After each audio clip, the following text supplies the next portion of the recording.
Hello and welcome. I'm Leigh Ann Gerrans and you're watching W News, broadcasting live from the Al Arabiya studios in Riyadh. These are our top stories. NATO says it's prepared to address any threat following reports Iran is considering attacking US military assets in Europe. Ousted Ukrainian Defense Minister Mikhailo Fedorov calls for wartime elections, challenging Zelensky's presidency.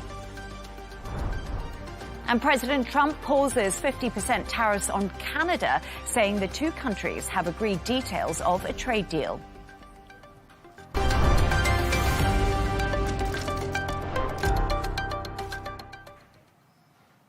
Iran is considering attacking US military assets in Europe if President Trump decides to escalate the conflict. That's according to a report in the Financial Times. Meanwhile, US Secretary of State Marco Rubio has spoken with the UAE's National Security Advisor to discuss key regional security issues after it said 2 missiles were launched at it from Iran yesterday. The UAE has also halted all trade and commercial exchanges with Iran. I'm now joined by Professor of International Politics, Scott Lucas. Scott, it's always great to have you on the show. First of all, are Iran's threats to strike US military targets in southeastern Europe primarily psychological warfare and deterrence? Well, it's not unusual for Iran's military to issue threats, bluster like this. We've gone through that for some time. But I think it's important, therefore, to get the context of what has happened. And that is that it does not appear that the Trump administration will be willing to go back to talks with the Iranians, especially on the basis of June's memorandum of understanding, which lapsed a few days ago. So if the Trump folks are not going to go into talks, the Iranians are looking at this in terms of, well, perhaps the U.S. may return to military action. And certainly Trump's rhetoric always is, oh, you know, I will get them. He's called them scum. He said that they should be wiped off the face of the earth. So the Iranians perceive that. The Iranian regime then beats its chest and says, well, if you come after us, we'll come after your bases. What is different this time is they usually talk about American bases in the Middle East. And here they've referred to American bases in Southeast Europe, particularly Bulgaria, which has recently granted the Americans authority to launch operations from there if they so wish. So I read it as sort of a specific here, which is not that we're going back to an all-out war, but that at this moment, neither side is looking like it's going to return to negotiations. And that may well be the case all the way up to the U.S. elections in November. And is Tehran widening the threat to Europe because, Scott, it just cannot match the US militarily, and because the Iranian government sees this conflict as a fight for survival right now? And as you said, these negotiations appear to be deadlocked. However, we know Iran is still talking to Oman when it comes to the Strait of Hormuz. Well, I think on the broader question, you know, Iran simply, again, or the regime simply blusters here. And not only do they talk about we could hit Bulgaria, they talk about we could hit Cyprus. And of course, they did fire on Cyprus in the early days of this conflict, which has been a British military position. I think you're quite right to say, however, that this is sort of just like threats that are being thrown out, because the worry here is that we're not making an advance on the core issues. And what the Iranians are looking at is that the talks with Oman have not been completed. They have not yet arranged that management of the Strait of Hormuz. And again, the Iranian regime has suspected, they've said this in the past, that the Americans are putting pressure on Oman not to reach a conclusion in the talks. So the Iranians, when they have this fear, when they have this frustration, they fire back with this bluster. It doesn't do anybody any good, though. I mean, I think the fundamental here is that what you're going to see is not only are we not going to get talks in the near future, but the Strait of Hormuz will remain closed, which of course has significant economic effects, first and foremost for the Gulf region, but then also for the global economy. And let's talk about economic effects right now, because how significant is the UAE's decision to suspend all financial and commercial ties with Iran, really given Dubai's importance to the Iranian economy and how essential it is as a lifeline? Oh, it is significant because I think 1/3 of Iranian imports come through the UAE. That's the largest share of imports from any single country into Iran. And I think it's no coincidence that the UAE has declared this just a couple of days after the United States has effectively said that they're returning to economic warfare to try to break the Iranians, which is where they were back in April with Operation Economic Fury.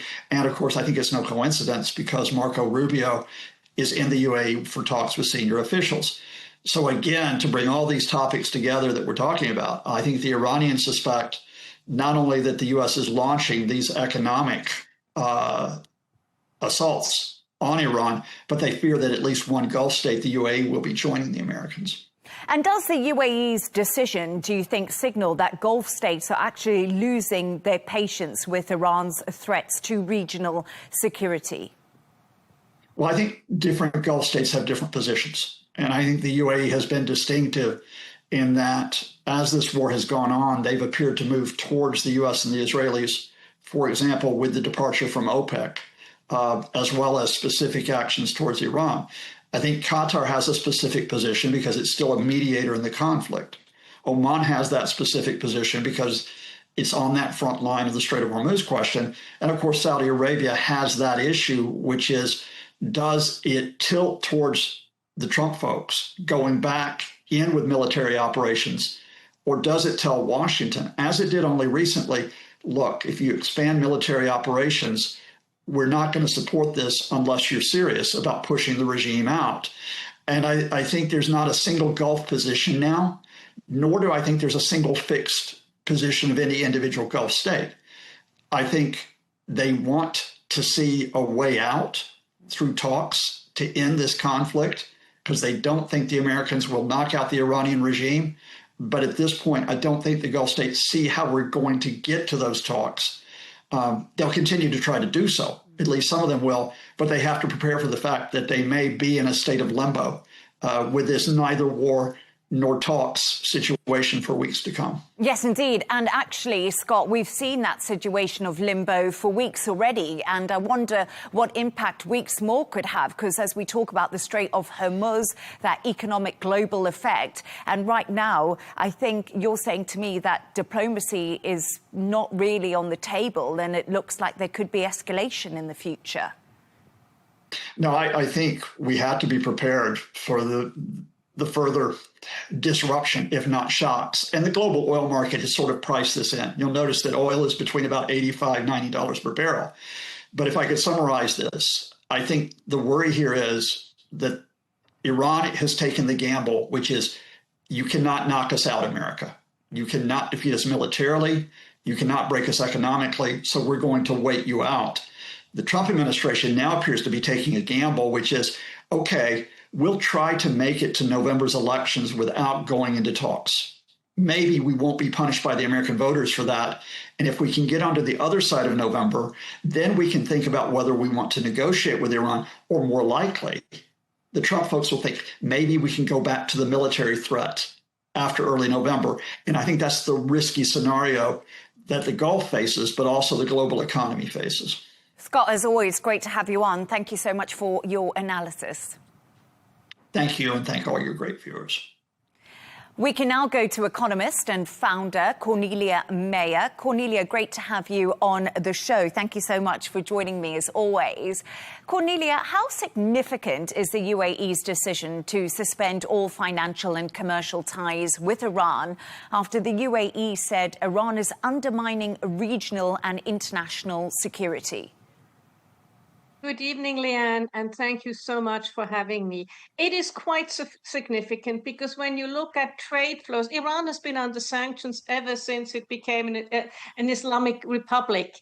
And if you look at how trade happened in Iran, the UAE was certainly a part of that, and also how financings happened. The UAE, not overtly, but there were links, and there were private sector links, and the UAE played a role in this. But now, if the government says, cease and desist to everybody who does any trade with Iran, that will certainly be felt. And the US has imposed far broader sanctions on Iran, but Dubai is a critical gateway for Tehran economically and financially. Could the UAE cutting that lifeline actually hurt Iran more than Washington's sanctions are hurting Iran at the moment, do you think? I think, look, it will hurt Iran, and it will hurt Iran because with the UAE, they could still sort of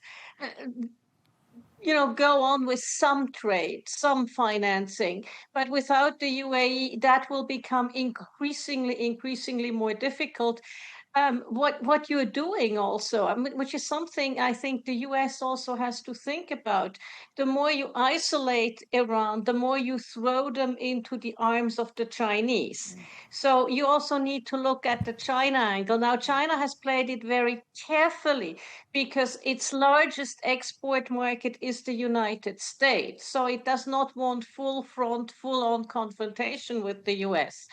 But you have to be careful when countries sever ties with one lot of countries, they will start to have ties with another lot of countries, and that may in the long run be a little bit more difficult. And Cornelia, Iran has rejected the UAE's claims that its missiles targeted maritime traffic, calling the accusation baseless. What do you expect Iran to do next, especially when we are focusing on the Strait of Hormuz and we haven't reached a deal on that as of yet? Well, yeah, I expect that there will be, secret diplomacy between Gulf states and Iran. And obviously also with the help of, Pakistan, with the help of Oman, who have an easier way into talking to the Iranian leadership. I expect there. But for the UAE, this was really important because, things became a little bit more normal again. You saw people going back into DIFC in Dubai and into Abu Dhabi and going on with their business, international businessmen and financiers. And this is obviously not helpful. It's certainly not helpful also for the Strait of Hormuz. We saw a fair bit of ships going through the strait, turning off their transponders and then doing ship-to-ship transfer of oil in the Gulf of Oman. But we saw there was apparently a UAE ship targeted, and two Chinese ships actually turned around, and that for Iran is important because that's where Iran can actually sell its oil.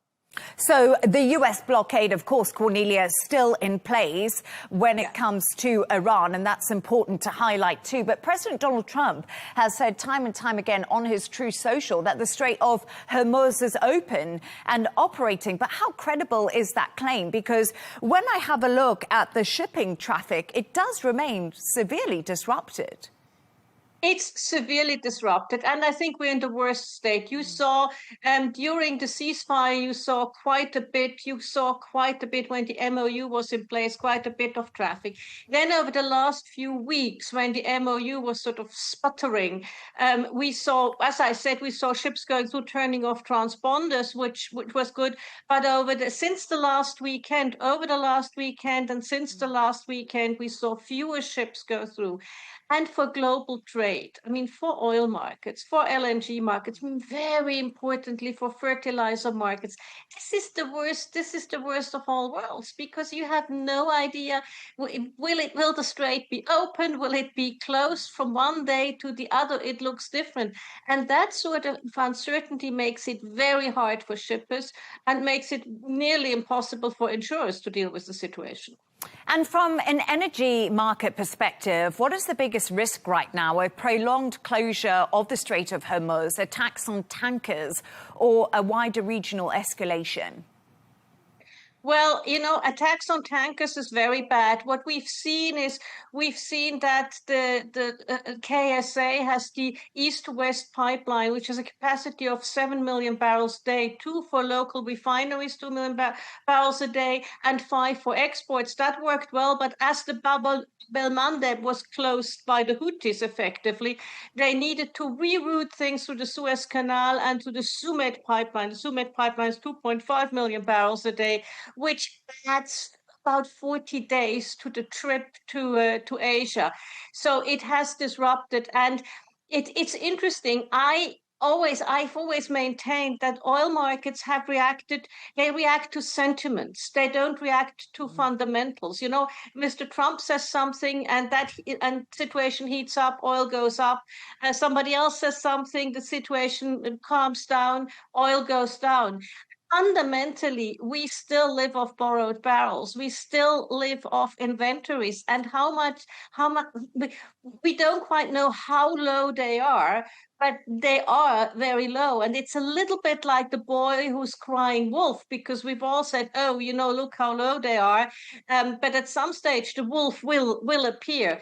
And then there's also not just crude, there's also products, and they're seriously disrupted because there's not enough crude to go around to the refineries.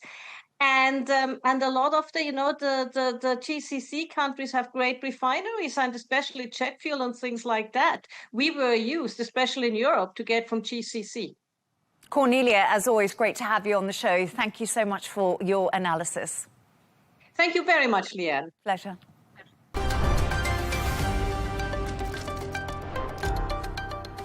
Former Ukrainian Defense Minister Mikhailo Fedorov, who was sacked, has called for wartime elections. It's been called the biggest challenge to Zelensky's presidency since Russia's full-scale invasion. In an address posted on YouTube, he argued the nation faced a crisis of governance. Take a listen. Democracy cannot be held hostage by Russia. We must find a lawful, safe and realistic mechanism that would allow Ukraine to restore a fully functioning democratic process, even under conditions of a long war. We are facing a systemic governance crisis. The old system lives by its own rules too often. It protects itself, fears change, makes decisions slowly, and may punish the initiative while rewarding loyalty. For more on this, I'm joined by Dr. Alexander Mereshko, head of the Foreign Affairs Committee of the Ukrainian Parliament. Dr. Alexander, as always, a real pleasure to have you on the show. First of all, why, in your view, is Ukraine's former defense minister calling for elections now? Thank you for having me. Maybe it can be explained by political realities, because the ex-Minister of Defense may be starting his political campaign, which is quite natural. The thing is that when he realized that he's not going to be reinstated as a defense minister, he started to campaign for holding elections in Ukraine under the martial law, which is legally, politically, and technically or logistically is just impossible. And are you in favor of democratic elections even while Ukraine is at war with Russia? Yes, the thing is that Ukraine remains to be a vibrant democracy, and we would like to hold elections as soon as possible. But the thing is that our constitution prohibits to hold parliamentary elections during martial law. Our legislation bans to hold presidential elections during the war. Politically speaking, we have an agreement reached by factions in our parliament, according to which elections will be held within 6 months after lifting martial law. How strong is public support right now for President Zelensky? Are Ukrainians still confident in his leadership 4.5 years on? President Zelensky's political ratings, according to some opinion polls, some estimates, remain high enough and quite solid. For example, it's around 50% or more, which is, by European, for example, standards, it's a very good result. Do you think the call for elections will develop into a broad-based political movement in Ukraine, or do you think it will fade once the current political controversy passes? Because there has been demonstrations over the sacking of the defense minister, who was very popular with the Ukrainian people. These demonstrations have been held in support of reinstatement of Mr. Fedorov, but it was not about holding elections. With regard to elections, we have firm consensus, including opposition parties, including representatives of NGOs and democratic community, so to speak, because it's impossible legally, politically, to hold such elections in times of war. It's a big problem. And besides, it's also about security. It's about safety of voters. For example, yesterday in Kiev, in the capital of Ukraine, we had 10 air raids. So it's impossible to guarantee security of voters. And we have millions, 8 million of Ukrainians are abroad. So logistically, it's difficult to think about any mechanisms allowing these people to express their opinion. So from all perspectives, it's just not realistic, unfortunately. And can Zelensky continue postponing elections for as long as the war lasts? Or do you think growing political pressure will eventually make elections unavoidable for Zelensky at the moment? I would say that, first of all, our president is following strictly our constitution and our legislation. Of course, he is interested in holding elections as soon as possible, and our society wants to hold such elections. But again, it depends on certain sequence of events. First of all, we need peace. We need a ceasefire, unconditional ceasefire, not surrender, ceasefire with security guarantees. Then after that, we need to lift martial law. And only after that, to create conditions for transparent, democratic, legitimate elections. Dr. Alexander, as always, great to have you on the show. Thank you. Thank you. We can now go to Glenn Dyson, professor at the University of Southeastern Norway. Glenn, brilliant to have you on the show. Is Fedorov genuinely raising a democratic concern, or is the dismissed defense minister simply trying to make himself politically relevant again after he was sacked by Zelensky? Well, I don't think it has to be either or. I'm sure he has some genuine democratic concerns, given that there are no more elections being held in Ukraine. And also, there's a lot of other very authoritarian traits to Zelensky's government. That being said, obviously, I think he has to act now, as the former guest just said, and I agree with. He has switched recently to a political position, and he's quite popular now, and I think he would quite easily defeat Zelensky in an election. But the longer time goes on, the more he will fade back into the background, and Zelensky will be able to hold on to power and maybe have other ways for him to go away, such as what Zelensky did to Zaluzhny. But I think also the framing of the whole problem by Fedorov was quite clever, because anyone who's critical of the government can be presented and purged as a traitor, accused of taking the side of Russia. Now, how Fedorov framed it was that democracy can't be held hostage by Russia, not mentioning Zelensky. So this made it more difficult to smear him in this way. But our former guest did make it clear that they can't hold elections in Ukraine right now because of martial law. So unless the constitution changes, nothing is essentially going to change. What do you think about that argument? Because Fedorov might be calling for elections, but it doesn't look likely. Well, there's some weaknesses to the martial law argument. That is the reason why the martial law is extended as well, is so Zelensky can hold on to power. That being said, I don't disagree with the premise here, though. That is that holding elections during a war is very difficult and also is quite dangerous. So I just want to make the point. I'm not dismissive of that point at all. And making matters worse, of course, is that a lot of people are displaced. And besides the logistics, you would also have questions such as who would be allowed to vote? Is it only the Ukrainians left in Ukraine? A lot of Ukrainians are hiding, so they won't be snatched by these recruitment officers. A lot of people have fled to Europe. Millions are now in Russia as well. So are they allowed to vote?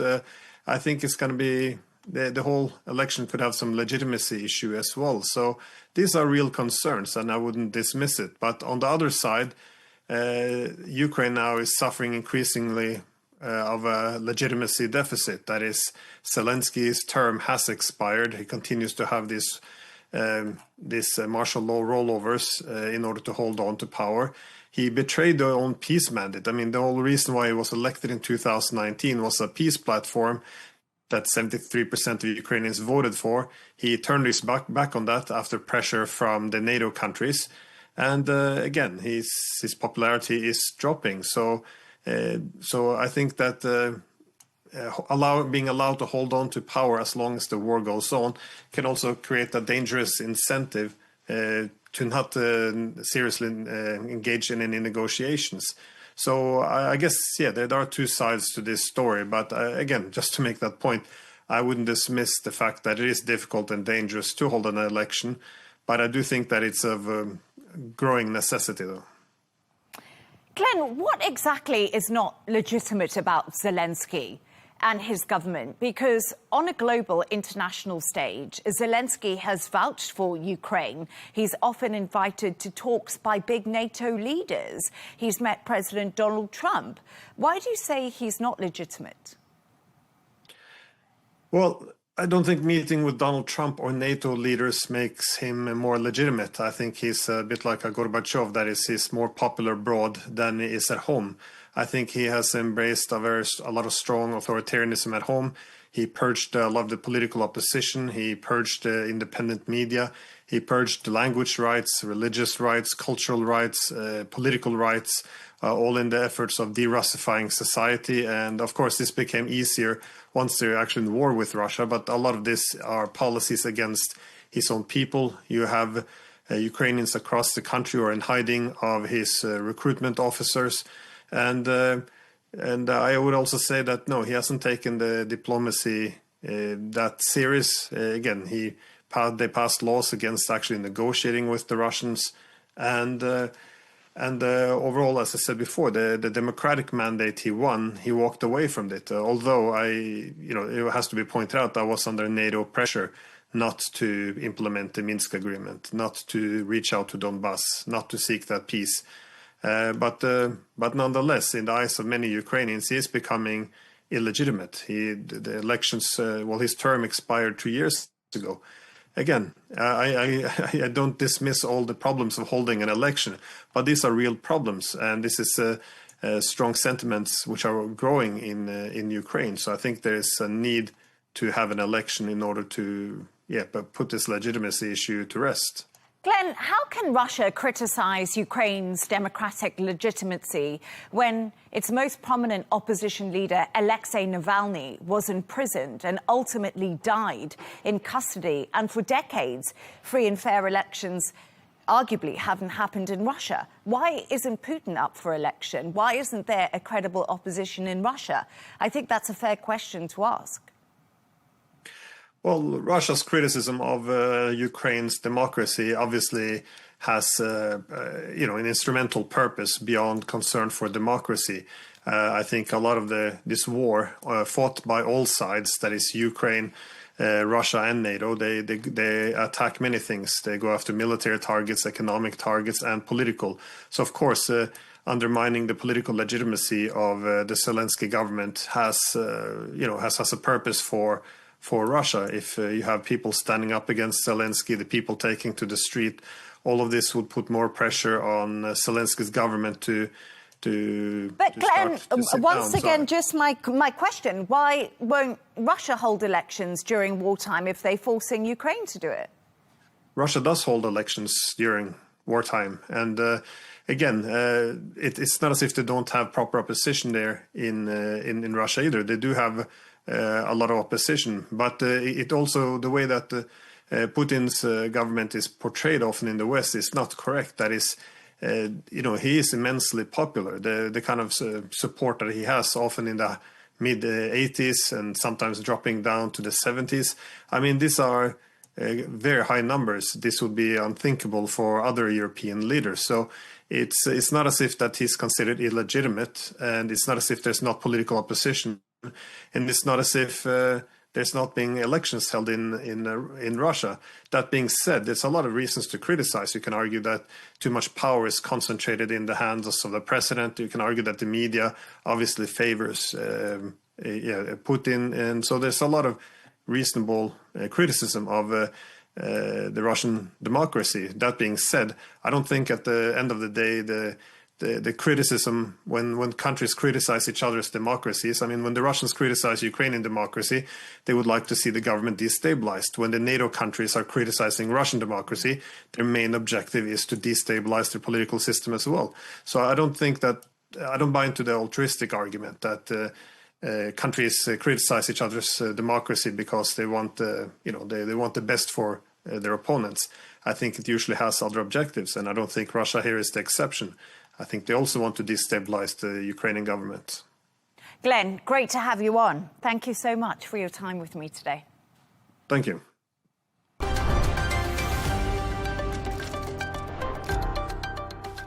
Former Pakistan Prime Minister Imran Khan has finally met his wife and sister for the first time this year. The meeting comes just a day after the country's Supreme Court ruled that the 73-year-old should be transferred from prison to a hospital. Al Arabiya journalist Wandi Intengento has this report. From jailbird to hospital patient, the Pakistan government has filed a petition to challenge the Supreme Court's decision to move ex-Prime Minister Imran Khan from a prison cell to a medical facility for treatment. The state claims that moving a convicted felon to a private hospital disturbs the criminal justice system. If treatment outside the prison is necessary, it is generally provided at a government hospital. It remains a matter of consideration whether this order will apply to the entire prison population across Pakistan or whether it will not be used as a precedent.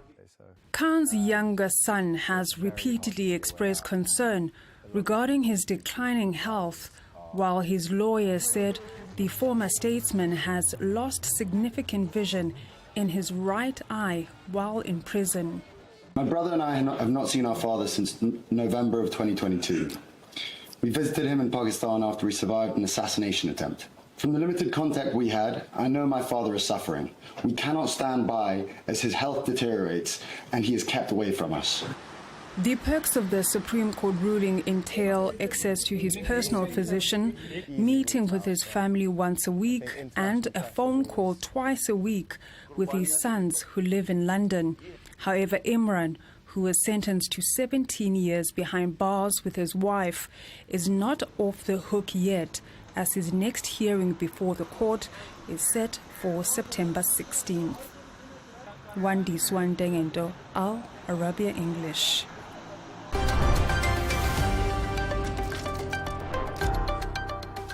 Now, President Trump has said he'll delay imposing new tariffs on Canada for 3 days as the two countries agree the details of a trade deal. He posted the news on Truth Social, saying, "I have paused the 50% tariffs against Canada that were scheduled to kick in tomorrow morning for a 3-day period, based on the fact that Canada and the USA, subject to the finalization of documents, have a deal." However, Canada's Prime Minister Mark Carney has said substantial progress has been made, although there is important work still to be done. For more on this, I'm joined by economist Laurie Laird. Great to have you on the show with me, Laurie. Yeah, great to have you.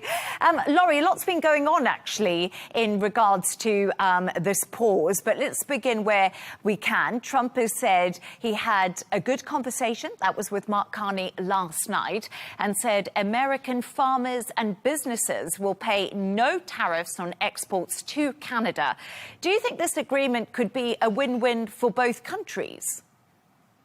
I think the biggest thing in this agreement is possibly something that's not getting that much press, and that's the Keystone Pipeline. Both of these leaders want to get that pipeline pipeline, it goes from the American Midwest all the way to Alberta in Canada, can carry close to 1 million barrels of oil a day. Leaders on both sides wanted this. Joe Biden had canceled it on environmental reasons. I think this will be a key part of any negotiations. And I think this is something that both leaders can call a win. It's probably the most important element for both of these guys.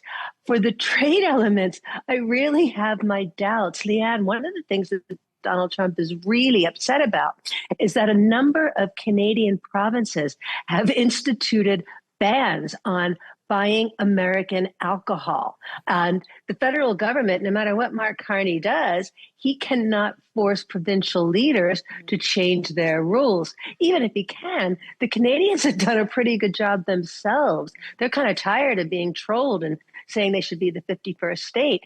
They have organized themselves to stop buying American alcohol. There's nothing a trade agreement can do about that. It's quite interesting because Donald Trump hasn't been trolling Mark Carney that much. I think he's been interested with other developments that are happening around the world. I was going to point that out. It's interesting because he was such a foil for Donald Trump, and it seems to have gone quiet with Carney. I thought the same thing. A little bit of love possibly going on. But the US... what a couple.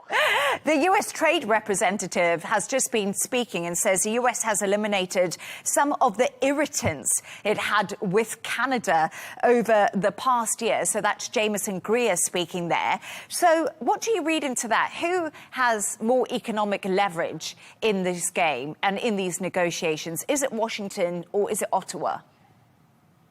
But simply because of the size of the U.S. market, America is always going to have the upper hand. But one thing Canada has, and this is a little counterintuitive, but Canada has a degree of leverage in the price of U.S. cars, which sounds a little bit odd. But most cars that most of the auto companies based in Detroit, they will make their cars somewhere in the Midwest, sometimes in the South. But because of what has been free trade up until now, some of these cars, some of the chassis will go back and forth over that northern border a couple of times. There'll be bits that are done in Canada. Then the semi-made car will come back to the U.S. from other modifications. So a lot of finished cars actually go from Canada into the U.S. Now, those cars, if those cars are tariffed, it doesn't do particularly well for American companies. So that's a place where Canada has a bit of leverage. And let's pivot to the UK. And I just realised that we're going to be speaking a bit about the Bank of England. And, of course, Mark Carney was a governor of the Bank of England once. Oh, nice one. Yeah, so we can segue into that. And I was wondering how concerned the BOE is about this rise in inflation in the UK to 2.9%. And also particularly the fact that it was driven by energy prices. It depends who you ask on the 9-member MPC, Monetary Policy Committee. They are hopelessly split. Now, some may say that that's a problem with the Bank of England, but the way the Bank of England, the way this voting system works, it actually encourages dissent. And each of these 9 members, after a meeting, makes their own case for why they voted the way they did. At the last meeting, we had 3 votes to raise rates, 6 to keep rates on hold. So it depends who you ask here. It feels like the markets are pricing in under a 1 in 5 chance of another rate hike. I can't help but wonder whether they're being naive. Leigh Ann, it feels a little bit like where we were in 2022, doesn't it? It's an energy price shock. We'll look through it. Inflation will go away somehow by itself. A lot of UK economists are saying there's so much slack in the UK economy right now that will snuff out any inflation. It means that companies can't pass on price costs to consumers. They may not have jobs. They're hard pressed. I see that argument. I can't help but wonder, though, if we're rerunning 2022 and inflation could get a little bit more out of hand. And we've been 5 years over that 2% target. And like they say, inflation's like toothpaste. Once it's out the tube, you can't really get it back in. Absolutely. But Laurie, how much longer can British households absorb higher energy costs before this begins to significantly affect consumer spending? Because right now, households are spending so much on energy. And let's think about it. It's the summertime. Absolutely. It will get worse in the winter. But contrary to reading the press in the UK, you'd think the whole place is an absolute mess. Consumer spending is holding up. And it's really peculiar because surveys of consumer sentiment are very, very low. But consumer spending numbers are good. We had the second quarter was fantastic for retail sales. So consumer and in the latest GDP report, we saw very high levels of spending at pubs and in the leisure sector. So consumers for the moment are spending. Now, over the past couple of months, despite the fact inflation has been rising, wages have been rising more quickly than inflation. So in real terms, consumers are a little bit better off. I think that will reverse in the months to come as inflation rises a little bit. So we'll see whether that sort of the grumpy consumer who keeps spending, we'll see whether that keeps happening when their real earnings are below zero. And Laurie, I want to turn to something that's actually been one of my favourite stories today, and it's about robots in China. And Unitree has surged more than 460% on its first day of trading in Shanghai. What does this extraordinary valuation tell us about China's expectations for the future when it comes to these robots? It's a crazy story, isn't it? And in fact, the shares ended up more than 400%, but at one point during the day, they were up more than 600%. And the offering was oversubscribed by 5,500 times. That means nobody could get into this stock. Now, a couple of funny things going on here. Chinese IPOs tend to be priced at the lower end. The Chinese government doesn't want the embarrassment of something an offering not coming up to its listing price or closing underwater on day one. So they tend to be priced a little more conservatively than some of the things you'll see in the US. But this is an interesting company. It only delivered 5,500 robots last year, but it does make a profit, which is a lot more than we can say about Tesla. Elon Musk has talked about robotics as the future of that company, but he doesn't have anything on the market right now. So it's a company that is viable. One of the problems going forward, though, will be that at the moment, U.S. is not allowing these Unitree robots to come into the U.S. That's a pretty big market to be shut out of. But Donald Trump has a little bit of a whimsical attitude toward banning trade in certain imports and exports of certain products when it comes to China. So maybe that can change. I must say, we're watching some of those robots, Laurie, on TV. They definitely better dancers than I am, for sure. We've got some competition.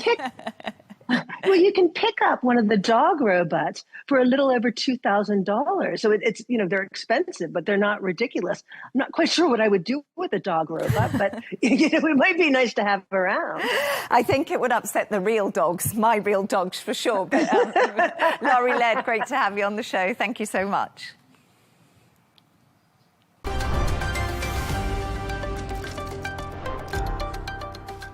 A reminder of our top stories.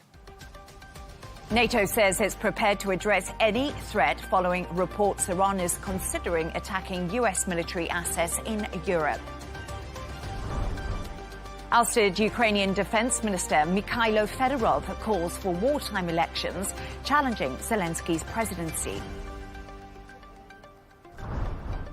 And President Trump pauses 50% tariffs on Canada, saying the two countries have agreed details of a trade deal. And that's all from us on W News. Don't forget to subscribe to our YouTube channel. Of course, follow us on X. We'll be back in a couple of hours with a W News Extra. Goodbye and thank you.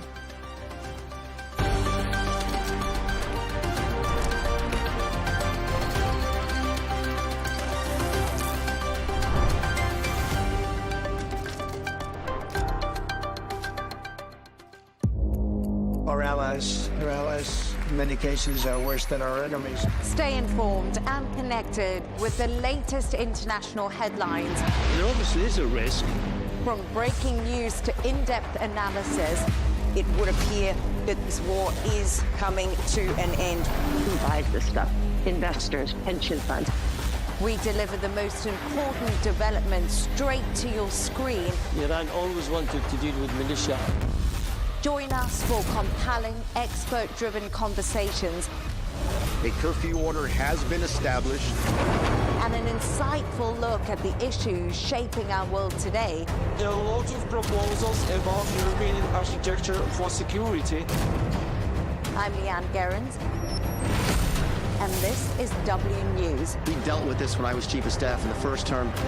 Where you don't just hear the headlines, you get the full story.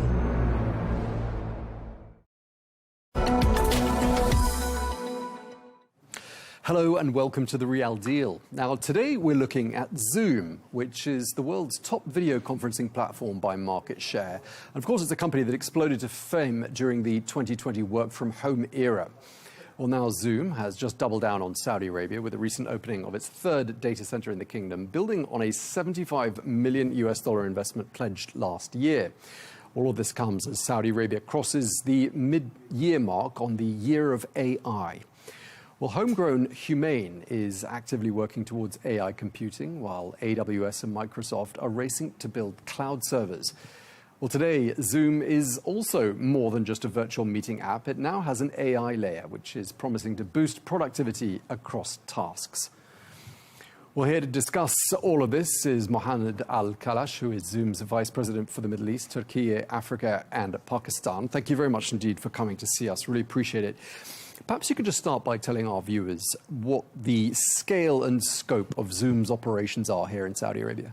Hi, Tom, and thank you for having me today. I'm super excited to share this with all audience. We have a lot of operations coming up in Saudi. We got our regional headquarters licenses from CST, which is Communication, Space, and Technology Commission. And we have done 3 data centers locally that it's fully operated. And from operation that we have invested, as you mentioned, $75 million, which is exceeding 300 million riyals, in multiple things, which is the local data centers to support the data sovereignty and to go with the flow with the Vision 2030 of Kingdom of Saudi. And we do invested in our local talents, which is starting with myself and across the team. And now we are having a very big operations when it comes to support the Zoom vision in Saudi Arabia. Luckily that everyone knows Zoom from pandemic, and thank you for the introduction. Now we are becoming more into an AI-first platform that it helps into communication and collaboration. And we are investing so much in building the capabilities from within and empowering Saudi Arabia communication and collaboration from Zoom to have even the AI piece that to be empowered and powered by the local data centers that we do have now. Okay, you give me lots of things to think about there and lots of things I'll be following up on. You were an early entrant into this market, Zoom. You've made Saudi Arabia a priority for some time. I mean, why is Saudi Arabia such a priority market then? Let me take you through a very short story how it started. It started with the announcement of His Royal Highness that all technology hubs that needs to be in Saudi Arabia to empower Saudi vision that to be the technology hub across the region. And in 2023, during LEAP, that Mr. Amin al-Nasser, the CEO of Aramco, he announced the partnership with Zoom globally and in Saudi Arabia. And since then that we do have a great partnership with Aramco to build these own capabilities to be powered and localized through Activa project. And alhamdulillah that we have done so many stuff to be in the local market to support this vision. As of today that we have this partnership, we are taking it into the next level. We have the partnership with the government as well, with MCIT for sure, the Ministry of Communication and IT, Ministry of Investment, CST, and DGA. And recently that we have announced about the launch of the third data center in Saudi Arabia under the patronage of His Excellency, the Governor of DGA and the Digital Government Authority. Okay. So, I mean, I wanted to ask you, I mean, clearly, I said in the introduction, you know, by market share, you're the leading video conferencing platform in the world. Can the same be said of Saudi Arabia and for the Middle East region as well? Unfortunately, we don't have an accurate statistics when it comes to the local market. Globally, as you mentioned, that we are leading by 55% market share when it comes to video conferencing. Now we are offering more than video conferencing. Everybody knows Zoom as a video conferencing platform. Now we are going into the unified communication and the contact center business. We are leading. We are having a lot of, many users are adopting our technology. And luckily that we have a big partnerships with enterprises and government sectors. And inshallah, very soon that we're going to announce about big announcement when it comes to government and enterprises. Tell us about AI and how AI is important to Zoom's next chapter. In what ways, in what capacity is AI going to be playing an important role for Zoom? That's a very good question. AI started as generative AI, right? It's conversational AI, like ChatGPT and other platforms that we know. From Zoom, that we were early adopters when we put the summarization, translations, and these stuff to be part of the communication when it comes. Since that we are moving from a video conferencing and we want to be the AI first platform, that we are putting the communication, collaboration, and innovation. AI is the heart of it. It's at the center of all platforms that we are offering. So everything that we are moving from this conversational AI into converting these actions or data into actionable information. So just imagine with me, if we are having a meeting or a call or even an agent that is receiving a call from a customer, that we can transform this into action. How come? That we can take notes, and these notes can be generating reports through Zoom Canvas, or it can be like integrating through that I want to call you next week. It will create in your calendar a new meeting with a link of Zoom, and then it will remind you how to do it. Definitely that the action points, the notes, the tasks, every single thing, it has to be through this AI that powered your environment. So basically what we are doing, that we are moving from a simple video conferencing platform into taking the whole next level into the action of your life when it comes to work. So this is where that we are AI is empowering our platform. So a lot of the admin, a lot of the hassle, a lot of that sort of back office stuff, people taking the minutes, people having to do translations. I mean, basically, Zoom is creating itself as a one-stop shop that takes away all of those headaches. Exactly. Now, from this conversational AI, we are taking it now into the workflow AI, which is it can integrate and it can work with other systems. And now that we are talking about the agentic AI, that how can AI understand the goal-oriented, to be a goal-oriented in your workflow and understand what you want to achieve and objectives of the company or your job, and it will help you to function it as is.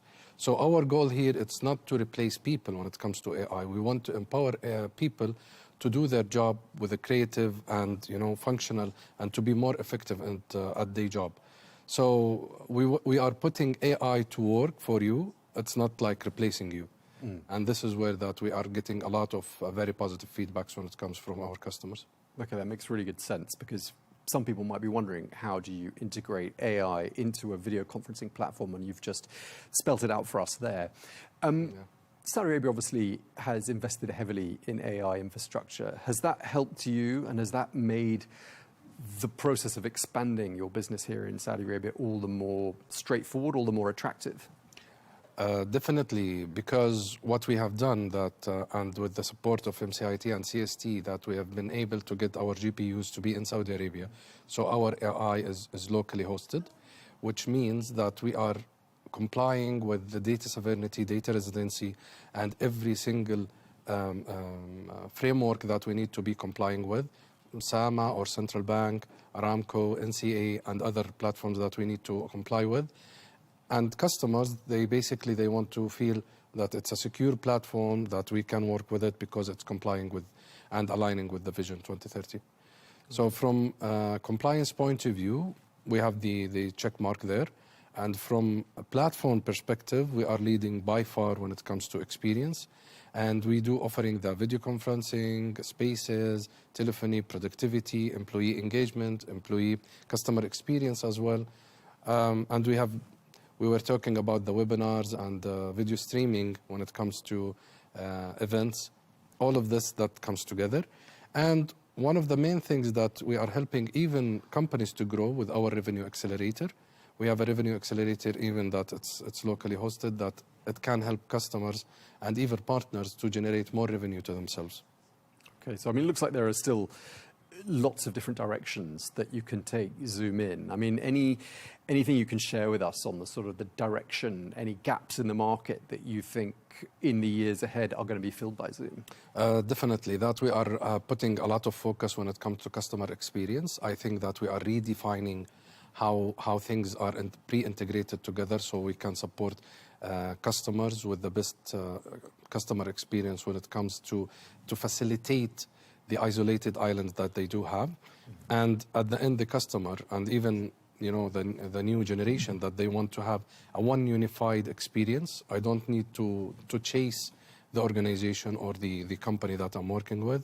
So what we are doing here and using AI, the power of AI, that it can help your customers basically, to have fine unified platform that it can help you with video conferencing, opening tickets, calling backs, taking notes, creating reports, as well as that creating reminders for you and for your customer, and making sure at the end that the customer satisfaction, which is the net present satisfaction and the CSAT, that it comes the way that you want or expecting. I mean, tech's a really tough market in many ways, because you think about some of the names that have dominated that can be, like you, number one in terms of market share today and almost forgotten tomorrow. And, BlackBerry, Nokia, two names that spring to mind, although they have in both cases bounced back in different ways. So clearly staying ahead is really important. Skype clearly didn't stay ahead, but you've got to stay ahead. What would you say is the biggest threat to you staying ahead in this game? Basically, I think that Zoom has evolved massively from 2020 till today. We are talking about 6 years old, right? And 6 years ago, Zoom used to be a video conferencing company. Now we are talking about a very big platform. How to be more open to integrate with others. How can you work with others?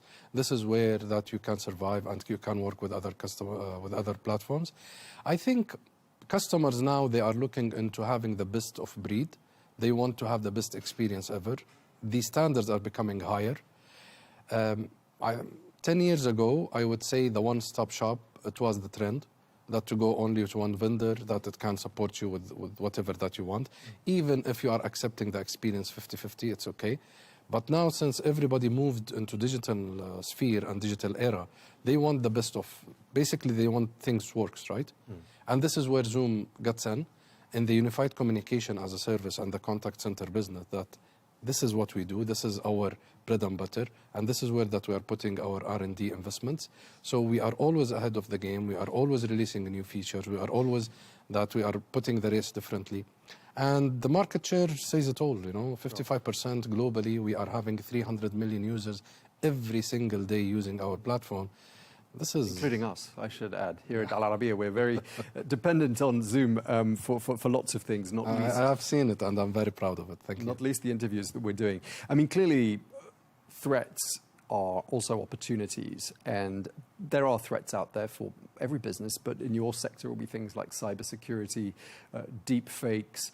I mean, do you think part of staying ahead in this game is proving that you are ahead of those threats? We do integrate with a lot of cybersecurity platforms. And as I mentioned at the beginning, that we have the data residency and the check marks of every single compliance sheet that it needs to be there. So from cybersecurity perspective, I think that we are very, very advanced. And we are open to integrate with any platform that you do have.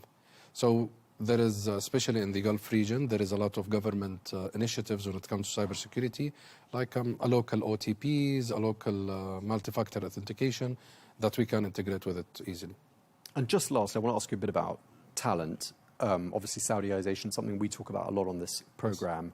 I gather you've got 25 staff as things stand right now. You're planning to hire more. Just tell us how the future looks with regards to staffing numbers, and very interesting where they're from. Yeah, so alhamdulillah, that almost that we are opening new openings every month. As of today, that we are 25 plus to 30. I don't have the exact number, but by the end of the year that we're supposed to reach 40 plus. Our Saudization rate is 85%. We're focusing on the local talents big time. And we are heading to have more operations. as much as that signing up more great partnerships with the government and the enterprises just to support our vision here. We are having a very good example with Aramco. We have done a very, very great partnership, and we are supporting and delivering the service to Aramco and now Aramco affiliates. And we are having a very great news that in the coming soon, we have a partnership with now PIF, we have with the government that we're going to announce something very soon as well. So we have spent almost the past 24 months focusing on putting the bases and the basics of Zoom to be delivering on the coming long-term relationship. So Saudi Arabia is not a market that we want to serve, that we want to have a long-term relationship with. We want to serve government and enterprise and have this long-term partnership for the coming at least 10 to 15 years. And given that this is a country with such a young population, a tech-savvy population, it's a country where there is this top-down initiative to invest heavily in AI, in tech. Does that mean you're finding, with ease, the kind of talent that you need in this market? We do. And one of the things that we are getting the big support, because the young generation and now the government is being very agile, that they want to have the new trends. So we are talking more now about virtual branches, virtual clinics, virtual hospitals, virtual classrooms, and even from perspective of delivery, that the application that they want to deliver either food, gaming, industry, sports, many activities that we are doing, and even the central government services. Everyone wants to talk to somebody, can see or can feel the experience. And this is where Zoom comes into the picture, that from virtual branches or virtual offices that we can support fully, from virtual healthcare, that I think we are the dominant in the healthcare sector now in Saudi, because if I'm not mistaken, don't quote me on the numbers, I think 80% plus of the current applications are using Zoom. We are having the education sector is basically, this is where that we flourish globally. 48 out of 50 universities in US are using Zoom and utilizing Zoom platforms. I don't have an accurate information about Saudi yet, but maybe next time that we will be more ready with the local information about statistics. And we are having now the central government, how can I talk to agents, how the agents can talk to me. People got bored of waiting for 15, 20 minutes under IVR, right, the contact center or the call center. They want to talk to somebody who can see and can interact with it. And this is where AI helps, that we can use our avatars, our agentic AIs. How can we take this into virtual experience, that it will be full experience with the virtual agents? So you can basically interact with someone that you don't even notice that it's not a human. Okay. And this is where that AI piece that is coming. Well, it sounds like a very exciting journey ahead of you all at Zoom, and we wish you the best with that. We're going to have to leave it there, we're out of time, but thank you very much indeed, Mohammed Al-Kalash, the Vice President for the Middle East for Zoom. Thank you very much indeed. Thank you, Tom. Thank you for hosting me and for your time.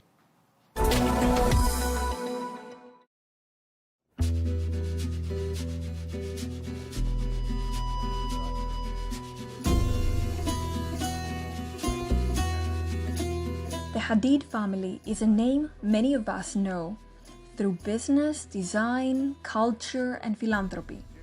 For the first time, we were granted exclusive access to the Hadid family estate in Rhodes, Greece. We sat down with designer and architect Mohammed Hadid, his daughter, designer and businesswoman Marielle Hadid, and his brother, entrepreneur Mahmoud Hadid. Join us for a rare look inside the family, their story, and the legacy that continues to inspire generations.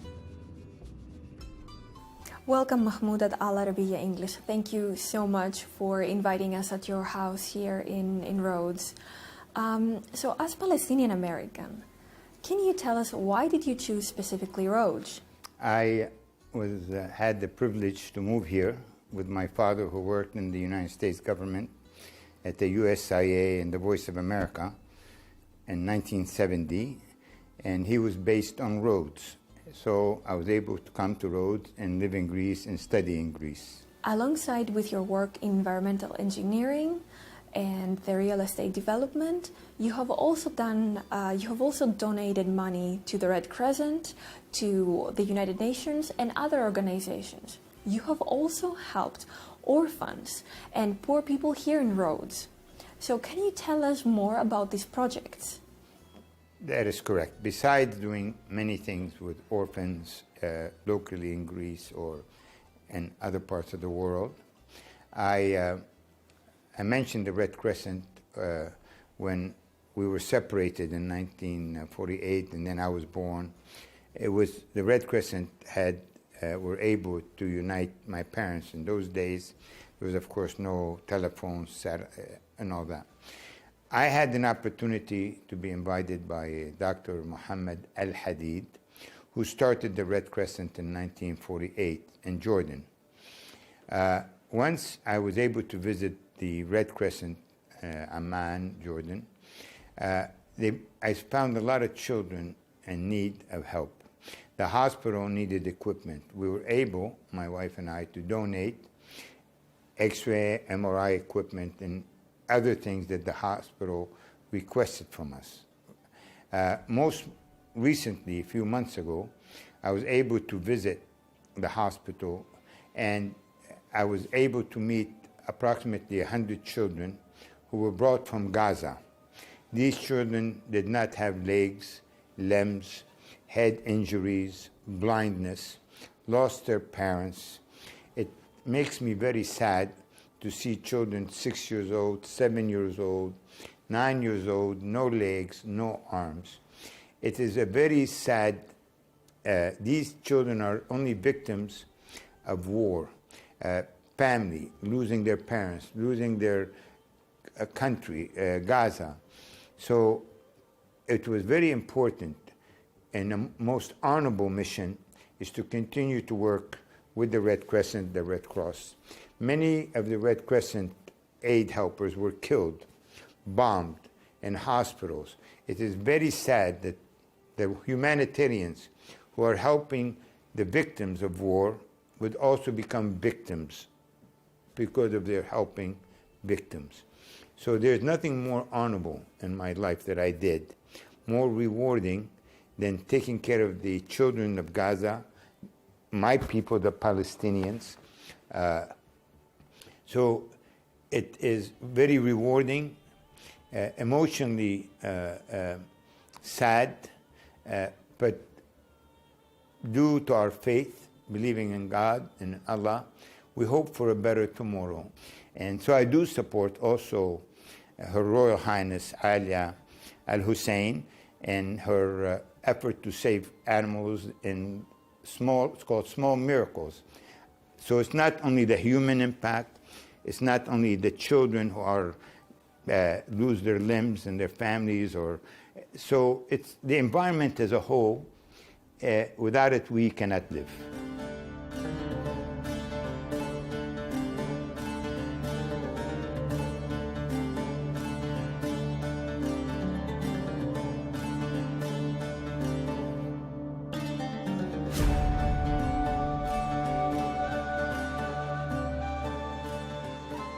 You have often spoken about your Palestinian refugee status. Can you please tell us more about this experience? How has it shaped your outlook on success and your whole identity? Well, it's never comfortable to be displaced from your home, from your country, to be stripped of the ability to exercise your rights with your faith and other beliefs. So in the beginning, it was very confusing to be traveling at a year and a half old. I was born in Damascus, Syria. Then at the age of 1.5, I left for Lebanon. At 3, I was an infant, left for Tunis. At 10, to America. And being labeled a refugee, when it's not refugee, not in the context that we were poor or living in tents, but it gives the stigma to what refugee meant. You could be a king and be displaced from your country, like in Greece and other Spain. So it was very frustrating to try to overcome language, cultural differences, to be accepted in society. So the challenges were not to keep up, but try to excel, to catch up. Once we did, we were able to do good things with that knowledge. We turned it to positive energy, and we started to contribute for the better world and environmental work and other things such as, helping people who can't help themselves anymore. Your ancestor, Dahir al-Umar, was the ruler of Palestine on the 18th century. Can you please tell our audience more about his legacy and his story? Yes, Dahir al-Umar was a leader in Palestine in the 18th century. He unified the business world between Jews, he brought them from Tiberias, he protected the Christians in Nazareth. He was able to have industry unification and believed, and he actually liberated it by removing even Napoleon from the era. Dahir al-Umar was considered king of Galilee and prince of Nazareth. He built the Church of the Annunciation, where the Virgin Mary, at the well of the Virgin Mary, where of course Gabriel gave the annunciation of the coming of Jesus Christ. Dahir al-Umar was very open, liberal, ideology thinking, and liberated the Arab world and brought unity between the three faiths to work and prosper together. So his legacy, from my mother's side, Khiriye Dahir al-Umar, Dahir al-Dahir, is embedded. My father is Anwar Hadid from Sapad, but lived in Nazareth and under British rule. The first 4 children were born in Palestine, Muhammad being the last. Muhammad was 2 weeks old when we went back to our home from Nazareth, where he was born, and Dahir al-Umar's home, where my mother was born, and went back to Safed to go back into the home, and he was denied entrance, and he was taken to Lebanon, to where my aunt lived. My father went from Safed to Syria, and unfortunately, there was a lot of killing that night, and later the Red Crescent was able to reunite us. I and the other 4 children were born as, say, refugees in Syria, and left Syria on a refugee Palestinian voyage.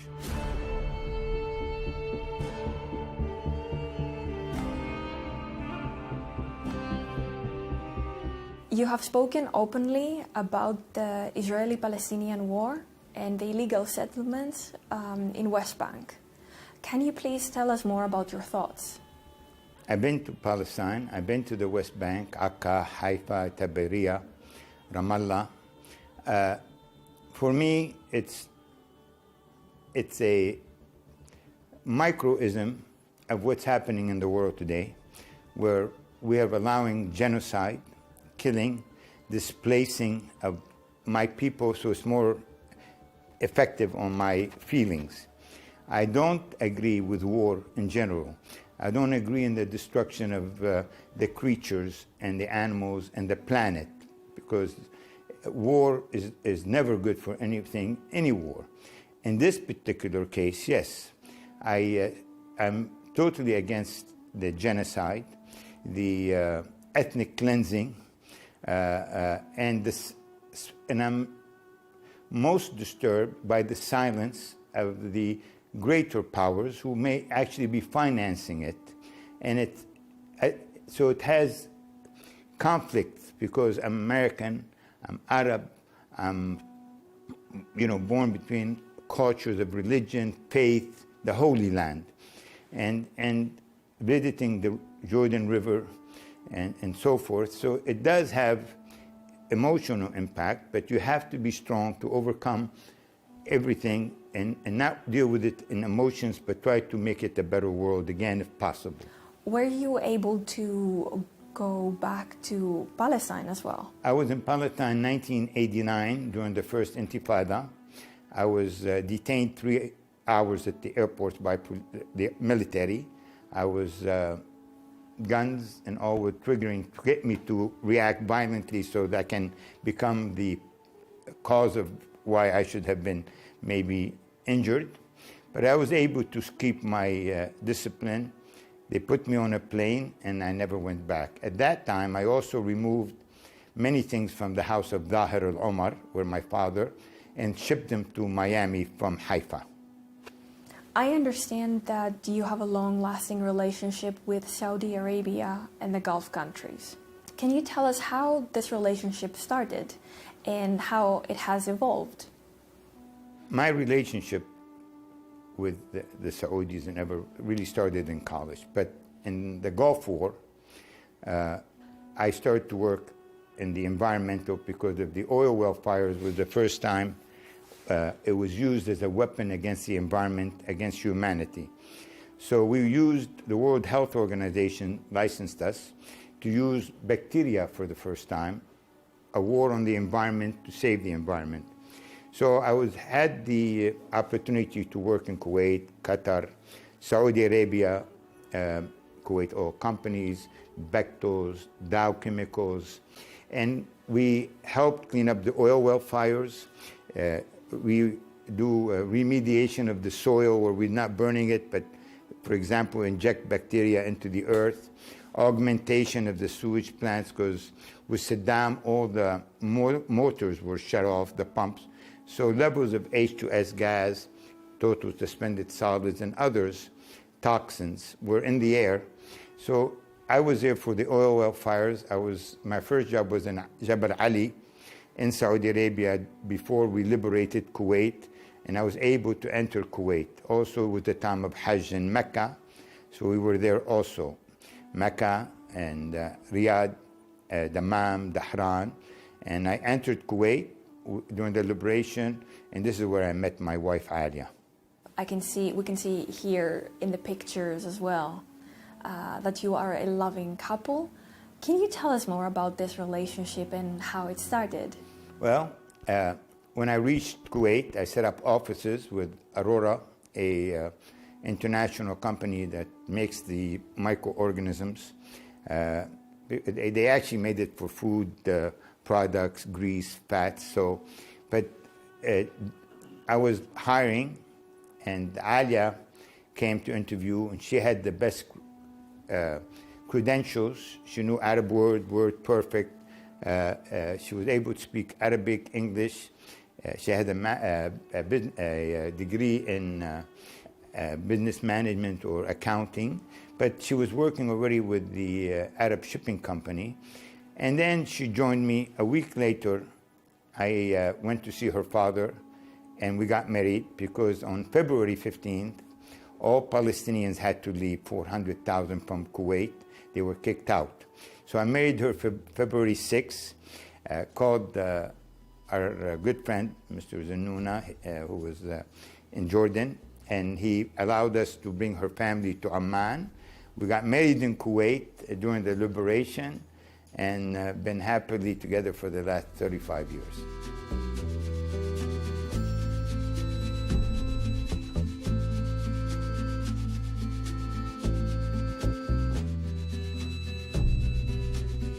How is your relationship and your families as well with President Trump right now? Because I understand that it has been through some ups and downs. That is correct. Pre-1986, in 80s, end of the 70s, when 76 was the oil booms, the oil embargoes. Mr. Trump was a great real estate tycoon. My brother Mohammed Hadid was also a big tycoon in real estate.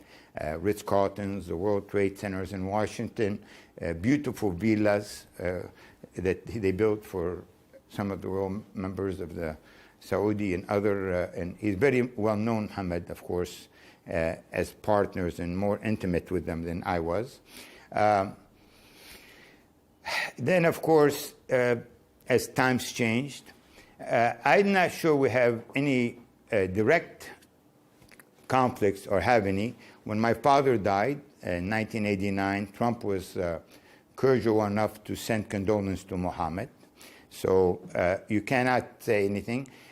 Politics, as you mentioned, my nieces might be more vocal, some of us, but it's a balance. But I don't believe there's any direct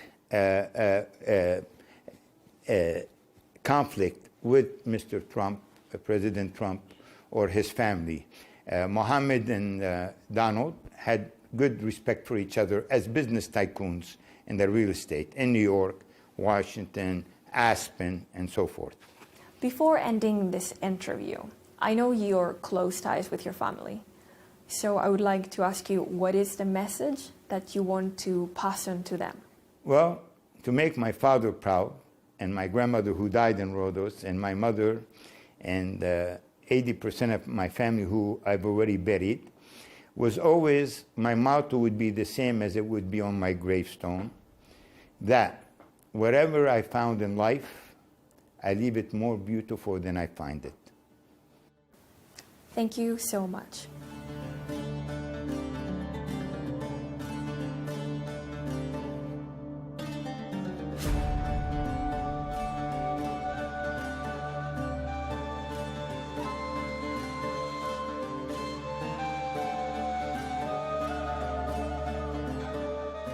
So here you have my father, Anwar Hadid, my mother, Khiriye Dahir al-Omar, princess, my twin sister, Maha, the baby, the eldest, my sister, Ghada Hadid Herndon, the banker. That's me, Mahmoud.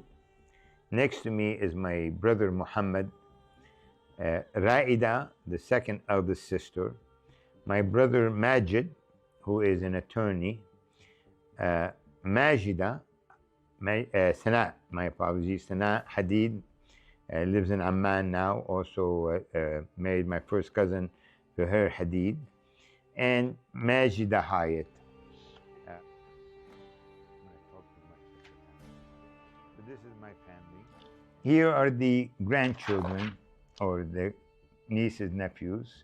Here's Alana with Michelle. This is my, Bella and one of my nephew, Yazan's son, Amin. So when they were all children, and as we had wedding parties, functions, we were able to enjoy their childhood. And this is Gigi. And this is Gigi, my apology. Bella, you will see her in other photos. But yeah, Wasim, Yazan. This is Alana, again, Lina. This is Muhammad with his 5 children. The eldest being Marielle, Alana, Gigi, Bella, Anwar, Yolanda, and yours truly, Muhammad Hadid. Thank you so much, Mr. Hadid, for joining us at Arabiya English. In some of your interviews, you have mentioned how important it is to you to encourage your children to be proud of their Palestinian heritage. Can you explain to us why this is so important as a message to pass them on to them? It's always been because I think from my parents' side that I learned about my heritage, which I know I have a long history of culture and heritage in my family member, 2 family members, my mother especially. Her parents, her father, grandfather, great-grandfather was the ruler in land of Galilee at one time from 1725 to 1775. He ruled Dahir al-Omar Zaydani. So we have cultural heritage within us, so we wanted to keep that. So my mother always taught us not to hate anyone, including what the people who have done to us in the past, who we invited into our homes. And And then I always asked my mother, why don't you tell me about this? She said, we didn't want you to hate. So they waited until we are much later on in life and they gave us specifically what happened to them in 1948 and before. 1946, when they invited some of the refugees from Poland and other parts of Europe to come and stay with them. So that kind of touched me personally because of their generosity and self-awareness, for them to know that they have done something good for the world. And but in fact, it turned on them. In 1948, they kicked us all out. I was a baby. I was 6 days old when I was born in Nazareth, Palestine at the time, and at my great-grandfather's home in Nazareth. And my mother came back to our home in Safed, and they would not allow us into our home. So therefore, I see how my father taught us to be kind and to be good, regardless, and without pain. And I always thought to my mother, why you never tell us these things? She said, we don't want you to learn about the massive experiences of what happened to us. We want you to make your own decisions about life, and then you can learn about the history. Otherwise, you're going to get stuck in pain. And therefore, I want to do the same thing with my kids. But my kids already by that time they knew about our family. They knew about me. They knew about my mother and father and their cousins and their family members. So they are aware of who they are. And of course, they took on the Palestinian issue because that was the sensitive issue, not of them being half Dutch and half Irish and so on and so forth. We are Palestinians. They feel good about being Palestinians, being Muslim, being part of that culture.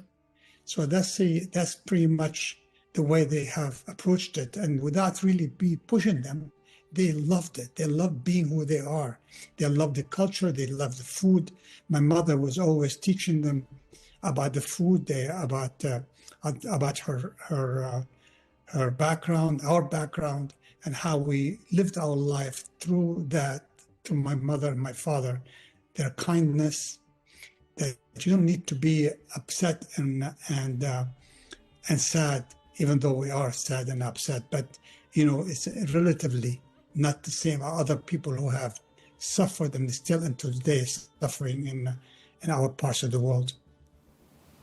I have seen that you touched a little bit the Israeli and Palestinian conflict, and you have spoken very vividly regarding the illegal settlements in West Bank. Can you explain to us what are your thoughts on these subjects? Oh, because you have to, for sure, when you have as I have and my kids have, a huge amount of followers, huge, and not because of this conflict, because of what we do in life. Of course, I have been literally shadow banned for a long time. I mean, I used to have 6-7 million followers. Now I have 1.5 million, not because of anything. They shut me down. My daughters have probably about 500 million followers. So they have voice, and we need to voice ourselves to put our conflict on stage where people can see reality. We're humans. We're intelligent. We are educated, and we want people not to think that what they tell others who are the Palestinians are just goem or animals or so on. we know who we are. We don't have to even explain that. So this is the reason why I did not tell Bella or Gigi or Alana or Marielle or Anwar what to do, what to say. They said it on their own because they know that's their father. That's their father's issue, and they need to stay with it.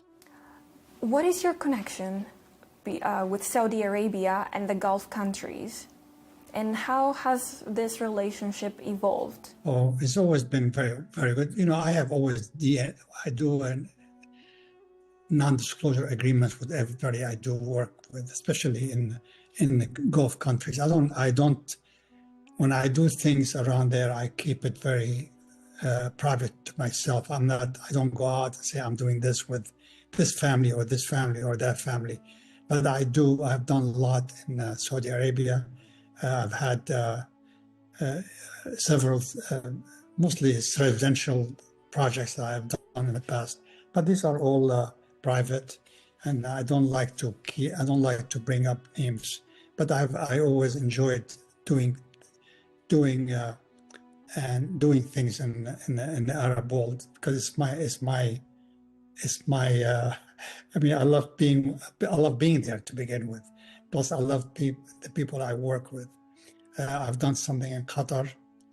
I've done their first hotel there in 1979, major hotel, probably his first hotel there in Qatar. And then I've done a lot of things in Egypt. I've done the largest, probably the largest building ever built in Egypt. Residential and commercial, and doing another project in the North Coast. I love doing business. As a matter of fact, I want to do things in places like Oman, which I love. I just kind of went there, and the people there are so amazing and make me feel so comfortable. Now I want to take my talent and if I have left, I'm getting older, so I want to share what I have done. Of course, most of my work was in America, and in Athens, and Rhodes with my brother.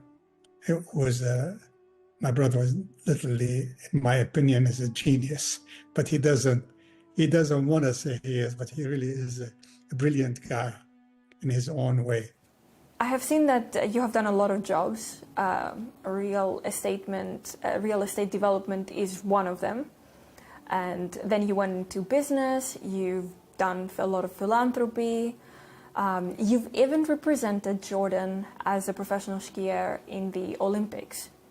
Can you tell us why you've been through so many different career paths? I think between careers, sometimes the market collapses, something else happens, so you have a void, and that void I never want to be a void. I want to do something crazy, like the Olympics you mentioned. That was I used I had a Jordanian passport at the time, and that was the only way I could have gotten in because I couldn't be with the Austrian team when all these guys are crazy. And I learned how to ski by a friend of mine named Franz Berber, who is probably the most important speed skier in the world. And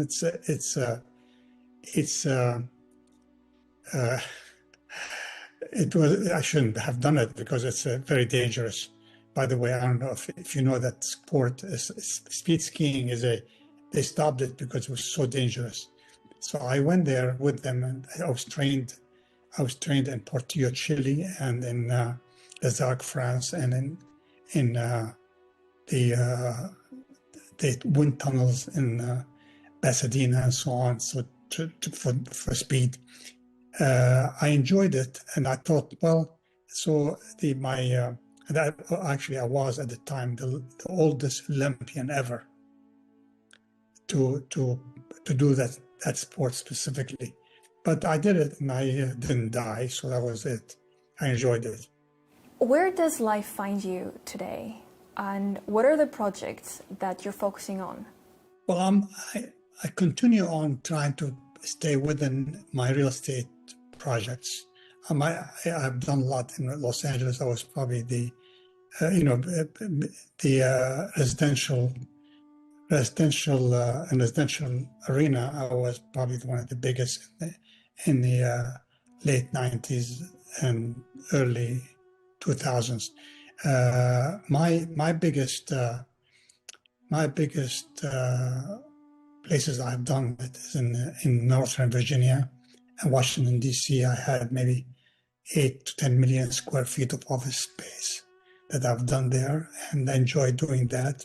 And then I owned the first five Ritz-Carltons from at the time when I was building the Ritz-Carlton hotel chain with Bill Johnson, the original owner, who bought the Boston Ritz-Carlton, and then from there on, I built some of their hotels as well. And then so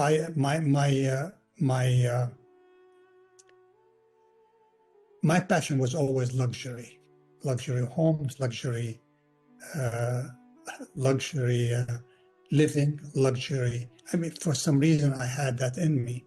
And as I always said, my mother used to take me to Egypt and other places around in the Middle East. And I used to look at the pyramids and other places like this. And I was fascinated by the not only the Arabic architecture, it's just in general. In Turkey, for example, and all these places. So I would take a piece of this and that, and I'll put them into my homes, I put them into my hotels, I put them in because I just want to kind of put parts of me in all the projects I have done. So I'm always wanted to do big things. I mean, why, I don't know, but maybe I was just, I just wanted to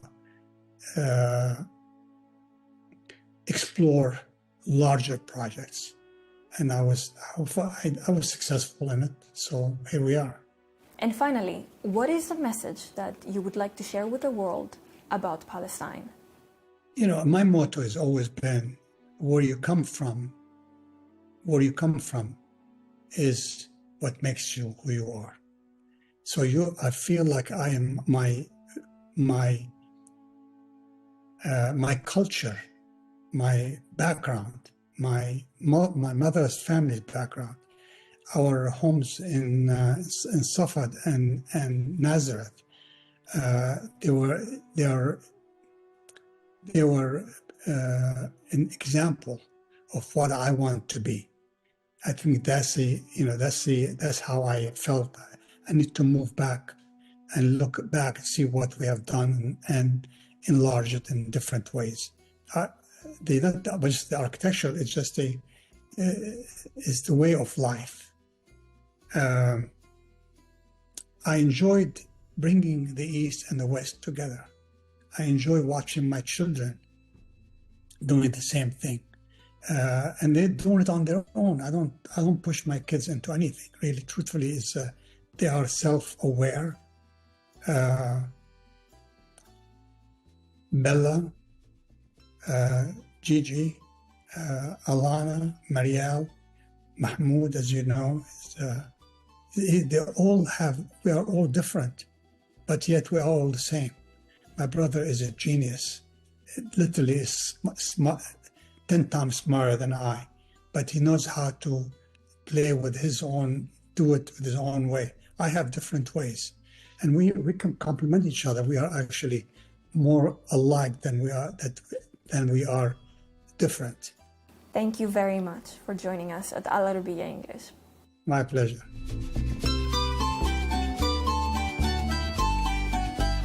Welcome, Marielle, at Arabiya English. You have done so many jobs, like your uncle and your father. You have started as a model.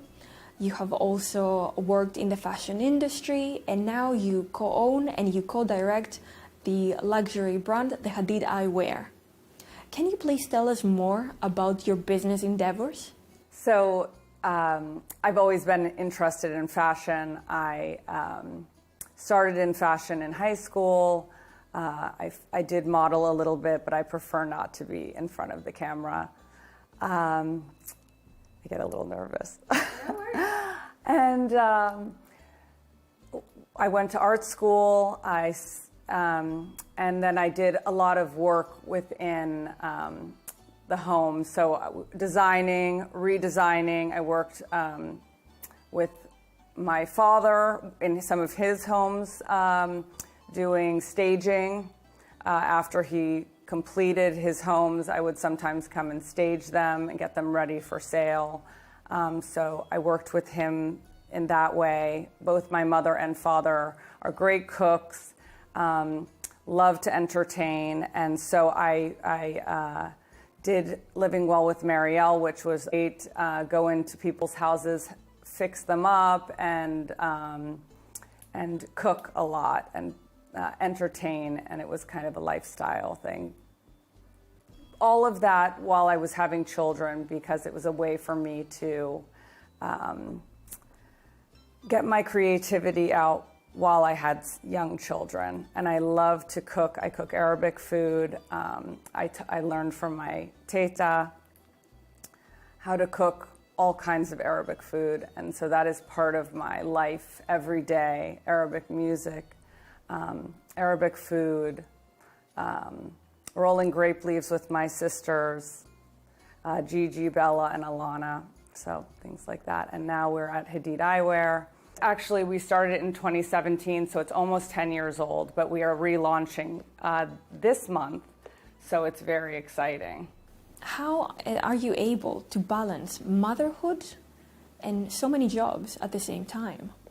I work a lot with my children's schools, but so I'm on the PTA, and I work in my community a lot, doing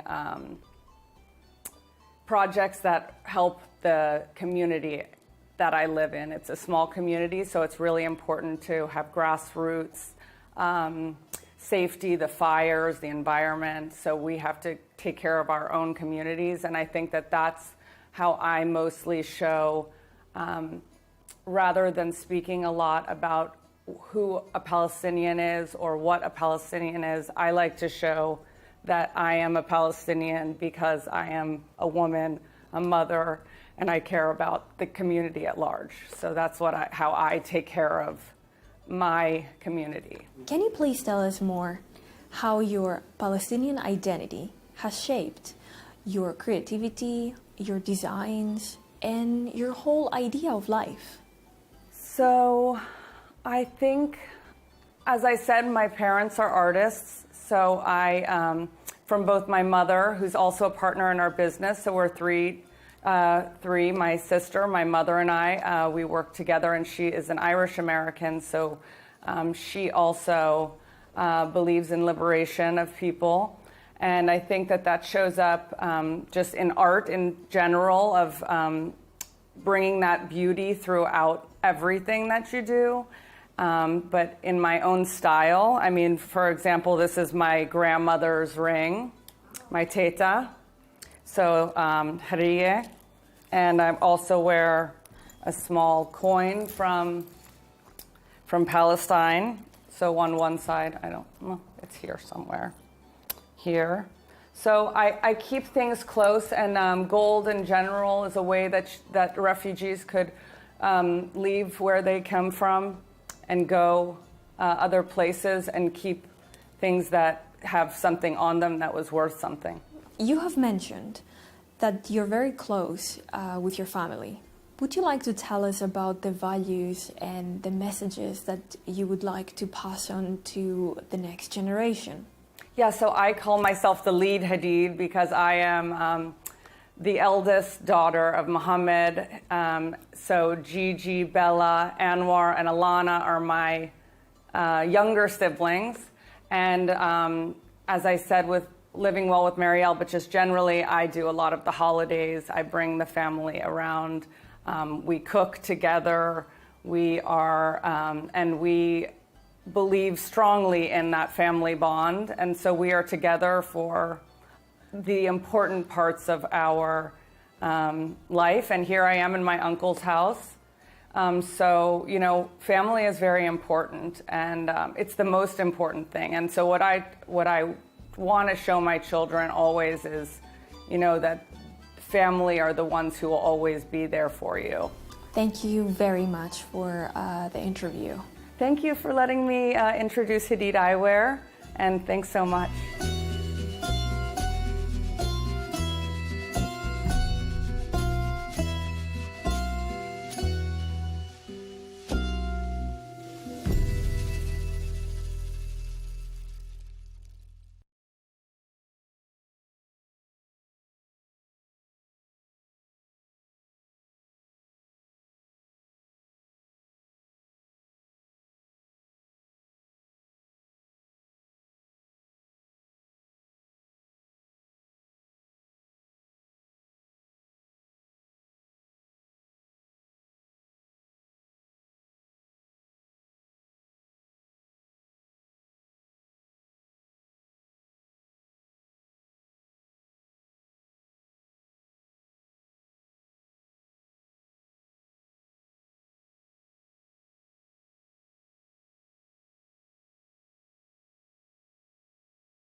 Hello and welcome to this special episode of Counterpoints. I'm Melinda Nucifora.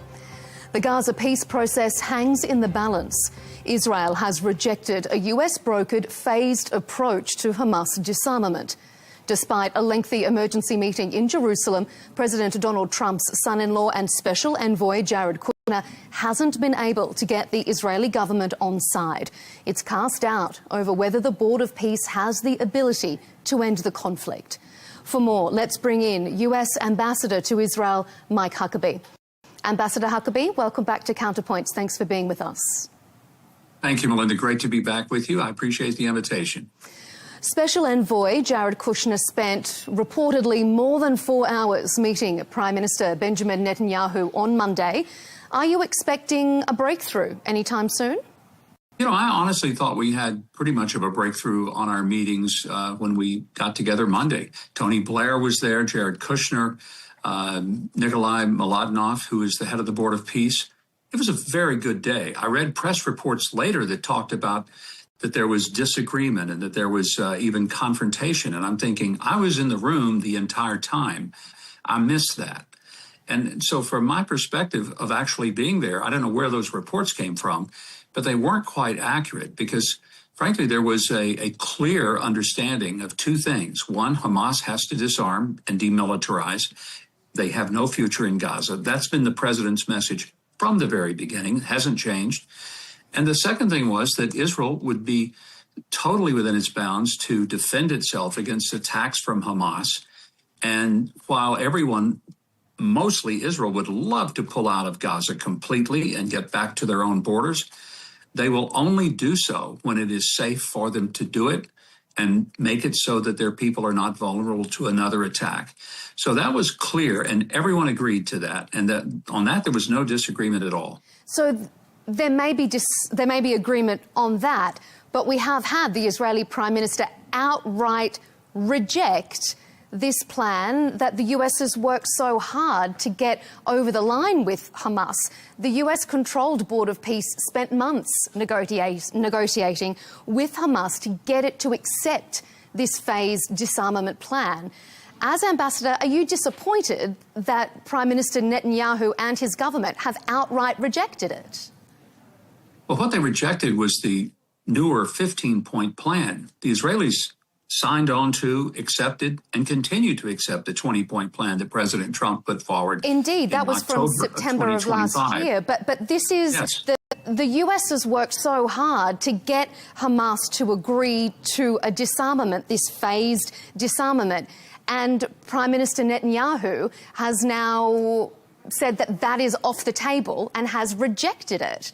Isn't that disappointing? Melinda, he has not rejected the 20-point peace plan. What he has rejected the disarmament deal, though, and that is part of this plan. Is that an obstacle? I would tell you he did not reject the disarmament. Is that Israel would move its borders, that Israel would no longer be taking care of defending itself with the hopes that Hamas would somehow disarm. The point is, what comes first, disarmament or Israel moving? And I think what the Prime Minister has made very clear, Israel is not going to cease defending its people and its property as long as Hamas is fully armed. I mean, I would ask the question, how many guns has Hamas given up so far? The answer, 0. Not one, not a pistol, not even so much as a slingshot. So until Hamas starts giving up weapons, there's no reason to expect Israel to change its posture. And that's really what was the point of the discussion. But isn't that exactly what President Trump and this 15-point plan is trying to facilitate? I mean, President Trump himself was so proud of getting this agreement from Hamas. As the US ambassador, do you feel like your counterparts in Israel aren't pushing for that same sort of peace? Oh, no, they're pushing for disarmament of Hamas more than anybody because they're the ones getting shot at. But they don't seem to agree with President Trump's idea of what it should look like. Well, his idea of what it looks like, he's been very clear. He's never wavered. President Trump has said Hamas has to disarm, demilitarize, and they have no future in Gaza. I don't know what could be more clear than that.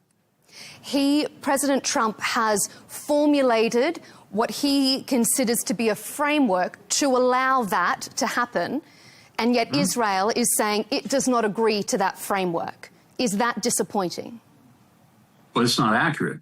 Israel has agreed to the framework that when Hamas disarms, demilitarizes, and gives up any sense that it's going to govern the future of Gaza, then this peace process goes forward. Phase 2 begins, building and construction begins to happen. But no building can realistically go forward as long as Hamas is shooting people, gathering up rockets and RPGs. Everything hinges upon one move, and that is Hamas honoring what they said they would do. What they said they would do last fall was they agreed to disarm. They agreed to demilitarize. They even were offered by the Israelis amnesty, that they could depart and go to some other country if some other country would take them. But they haven't moved. They haven't disarmed. And yet they have agreed to the plan that has been... Israel has agreed to the plan, but somebody's got to act. Agreeing to it in word, but not doing it, is not doing it at all. And so the agreement starts with disarmament. So even though Hamas has said, yes, we agree to the phased disarmament. They have come out and said that. They've agreed that with the US, and we saw Special Envoy Kushner take that to the Israeli government. So if Hamas is agreeing to disarm, why won't Prime Minister Netanyahu say, OK, let's start the disarmament process, let's get the ball rolling? That's exactly what he said in the meetings. I was there. I can attest to what he said because I was in the room. So then why are we hearing from the Israeli government that they are not going to pull back at all until there is a 100% full disarmament from Hamas? That's very different to what President Trump has been pushing for. I think what we're talking about is we're waiting to see Hamas make any move whatsoever. You've mentioned several times that Hamas has agreed. Well, I can agree that I'm going to jump off a 20-story building and fly to the ground. But agreeing doesn't make that possible, and it doesn't make it reality until I actually take the jump. Hamas has supposedly agreed. They agreed a year ago. But it's been a year, and they've not so much as given up a single rifle, not one pistol, not one arm of any kind, and they've continued to shoot, to fire rockets, and to try to build additional military hardware. So if that's disarmament, it's the worst definition of it I've ever seen. Everybody is waiting for Hamas, and I would tell you that that's exactly what was agreed upon and understood by Tony Blair, Nikolai Mladenov, Jared Kushner, everyone in the delegation, and me. It sounds as if perhaps what was discussed in the room is different to what was discussed with Hamas. Are you anticipating that now we're going to have to see a negotiation on the side with Hamas to try and get them to agree to apparently what was discussed in the room on Monday? Because it seems very different to what was agreed to ahead of that meeting. Yeah, I'm not sure that I see it as being different. The role has always been disarmament, demilitarization. They haven't done it. They haven't taken even the first step, not a big step toward it. And I think everybody is waiting for them to give up something. You know, if they would bring 5, 10, 15,000 guns, that would be a beginning point. They probably have a couple of 100,000 guns, but have they given up any of them? No.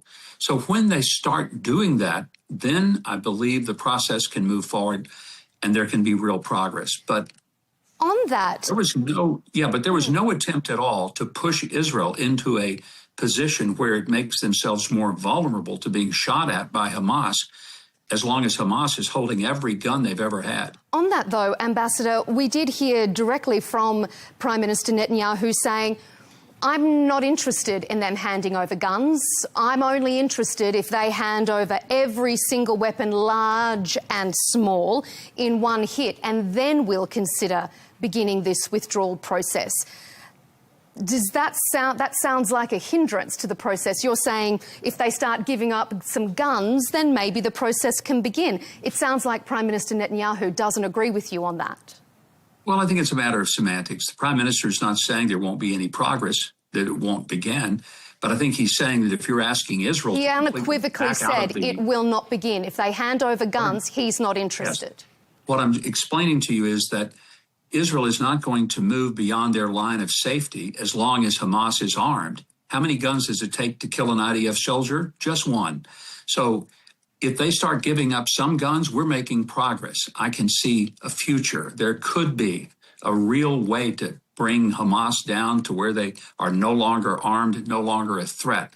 When that happens, then everything goes forward, and all of the hopes and the hard work that the president has done to get us to this point could come to fruition. But as long as you have people with loaded guns pointing at the people of Israel, and for that matter, the International Stabilization Force that's also going to be trained and brought in there, they're going to be vulnerable. They don't want to get shot at by Hamas. They don't want to get their arms and legs blown off by Hamas. So everything hinges upon one key factor. Hamas, they're the terrorists. They're not a state. They are a terrorist organization. They slaughtered and massacred over 1,200 people and took 251 people hostage, many of them Americans, by the way. So we care deeply about how this process unfolds, because these people have American blood on their hands, and they raped, they starved, they beat and deprived people in custody and in captivity for over 400 days. This is not going to be something that we just say, we'll trust Hamas because we know they're good for what they say. We know their word is dirt. And therefore, if they don't show some level of progress, some indication that they are serious about keeping a promise that they made, then nobody is expecting the other people who are being on the line, having guns pointed at them, to lay down their weapons and say, go ahead, take me down. It's not going to happen. President Donald Trump has said publicly, he has urged publicly Israel to stop striking Gaza because he said Hamas is effectively giving up its guns. Do you think Israel should cease its attacks to allow room for this process to succeed? Once again, it's the chicken and the egg question. And the first thing that has to happen is Hamas has to stop firing at the IDF. They have to stop approaching the line. And then they have to also start giving up their weapons, which I think I've said it now for the third time. So far, not one gun. But nothing. President Trump himself has asked Israel to stop its attacks. Do you disagree with the president on that point? The president has said clearly that while he would like to see there be a calm in the region, he also has expressly said, that he fully expects and believes that Israel has a right to defend itself. And if people, whether they're soldiers or whoever it may be, coming to the line for malign purposes, Israel has every right to stop those potential incursions. And Israel is not only doing it for themselves, but if there's going to be any hope that the ISF, the International Stabilization Force, can do its job and even patrol that border, there's going to have to be some recognition on Hamas that we don't trust them. They're going to have to show us. They can't just tell us, because everything they've said, they have not necessarily done. So if they've not done one thing they said they were going to do, let's let them step up to the starting point and show us what they're going to do. That would be a wonderful day that would begin to move us forward. Let's turn to Syria, because commenting on Israeli strikes on Syria's Abu al-Duhur military base, your counterpart, Ambassador Tom Burges, US Special Envoy for Syria, called it an unnecessary escalation that does not advance regional stability. Do you view Israel's attacks there on that Syrian military base as provocative? I don't think it was intended to be provocative. They saw the Turkish military moving at a level far further south than they were ever supposed to be.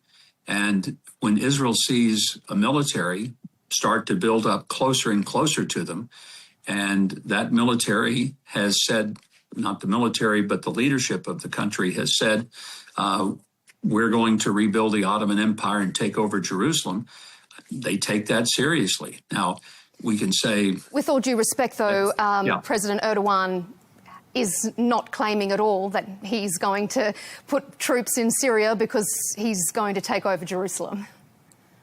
He has made the comment on many occasions publicly that he would like to rebuild the Ottoman Empire and take over Jerusalem. He has said that. So, you know, I mean, that's on the record. Now, is he giving an imminent threat? Maybe not, probably not. But this is a tense region. Everybody is quite nervous.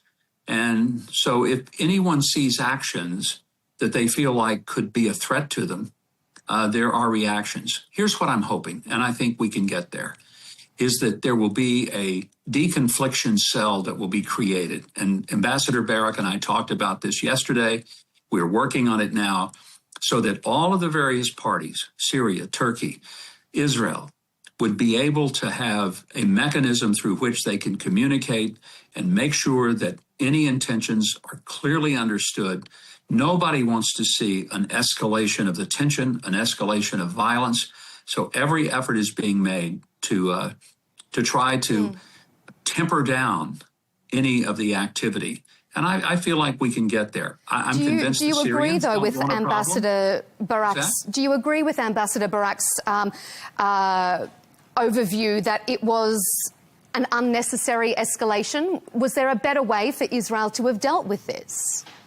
That's a question you'll have to ask the Israelis, what they saw, what they believe they were threatened with, and why they did it. I can't answer for them. But as the US ambassador, and you're watching from as the ally, wanting to keep calm and stability in the region, would you have advised them differently?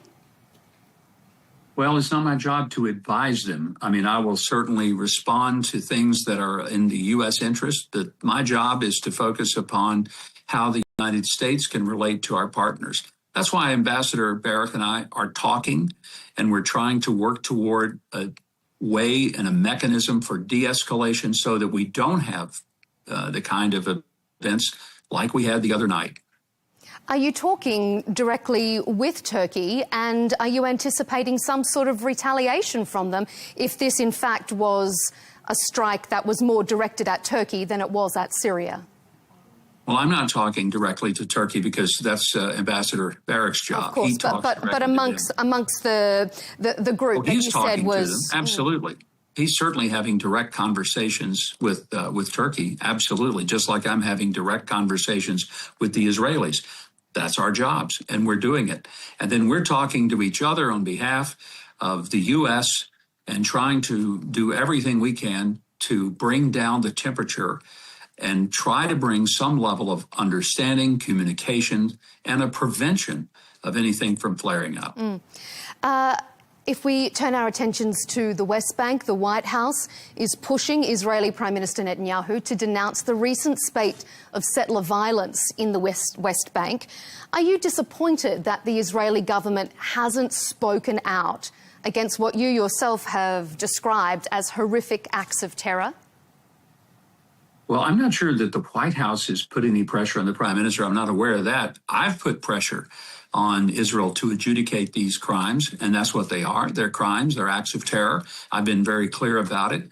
I think the tragedy is that of the 500,000 people who are Israeli who live in Judea and Samaria, there may be 300 to 500 people total who are involved in these thuggish activities. And sadly, a lot of them, they don't even live in Judea and Samaria. They're not even from there. And it makes all of the 500,000 people who are living there look bad. And people say, oh, this is all of the settlers. But it isn't. In fact, the governor of the Yesha Council, which is the governing body for the Israelis in Judea and Samaria, has expressly condemned these acts of violence.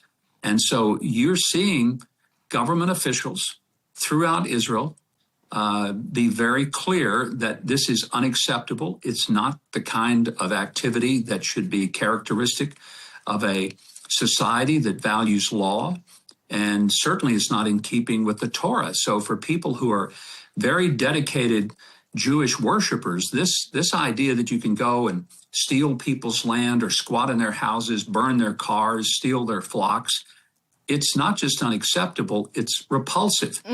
So you haven't heard any what I would call timid reactions from me in my role or from the United States, we've been very clear in condemning these actions and expressing it clearly to the Israelis that this is hurting your cause. It's hurting your reputation. You don't need this right now.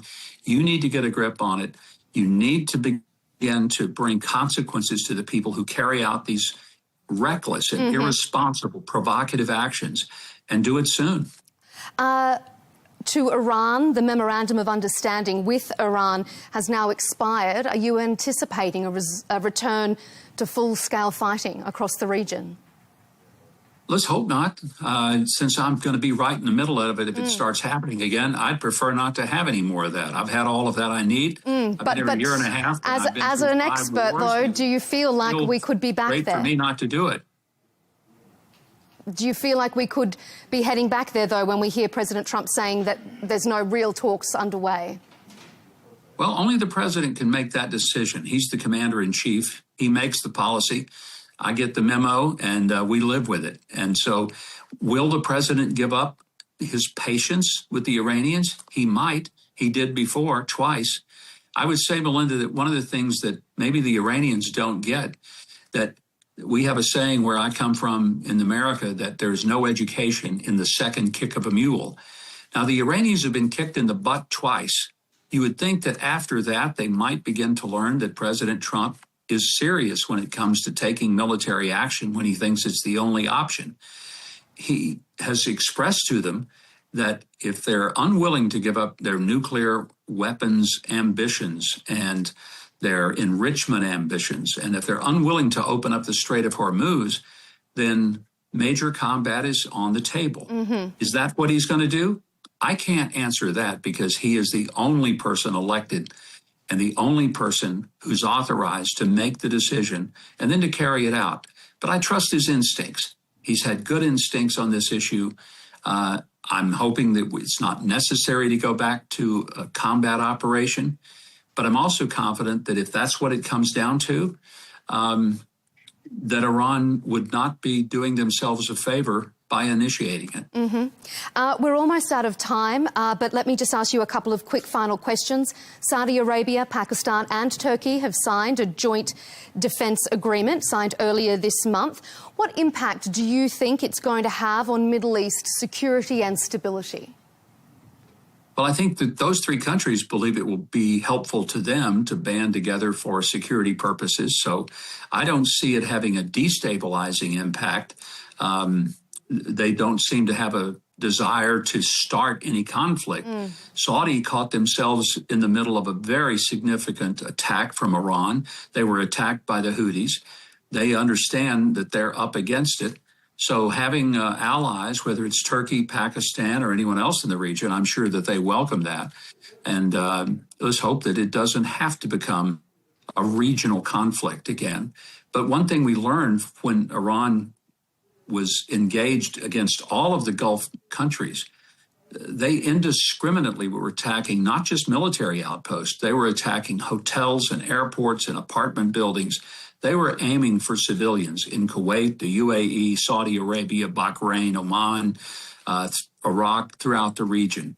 And I think they really showed who they were when they did those things, because why would you attack the civilian populations of some of these regions who had never fired a shot at them? And just finally, very briefly, when I sat down with the Israeli President Isaac Herzog last month, he indicated that Israel could be open to a new, more tailored type of diplomatic normalization with the Kingdom of Saudi Arabia, one that exists outside the current Accords framework. Is that something that you think the US would support? I think we would support anything that brings a greater level of cooperation toward normalization between Israel and Saudi Arabia. You know who would welcome it the most? Israel would. I hear it from them all the time. It's a benefit, just like it has been for the UAE. The UAE joined the Abraham Accords. It's been good for them economically, militarily, from an intelligence standpoint. I think other countries in the region, if they would look at that model, they would say, it really makes more sense to be on good terms with Israel than be an adversary. There's no advantage in being an adversary. There are lots of advantages in being an ally. Ambassador Mike Huckabee, we're out of time, so we will leave it there. But thank you very much for your time here on Counterpoints. Melinda, thank you. Great always to be with you. Hope to do it again soon.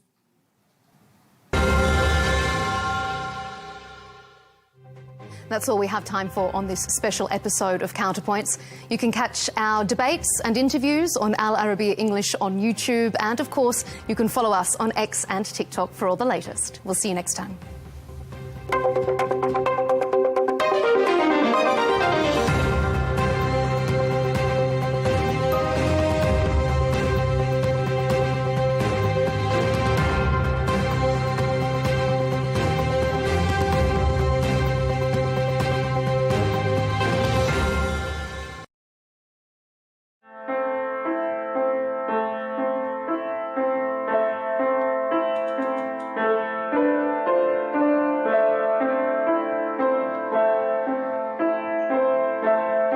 I wish reality were as easy as talking.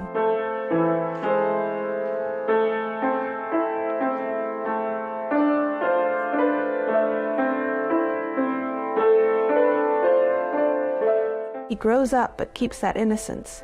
That's the instinct God created us with.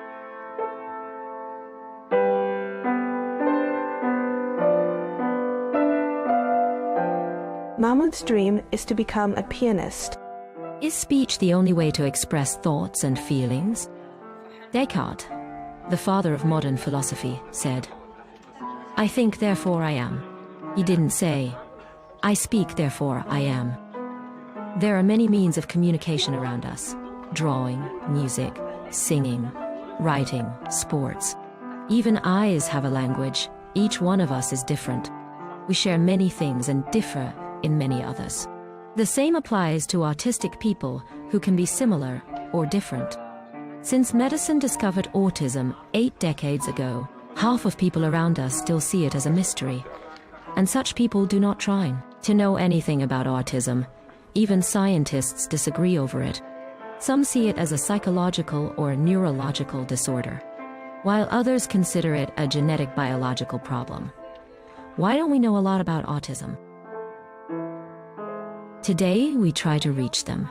We are not looking for a cause, a doctor, or a cure. This will be a special mission in which we go to them to find out their thoughts and feelings. Do they live in the moment only? Or do they dream and wish? Do they understand adolescence? What is lying? Or politeness to them? Do they know they are different? We thought it would be enough to get answers even to some of those questions.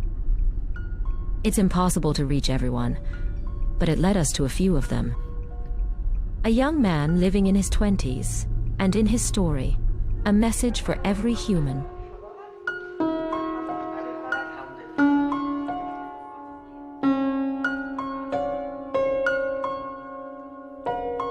I exactly experienced the entire 5 stages of Kubler-Ross. I experienced every single stage. Starting with denial, I experienced this stage in the sense that I cannot believe that my son has autism. There is nothing wrong with my son. It must be a stage that would pass. You know how mothers might fool themselves. They pretend that there is nothing wrong, then there's the stage of anger. The anger stage involves questions like, why isn't he interacting? Why should Mahmoud be autistic? Even though I never asked myself or God about why I had to go through this. When I was young, my father used to sing for me in the car. I love you when you speak. I love you when you draw a smile. شو بحبك لما بتحكي ترسم عشفافك ضحكي شو بحبك لما بتبكي بتشكي وعم بتغلغل فيه حبيبي انت الأحلى عمري بقلبك عم بيحلى عطرك سحرك صوتك رسمك صار مني وفيك. Sometimes I thought about committing suicide. I wished death for me and my son, but my death wouldn't change anything. In the end, my son would be left alone, and that's not what I want for him. When I felt that I was fed up, as they say, I could no longer bear this angry and depressed fate. That's when it started to search for psychological solutions. Thus, I studied psychodrama therapy, because I was convinced that I wouldn't heal. In 1 or 2 sessions, or even in 1 or 2 years, I was convinced I needed to know how to face my feelings and understand my psychological condition throughout my life, because I knew my current situation would continue all the time. شو حلو حبيبي شو حلو هالقمر شوفوا ما أجمله بس أنا عبالي دلله وحياتي ما حدا بقى يزعله. I don't like hurting anyone. أوقات الدنيا بتوجعني وساعات بتعاند ويايا لا بخاف وحخاف ازاي يعني دايما مطمن طول ما انت معايا. During World War II, a psychiatrist was influenced by the power of compassion and resilience in human spirit. In 1969, she introduced a model named after her, about the 5 stages of grief. Through this model, Kubler-Ross wanted to speak out loud about the feelings a person experiences when faced with a shock that shakes their inner peace. The transitional stages in the Kubler-Ross change curve begin with shock, which leads to denial. Then anger takes hold. Then we begin bargaining with ourselves in a one-sided dialogue. We want to escape the crisis without making any effort. Then comes depression and sorrow. Despair and all negative thoughts start to attack at the same time. Acceptance is the beginning of the solution. And out of love for her son, she feels hatred. She thinks she hates her son, but in fact, that represents in psychology the stage of anger in Kubler-Ross model. She becomes angry with herself because she feels those emotions, which are unfortunately normal.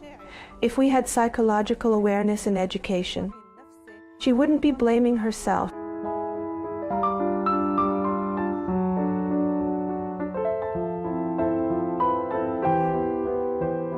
Once I reached the stage of acceptance, he started to show results that I had been waiting for years of effort. He started to show me those results. I reached a state of acceptance that it's over. I accepted him however he is, whatever progress he makes or doesn't make. That's it. This is my son, and I want to love him just the way he is. And that is the golden key. I accepted Mahmoud as he is, like any mother who wanted him to lean on her. But what happened was the opposite. Fatin's dreams of Mahmoud graduating from university with a postgraduate degree did not come true. Mahmoud opened a door to his world for her, and he amazed her and made her forget the routine life and the struggle, competition, and racing against time in everything. I used to be afraid that something might happen to me. And how would Mahmoud eat? He doesn't know how to say, "I want to eat." He wouldn't say, "I'm thirsty. I have to bring him water." But what worries me is his perseverance. Mahmoud has overcome it, thankfully. Thank God, you could say. Do you consider that the great achievement was by Mahmoud or Fatin? It was definitely by Mahmoud. We honor mothers in our society, and we see the efforts made. But, unfortunately, we don't understand the value of that effort because they struggle just like we do. They struggle with themselves. It's not something easy for them from the start. It's not easy for them because we are breaking their nature. In fact, I'll tell you more. We are distorting them. We are distorting their nature so that they become like us.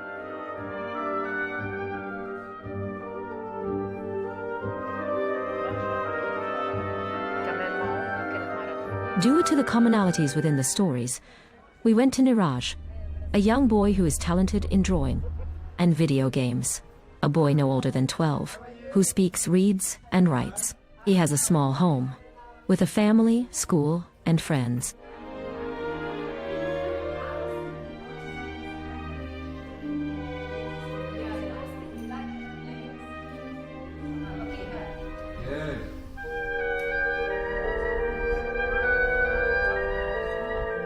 At this time, I don't know nothing about the autism, so I was just thinking why he don't talk, because he was speaking, he's eating good, sleeping good. I think when I call him, he don't come. I say, Niraj, he don't look at us, don't come. So one day when he was 3 years old, with nothing, no speak, he just making sounds like At this time, I don't know nothing about autism. I know autism only, I know some children with development problem have autism. So when I come back home and I went to the internet, this is something wrong. You never have to go to the internet to check and solve your problem.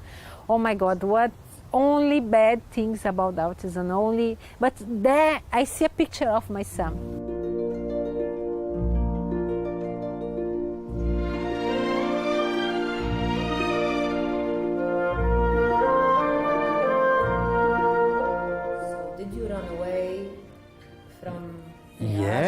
Yeah, I would say so. Yeah, I would say so. I would say that, I mean, being in denial is kind of running away, isn't it? It's an indirect way of saying you're running away if you are in denial. You know, maybe you're in denial because subconsciously you know it's true, but maybe you're in denial because maybe you don't know what to do, so you panic. And it's definitely Artemia is what woke me up. You know, kind of she would bring me back down to earth, saying, you know, this is not going to go away. He's not going to snap out of it. It's not something that there's no medicine that we can just give him and he's going to be okay. And then I would see what she's doing. And that's, you know, then that was like kind of the inspiration to, I want to be part of this journey and help where I can. That's basically how I transitioned from not doing anything into trying to do something. I see myself as a father to Niraj, not as an autistic child, but as a normal child, which gives me an oversensing comfort. So it's not, I should do more with Niraj because he's autistic. It's more, I should just do more with him just because he's just another child. So I think now I'm not beating myself up because he's autistic, and I think that's a testament on how far he's come.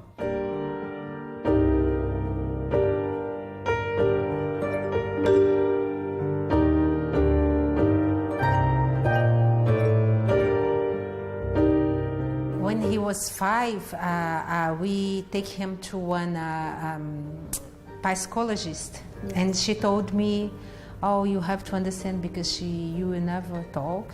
He gonna be adult with the mind of the child." He just told me like this. My son is talking now. If you say that for one mother, you take her hope. Yeah, your hope.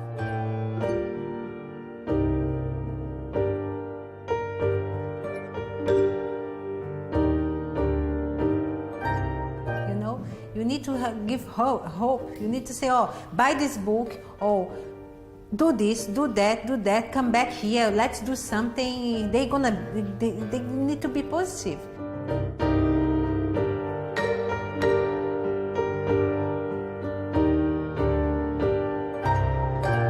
I've never had pets. I'm not a huge pet lover, but I did try, and whenever we take him to the park, try and push him towards the dogs in the park. And yeah, he liked them a lot. And now we have cats, so he's you know, plays with them as much as he wants. I did try to play football with him. He doesn't want to play. So then I just kind of revert back to what he's interested in, and because at the end of the day, that's how you maximize engagement with anyone.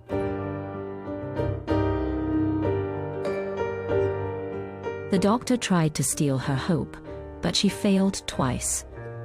As a doctor, and as a human, that's what happened to Artemia.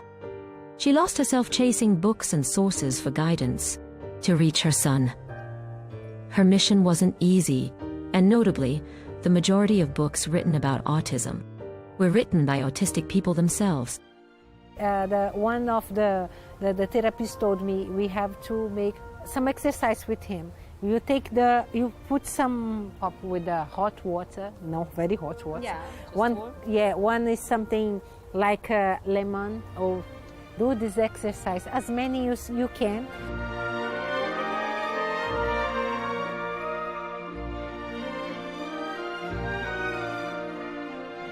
Okay, show me phone.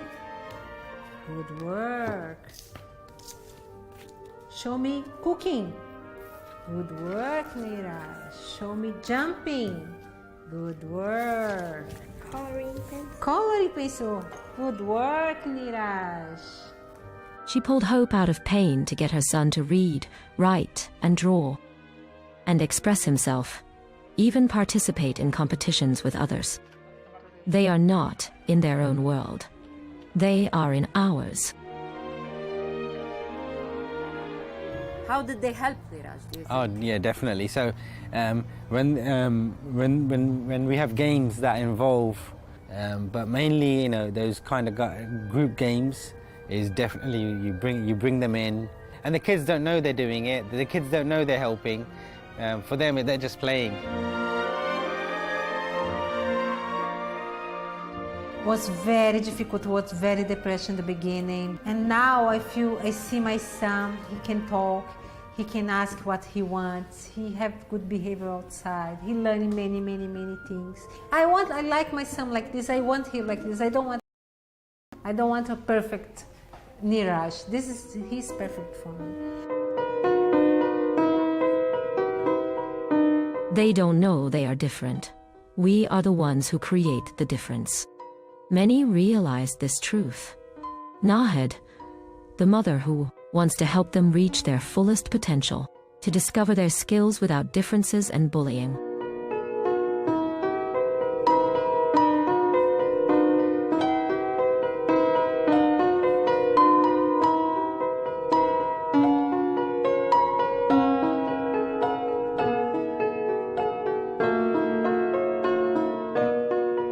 I am Nahed, a mother before anything else. I built this entire place, dreaming of a space where Ahmed could live, where I could watch him grow. My dreams, like any mother, were very big. Unfortunately, after I started this place, Ahmed's needs were different, and today Ahmed. What exists in this place? But the place has become for all the Ahmed in this world. I now have more than one Ahmed. I have Alai, I have Khaled. They call me Mom, and my son does not talk. After my long journey with Ahmed, he stayed the same. I was the one who changed. So I wanted to change Ahmed, but Ahmed won't change. Ahmed granted me exponential strength to be the person I am now, capable of helping all these people. I really do not see myself as strong. Is there a greater strength than that? This is Ahmed's strength, although considered as disabled, but they are not weak. They deserve to live. We all have our own kind of disability.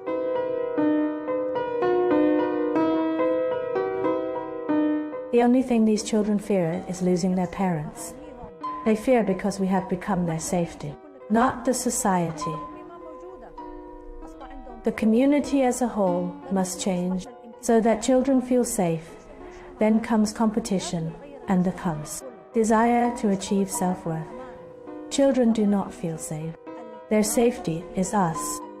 So we must give our children safety before we ask society to give them safety.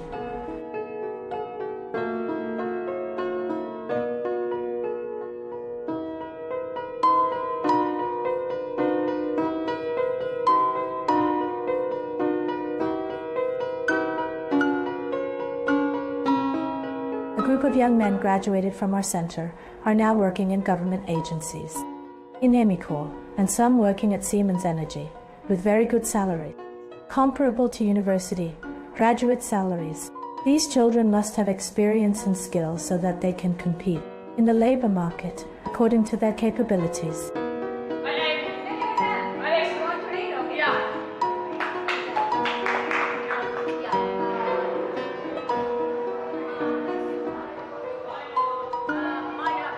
My name is Andrea, and I'm 18 years old.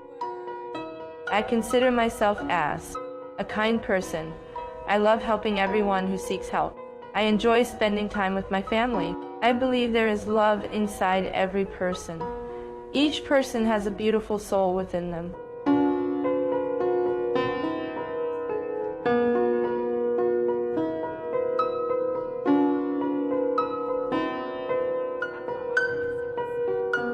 How would you describe Mahmoud? He is a kind person and musically talented.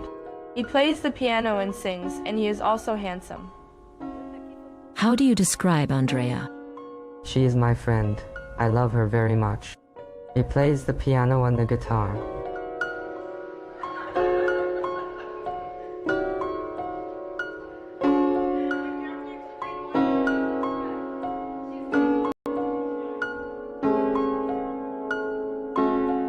I was studying a major that I love. I was easing my conscience as a mother by studying something that could help my son.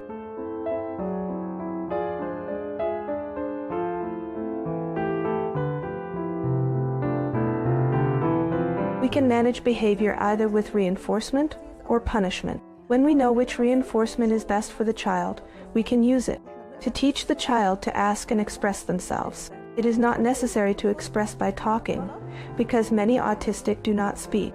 So we can use pictures, or we can use an iPad to be able to communicate with them, and they can communicate with us. This skill is one of the most important things we teach a child. It's one of the foundational skills we begin with for a child. Honestly, the early stages were the hardest for me. I used to repeat sessions that he learned with the specialist every day. I would reapply the speech sessions with him 4 times a day. I used to repeat them on the same day. At the times when I could not do these sessions, I would repeat them through activities I would do with him at home. So when he became responsive, when he was ready, when he became ready to expose him, experiments to find out what does he like, so we tried.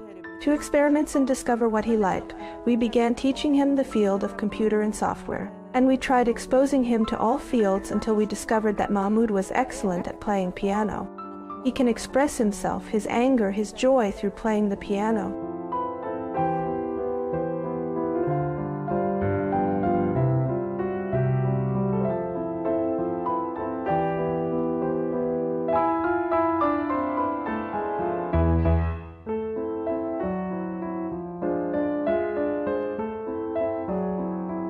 What if we were asked to pause for a moment and put on the shoes of this mother or sister or that father or brother just for a moment?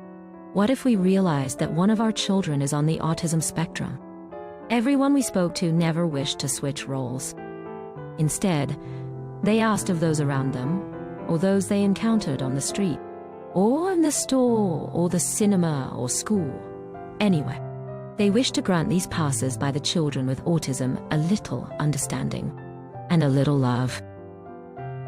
It pains me to see him grow up, still with that same innocence and childlike nature.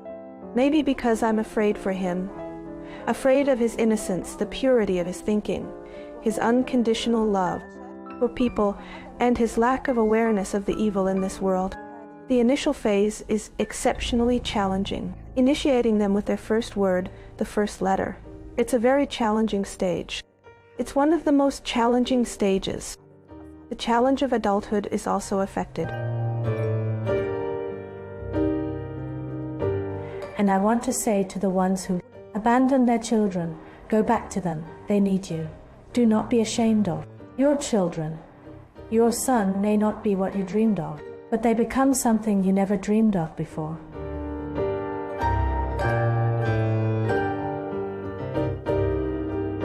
I am really grateful for his presence, no matter what he is. Of course, I wish he does not suffer from autism. I cannot imagine my life without his presence.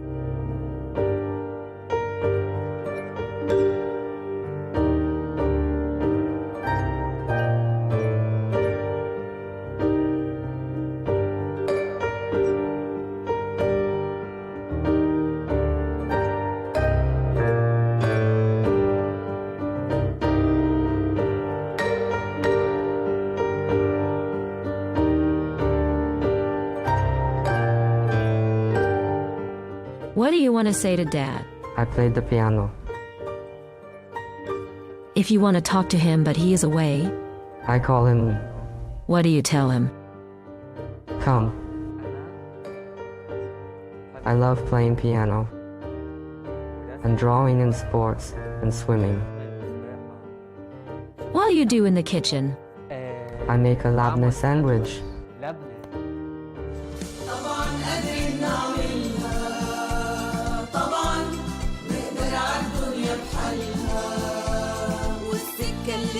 صعبة في أولها مع بعض أنا وأنت أكيد هنكملها لا لا لا لا لا لا لا لا لا لا لا.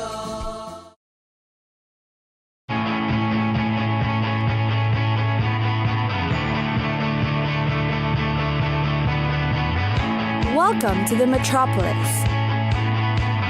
The big city. This is where tech, trends, and culture meet. Meet the people. See the sights. Walk the city streets. And experience the lifestyle.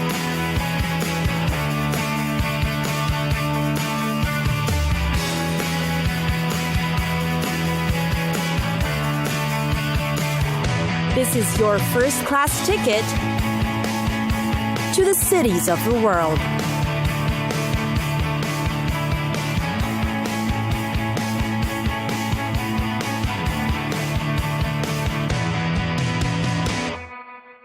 Bali, home to some of the warmest, most welcoming people in the world, Bali.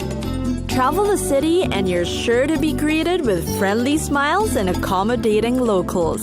The people of Bali are known for being patriotic, and they would go out of their way to make tourists feel comfortable and make sure that they get to see the best of the city. For one, Bali is known for its rich culture and heritage. For the Balinese, religion is integral.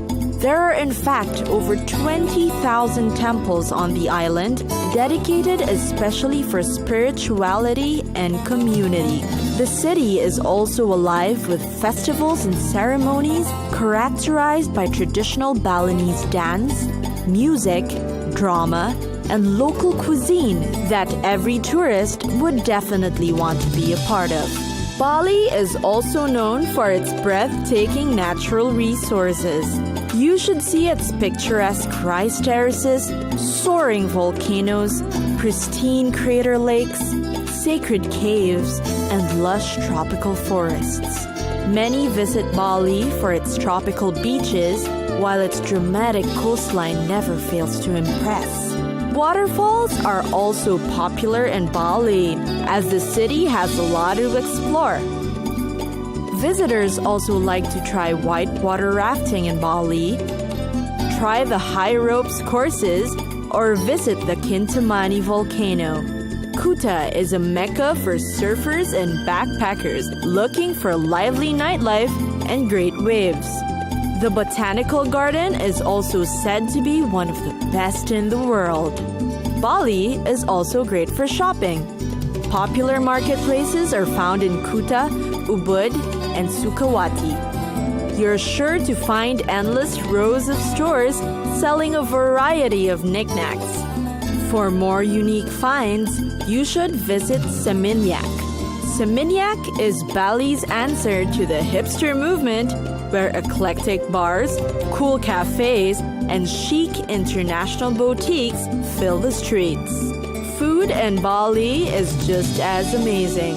Almost every warung or local eat shops offer the best local dishes, from satay ayam to soto ayam to nasi goreng. It's where you get to eat delicious meals for very affordable prices. But there are also fine dining restaurants in Bali that will serve all kinds of food. The city, after all, takes on many influences from all over the world.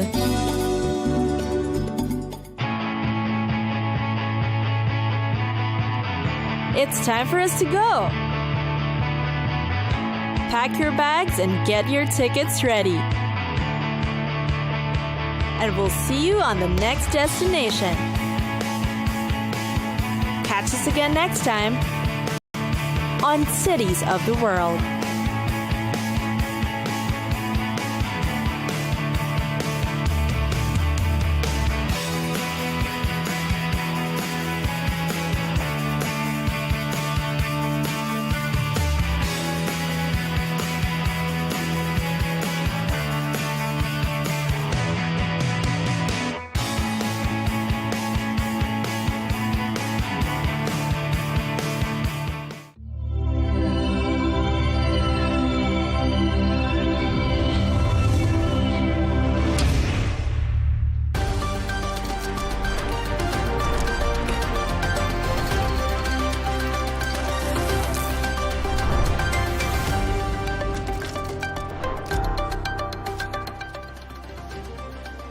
Hello and welcome. I'm Leigh Ann Gerrans and you're watching W News Extra, broadcasting live from the Al Arabiya studios in Riyadh. These are our top stories. NATO says it's prepared to address any threat following reports Iran is considering attacking US military assets in Europe. Ousted Ukrainian Defense Minister Mikhailo Fedorov calls for wartime elections challenging Zelensky's presidency. And China's most talked about robots make their debut on the stock market, marking a huge milestone for Beijing's technology industry.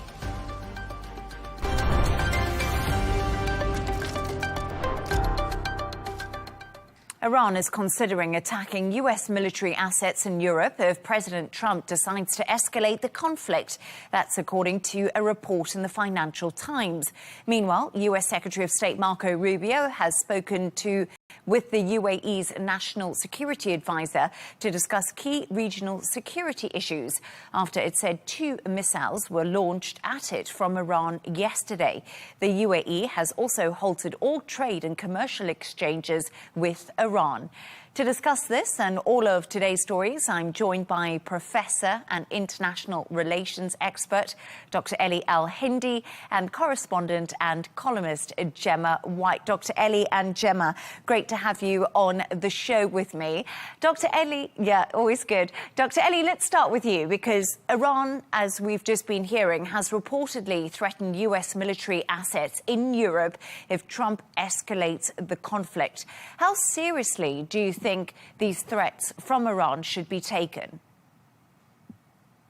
Well, good evening, first of all. I do believe they need to be taken into consideration seriously for 2 or maybe 3 very important reasons. First of all, we do know that this regime has had the practice and the habit of doing small independent attacks, especially during the 80s and up till the end of 80s, even early 90s. We're speaking about kidnapping Americans, attacking embassies, hijacking planes, all these kind of sort of activities that they did resort to heavily to establish themselves and to hurt American interests before, as I said.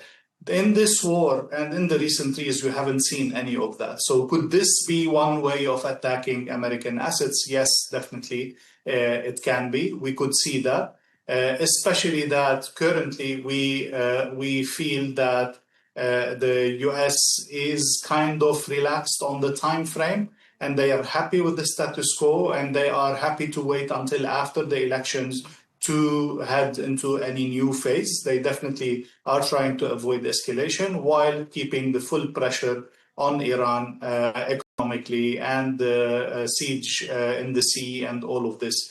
Add to it, of course, the recent UAE decision to stop financial interactions. So the Iranian regime is definitely under pressure. This pressure is going to increase significantly, mostly the economic and financial pressure, but could also turn into internal popular pressure and, of course, political and politics. So they will be trying, in my opinion, to shift gears, to try to shake the status quo, because the way things are going is not their favor. Now, speaking specifically about a potential, like, for example, a missile that could be launched on Europe, on American, let's say, military bases in Europe or so, we do know that at least theoretically they do have the capability. And we've seen last year the missile that almost reached Diego Garcia in the Indian Ocean. The estimation was that this missile could potentially come close to 4,000 kilometers, which again, in theory, could cover all of Europe. So the knowledge is there, the capability is potentially there. However, I don't think they do have missiles that are ready to be used in this way. And I don't believe, more importantly, that they are willing to poke the bear or willing to do an attack that would make NATO engage militarily against them under, Article 5, the common defense, all of that, and turn the war, instead of an American aggression, illegal aggression against them in their language, to a legitimate NATO response because they have provoked and attacked European countries. Yeah, as you say, Dr. Ellie, Iran's knowledge is there, but the gamble for them would be huge if they do act on this threat. But Gemma, I just come to you for a little bit more because Dr. Ellie mentioned this, but we've seen the UAE cease trade with Iran after it fired ballistic missiles. How damaging is this to Tehran? Because we know they have broad-based sanctions on them already, but the UAE is a lifeline in many respects. Absolutely. And I think when the alert went out yesterday, everyone was as shocked as I was to hear it and wonder, if everything was sort of starting up again. So, yes, this is a huge blow. And Tehran knows this because they have already denied that they launched the missiles. Iran's Ministry of Foreign Affairs has called the accusation baseless and they've called it a false flag operation. But the UAE's decision means that all trade, commercial exchanges and financial transactions with Iran have been halted, and this will have serious implications for Iran. And this is at a time when the country is already under heavy US pressure, sanctions and severe disruption to shipping through the Strait of Hormuz. Now, what the UAE's decision does is it cuts off a major burgeoning economic lifeline because the two countries had begun to sort of trade, not in the size and scope that they had previously before the war, but, there had been some sort of cross-Gulf commercial exchanges through ports, including, Jebel Ali in Dubai. And according to AP, recent bilateral trade between the two countries was worth more than $28 billion. So, the UAE has for a very long time for Iran been an important gateway, both financially and commercially. And that gave Iran access to, the international economy and international markets. So it is a big blow.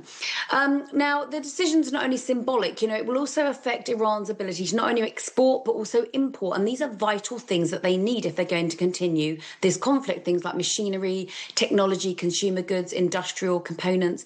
And what we have to remember is there is a big Iranian population in the UAE. It's estimated to be between 500 to 600,000 people. That's between, 4.7 to 8% of the country's total population. Now, Iran isn't completely cut off. As we know, they still have trading partnerships with China, Russia, Iraq, Turkey and Oman. So it's likely they're going to reroute, their commerce rather than completely lose it. But ultimately, at the end of the day, it's the Iranian people who are going to suffer. This is going to see their cost of living soar. As import costs rise, there'll be shortages of products, greater pressure on Iranian businesses, and further pressure on the Iranian rial. And Dr. Ellie, we have lots of analysts that have been speaking today about the UAE's decision when it comes to trade with Iran. And some people have been suggesting that the UAE could have made this decision due to pressure from the United States, because we know we've heard from Donald Trump that the plan is to crush Iran economically. We know the US has that blockade. I just wonder what your thoughts are on that take. Well, we know for a fact, and we have heard it from the different Emirati officials, that they don't want to escalate this war. They want to end it as soon as possible with the least cost possible. They have tried to appease. A few months ago, we saw messages, we saw even visits, we saw a serious appeasement trying to move the UAE out of this conflict, because really it has nothing to do with this conflict. On the other hand, unfortunately, we have seen continuous Iranian attacks and disregard of the national sovereignty of the UAE. Most recently, we have seen 2 attacks on 2 ADNOC tankers. And yesterday, we have seen these 2 missiles that, again, we see them in our own eyes, so it cannot be a false flag thing. We know that they are coming from the east. We know that they are shut down by the defense systems. So there couldn't be any mistake in that sense. So if we are to blame anybody for pushing the UAE to this decision, we have to blame Iran and definitely not the USA. This was a long time coming, and I think the UAE officials have been fed up from trying to appease the situation, as simple as this. Thank you so much for your thoughts on that. Stay right there as we now move on to another story. Former Ukrainian Defense Minister Mikhailo Fedorov, who was sacked, has called for wartime elections. It's been called the biggest challenge to Zelensky's presidency since Russia's full-scale invasion.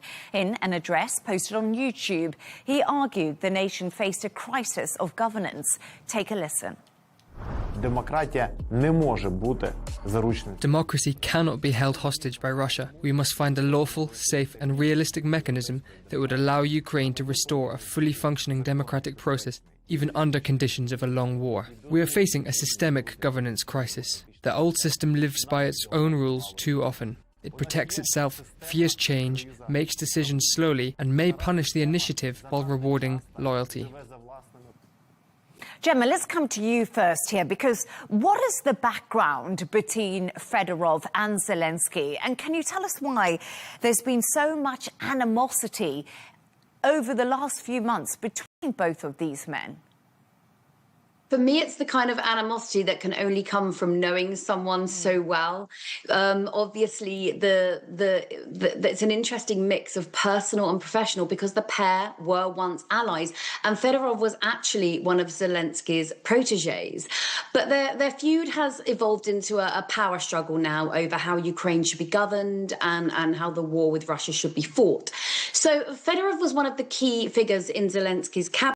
He started out as an advisor to Zelensky following the 2019 Ukrainian presidential election, and then he became Minister of Defense in January this year. Now, he became very well known and very well liked for, modernizing Ukraine's government and military. He was a big advocate of use of technology and drones, and he was never, originally seen as a rival to Zelensky. Now, this changed when Zelensky dismissed him as defense minister in July, and because it was such an unexpected move, and his supporters, it triggered protests. People took to the streets, and they were demanding his reinstatement. Such was his popularity.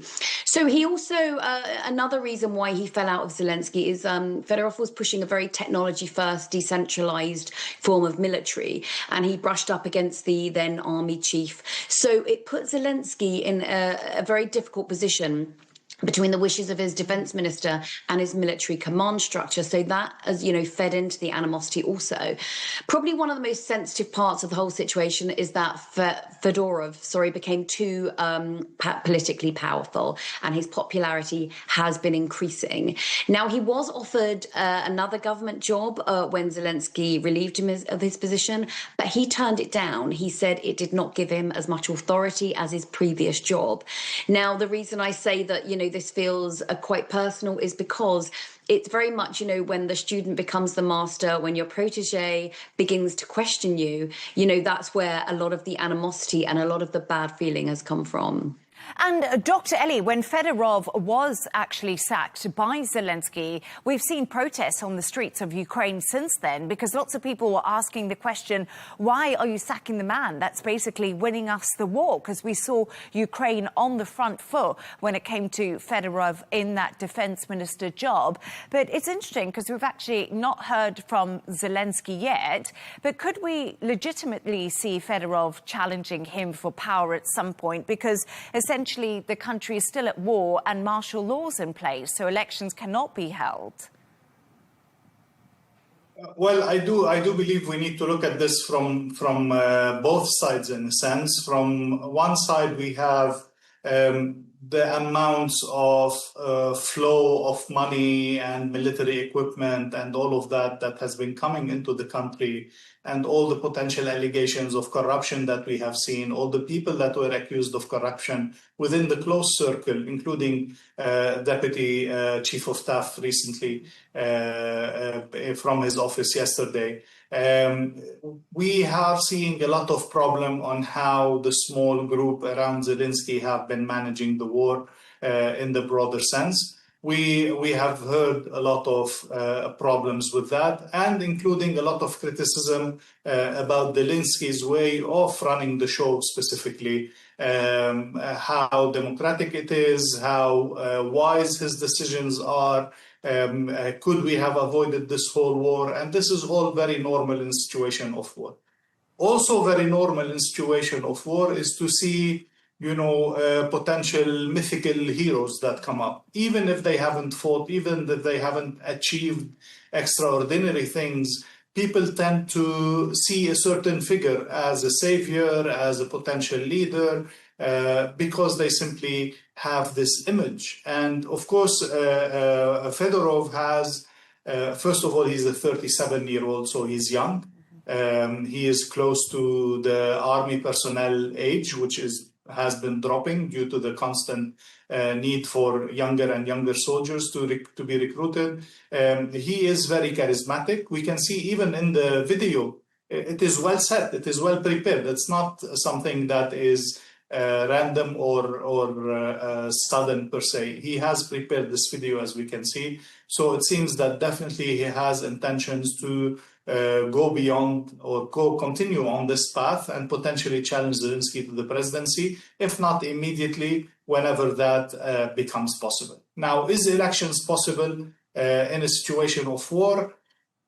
We can say yes and no. Legally, it might be legal to keep postponing the elections, but what about the popular legitimacy? What about the need to have legitimacy for any agreement once we have an agreement for peace? What about the popularity of the president? What if the people don't trust him anymore? You've told me, Leigh Ann, before that you've seen polls saying that he still has around 50% of popular support. How do we do this poll? If we do this poll, can't we do election votes in the same way? Technically, it's a nightmare. It's going to need a lot of reassurances. Zelensky previously has commented that those who request us to do elections need to guarantee the security of the people and of the process, and then I will do it, which is also not feasible. So it's a very complex situation, but definitely two things to keep from this. Fedorov is a person to keep an eye on for future roles. And the second very important thing is that Zelensky can no longer continue to disregard all the criticisms to himself and to his closer team. But Gemma, I've just been listening to what you've been saying, Dr. Ellie, yes, and polls, and I was speaking to a Ukrainian MP a little bit earlier who says Zelensky has about 50% support in the country right now. So there's still broad-based acceptance of Zelensky. And really, Gemma, when we look at this war between Russia and Ukraine, we're seeing almost daily attacks back and forth. Russia's hitting Ukraine, Ukraine's hitting Russia. And right now, on an international stage, Zelensky has become the face of Ukraine. And I wonder if it's wise to have an election now while we're still in this difficult position in the war. I am of the mind that it isn't. I think it would add further turmoil. I also think, obviously, you know, that there are rules in Ukraine. You can't have, you know, an election when martial law has been declared. And I wonder if an election would also play further into Russia's hands. You know, they can start declaring that this election is illegitimate. You know, they can sort of, you know, and who knows what kind of interference they might be able to, you know, exert over that, given that there is credible information that they have previously exerted, you know, previously exerted influence over other elections globally. I think that it is a direct challenge to Zelensky. I know Fedorov has said that he is not going to be running for president, but, you know, the video is pretty clear.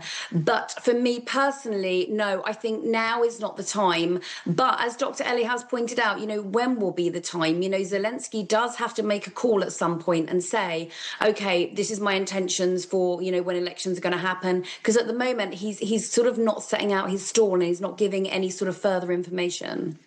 And Dr. Ellie, I just want to get your thoughts on that, because could this play into Russia's hands? And I think there is an argument that many people would say, when is Russia going to hold free and fair elections? Because obviously we saw the death of the opposition leader, Alexei Navalny. So, Russia also has its own domestic issues to deal with.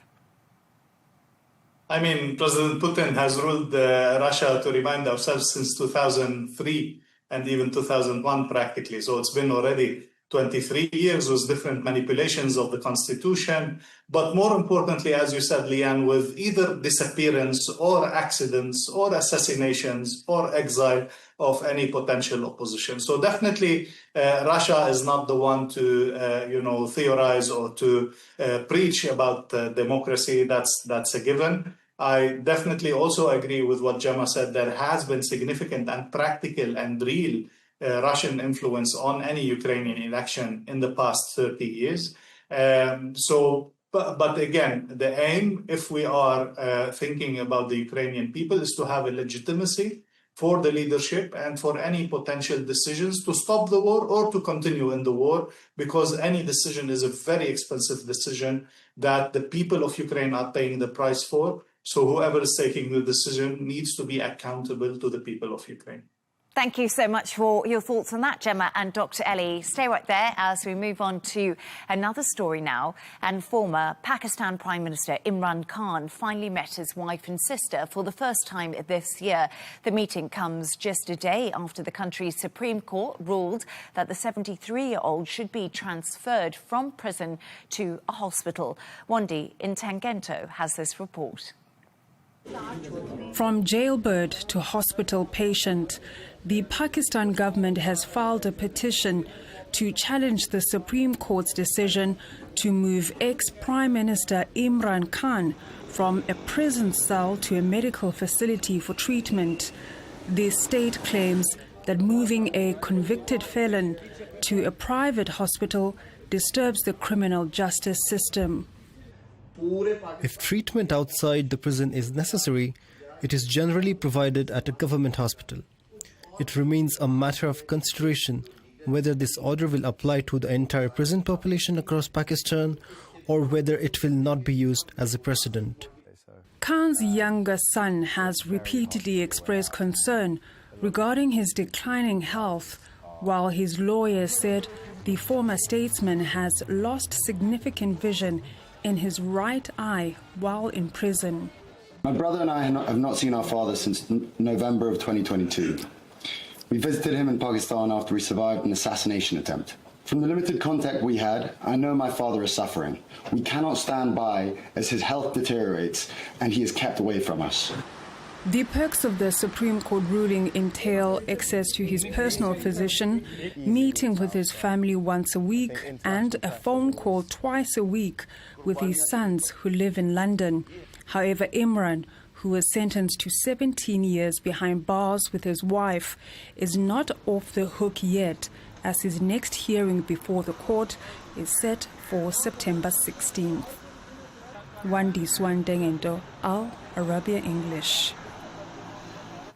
Dr. Ellie, let's come to you first, because we obviously heard in that package from Wandi, from his sons, from lots of his family members who are deeply concerned. What's likely to happen here, do you think? Could Pakistan's government keep him in jail?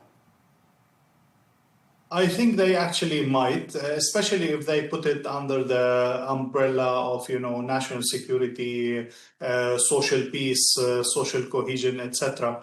They will find ways to keep him in. After all, we've had a lot of reports that potentially criticize the imprisonment in the first place and the way of treatment, accusing it of being more politically driven and so on. The government, on the other hand, is saying, as we heard from Wendy, but also more specifically, that nothing in his medical condition requires immediate attention. So there's definitely a problem with his eye, some anxiety issues, some things like that. Nothing that is really urgent and requires an exception of the rules per se. So they are pushing back. I think they will continue to push back.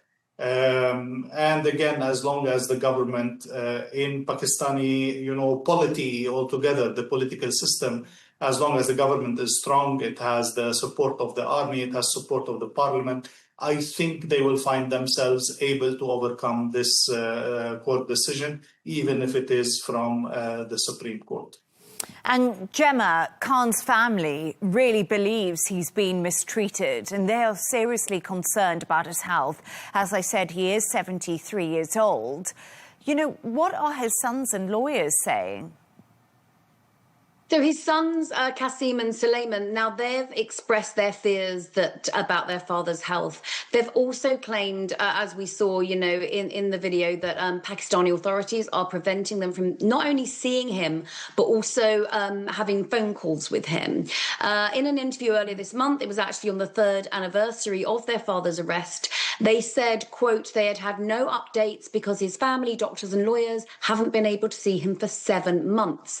Now, they say that this, lack of contact has made it impossible for them to personally verify his health.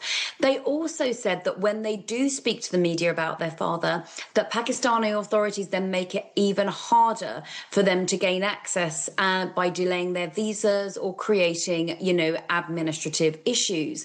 So in their most recent interview, they said they were kept in the dark about their father's condition. This is concerning his eyesight. His lawyers have said that Khan suffered substantial loss of vision in his right eye. But then officials told them that this had been corrected, that Khan was now okay. But their thought is that they have been unable to verify this claim. So what happened yesterday was that Pakistani Supreme Court, they ordered that Khan be moved to a private hospital in Islamabad, where a medical board, which included Khan's private doctor, could assess and treat him. Now, there's also an array of other health-related issues here, anxiety, heart palpitations, blood pressure fluctuations, that kind of thing. And then today, the Pakistani government, they actually filed their own petition challenging this ruling, this order to move him, saying that, it would affect future, judicial rulings. Does that mean that every prisoner then gets to go to a private hospital if their lawyers, insist? So, yeah, on one hand, you've got the sons and the lawyers saying they haven't been able to verify any of this. And on the other hand, you have the authorities saying, no, he's absolutely fine and he doesn't need any additional treatment. And Dr. Ellie, Imran Khan, I remember him growing up. Obviously, my family used to watch a lot of cricket. I watched Imran Khan play cricket. He was a cultural icon, but more than that, he's a cricket legend. He captained the Pakistani cricket team. He was almost famous globally in many respects. He married Jemima Goldsmith. He became a celebrity in London. We know that he has broad support still in Pakistan, and we know that his supporters really are torn about this. And is there concern that this could really raise public anger as this dispute goes on? First of all, an answer for his demise is simply politics. I mean, he decided to go for politics.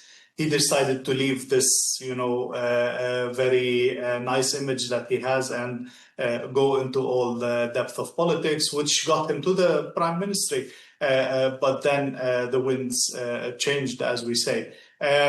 I don't think his party and his popular support are strong enough inside Pakistan to create serious problems for the government. Because if they were, they would have prevented his imprisonment in the first place. I do believe that there might be some demonstrations. But again, as I said in my first answer, I do believe that the Pakistani government currently has enough international visibility and support, has internal support from the army and from the parliament, and will be able to handle any potential popular discontent, if I may put it this way. Thank you so much for your thoughts on that. Stay right there as we now move on to another story. Unitree Robotics was launched on the Chinese stock market this week, marking a massive milestone for the country's technology ambitions. The world's biggest humanoid robot maker ended its first day of trading by more than 460% on China's Nasdaq. Unitree machines are also competing in the 2026 World Humanoid Robot Games in Beijing this week. Gemma, these robots, this is actually, I think, one of my favourite stories. Wowed everyone. I think it's incredible with their martial arts back in February. I remember us all talking about it. So it's no surprise that people want to grab a slice of their success, right? And as we're saying, IPO'd on the Shanghai stock market in Shanghai today. Incredible, but in my opinion, a bit creepy as well. You know, have you seen iRobot? Yes, it isn't a surprise at all. I mean, Unitree's success is actually very interesting because what they've done is they've taken this hugely sophisticated robots technology and they've made it cheaper, manufacturable and widely available. And this strategy appears to have completely paid off because, as you say, their stock market debut, shares closed around 460% above their IPO price. And it gave the company a valuation of roughly $50 billion. So what they did, they built their reputation by building robot dogs before moving into humanoid robotics. And what they did as well, they bought many of all the critical components that it needs to build these machines, you know, your motors, your reducers, your sensory systems, your controllers, and they bought them in-house. So very much an in-house model here. Now, they went to market earlier than a lot of their rivals. And Unitree seems to have understood the power of the spectacle. They created robots that dance, that run, that box, perform martial arts, as we've seen. And then they appear at all major cultural festivals around China. And what they did, they created all these incredible viral moments and generated absolutely enormous international attention at very little marketing costs. They just kind of released these, their robots and then let the internet do its thing. So what's interesting as well is people are buying these robots. Unitree says it sold more than 5,500 humanoid robots in 2025 and that 40% of its revenue was from overseas markets. Now that has increased this year. So yeah, there is a huge market for these robots. I think it's really only going to get bigger. And Dr. Ellie, I actually want to bring you some lines from President Donald Trump. He's talking right now, and he's actually talking about AI. He says, we have a meeting next week with the AI people. And he's also said on Xi Jinping's visit to the United States, we'll probably talk about AI. It's funny timing that, but when you compare this technology that we're seeing in China to what the US is producing, I think essentially China appears to be winning the race because Tesla actually hasn't kind of got anywhere with its robots yet. Let's separate this now into three different topics. The AI is one issue. The robotics in general is another issue, and the humanoids is the third issue. In terms of humanoids, again, as Gemma was saying, we have companies, we have technology that have gathered all the technology that we have in the world, made it cheaper, made it in-house, and, broke through the cultural aspect of it, the market aspect of it. And they are really going ahead in that specific field of humanoids in general. This does not necessarily reflect on robotics in the broader sense, because we know that countries like Germany, like Japan, like the USA, definitely have been using robotics for decades in their industry, and they continue on improving this. And here, also the link to AI, how to make all the robotics that you have AI powered to have the best results possible. The AI is as we say, a blind thing. We don't know anything of what could happen tomorrow with AI, because every day we have new developments Every AI is learning from all the other models. We are going to head towards generative AI to take the decisions itself. This is a completely black box that could turn very ugly or could turn very helpful for humanity, and nobody actually controls it in the proper sense. This is why the US is putting huge effort on this field, because they think it's going to make a big difference, not only on the economy, but also on military and political power in the coming years. And this is why President Trump is practically not happy at all about the increasing number of Chinese students in the American universities that, as he assumes, are taking the best of the knowledge of the American universities and the American system and taking them back to China to fight the US with this new knowledge and new technology. And he's trying to control that as much as possible as part of his global war, if I may say, towards winning the AI competition. I mean, Gemma, we're just having a look at some of those images of the robots, and it's pretty amazing. You remember we talked about it before. It's because there was loads of conspiracy theory about it, wasn't there? Like, are these actually robots or people in costumes, because they're so in sync? But there's also been a lot of talk in China, actually, when it comes to Unitree. People in China are calling them the Fantastic Four. Unitree is part of that TGI, DeepSeek and ByteDance. A lot of people are saying that these are Chinese companies that have had Chinese funding, and the people who are the CEOs are from China, schooled in China. So they're saying the argument that the US is not letting these robots in is sort of invalid because this is all Chinese backing. Yeah, I mean, this is the broader story, you know, about Chinese technology, and that innovation isn't necessarily about who discovered something first. It's about who can industrialize it fastest. And China has proved time and time again that they are very, very effective at manufacturing something very fast and very cheaply.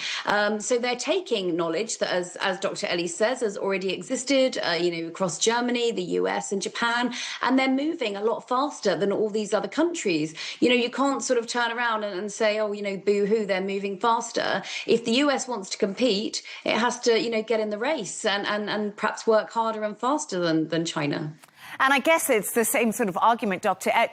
Go up, Dr. Ellie, saw your finger there. I want to add one thing, but if you have a question, go ahead. No, you add one thing first and then I'll have a question. One thing I want to add that plays in the favor of China in that competition is the fact that in China, all the economy, all the manufacturing, all the innovation is government-led and government-supported. So, which Trump cannot do in the US, although he's trying to, you know, have a government management of all of these sovereign or significant issues that could potentially have sovereign significance in that sense. So this definitely plays in favor of China, because China is putting all the weight of the government behind these innovations that Gemma was describing. And yes, just one final thought from you, really. Gemma said earlier that Unitree had shipped about, I think it was 5,500 robots last year alone. And if we have a look at Tesla, it actually shipped 0. So, you know, we know Tesla has a lot of humanoid robots in the future. But why do you think the likes of Tesla is lagging behind what we're seeing in China? Because Unitree is not the only company with these humanoid robots. You have to understand Elon Musk to answer this question, which I doubt anybody can do. So I think he was busy with other things. He's going to Mars, he's doing politics, he's doing a lot of things. I'm not sure why they haven't focused on this specific aspect so much. Also, he was the first one to say, in 50 years, we will have a humanoid in every house helping people in their basic things. So will he catch up? Is he preparing something in secret? Or he has simply dropped the race in favor of other things that he thinks he has a better added advantage in? We don't know, really. Quick thought, Gemma. I don't know. You don't know. I don't know. I'm not sure if Gemma knows, but Gemma, would you like a humanoid robot in your house? I would not, given as well the sort of furore around his product Grok. which was doing some quite nefarious things without the knowledge of its owners. I'm really not interested in owning any of anything that Elon Musk wants to put in my home, because I simply wouldn't trust it. Dr. Ellie? What about you? What if China puts it in your house, Gemma, not Elon Musk? Who do you trust more, Chinese government or Elon Musk? To be honest with you, I don't want that in my home, no. It's so funny because I remember when I got an Alexa in my home, I was really worried about it. And now we're talking about robots. I mean, whatever next? But thank you so much for your thoughts on that. It's that time of the show where Gemma and Dr. Ellie have chosen two of their quirkiest stories of the day. Dr. Ellie, yours is a pretty incredible story. A group of Belgian construction workers are celebrating after striking gold. Literally. Tell us more. Literally. I mean, we have initially the beauty of the story is that it's a young student who was working part-time in construction, and he was the one to actually first find them, of course, with the whole team. They hit gold, as you said, by mistake, while they are renovating an old brewery in a small city outside of Brussels. So not one of the major Belgian cities in that sense. And once they started to dig it up, it turned out to be a huge amount of gold, including 40 gold bars and including more than 4,000 golden coins. They initially thought they were euros. They turned out to be gold. True gold, as we say, and the total amount of this found is up to 9 million euros. And of course, the police had to interfere, move the gold to a safe place, keep the people out of the dig in order not to try to find more gold and get more excited about that. And now the police is searching for the rightful owner of the gold. And as per the Belgian law, they have up to 5 years to claim that this gold is theirs and to prove that they are the descendants of whoever put this gold in that place or hid the gold in that place, as far as we know. The police is, of course, investigating whether there's any criminal issues related to this. And two funny statements about it, or funny facts about it. First, that the gold is not very old. It's only in 1960, as we can see on the graving of the gold bars. So it's not an old gold. It's something that is 50, 60 years old. And the second is the huge amount of comments on social media and all the reporting that happened on this, asking the people who found the gold, why did you give it to the police? Why did you actually say what you found, and why didn't you keep it in that sense? Too many things to be potentially answered to that question, but this is definitely a legitimate answer and makes the story even more interesting. I don't know, Dr. Ellie, I would have definitely kept it. Gemma, what are your thoughts? I think I would have at least kept one bar and then phoned the police, or, tried to broker a deal with the other workers that were in there. I think I said earlier, there's a famous saying, which is two people can keep a secret if one of those is dead. There were too many people there, if it was just you finding it, absolutely, stash that away. But also, this was a student who found it, not a criminal mastermind. So from my knowledge, not firsthand, of, the criminal fraternity, you need a fence. You need someone between you and the criminal underworld to shift that gold for you. So there's a lot of moving parts here, but no, ultimately too many people found it. It would never have stayed a secret.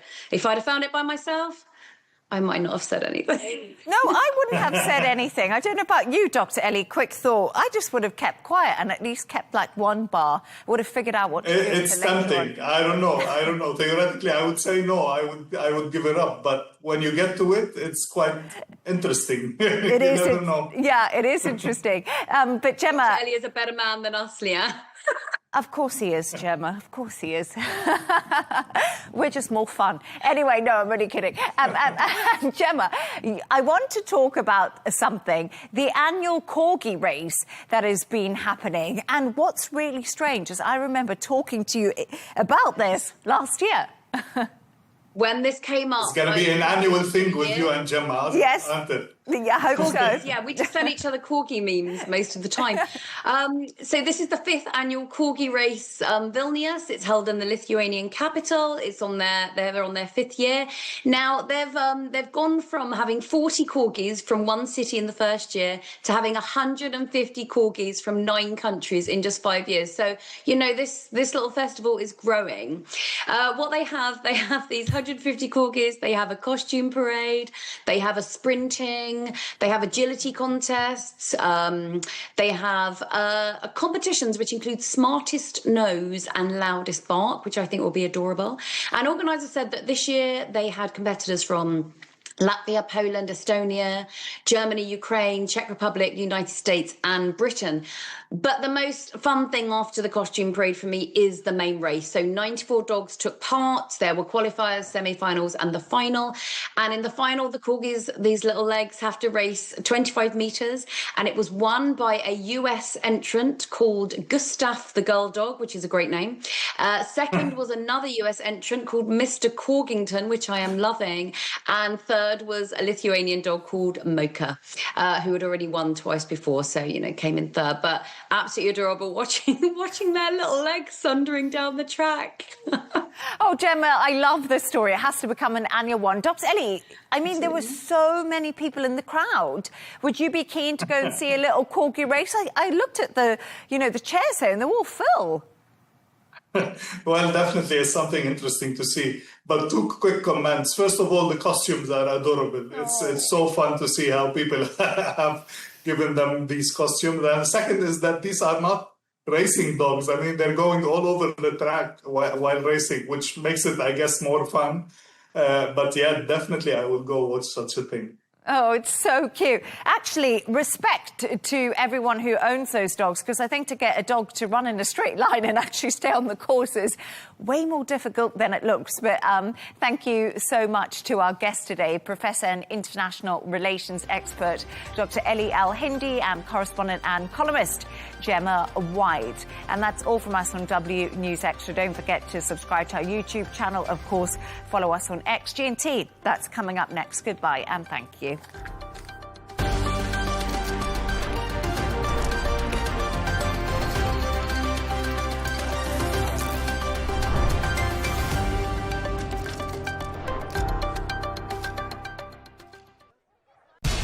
We have to take care of our people, and we're going to take care of our people first.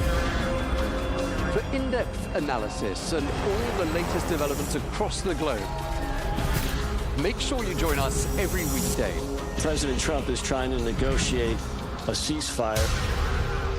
With so much happening, so much information, and so much noise, international law will have no part in his administration.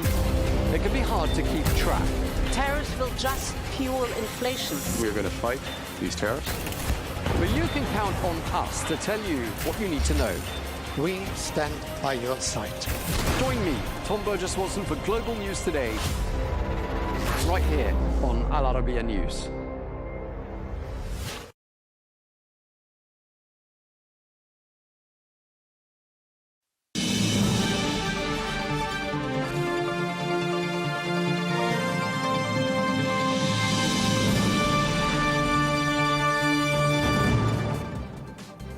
Hello and welcome to Global News Today. From our headquarters here in Riyadh, I'm Tom Burges Watson. Coming up today, with the Iran conflict still simmering and control of the Strait of Hormuz stuck in limbo, President Trump says there are currently no ongoing talks with Iran, though his son-in-law says positive and active conversations are taking place. We ask, which is it?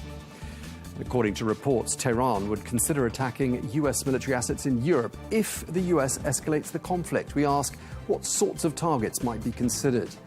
And Russia issues a warning to the UK for providing drones to Ukraine. We'll be speaking to a former British Defence Secretary and asking how seriously the UK is taking those threats. All of that to come in today's edition of GNT.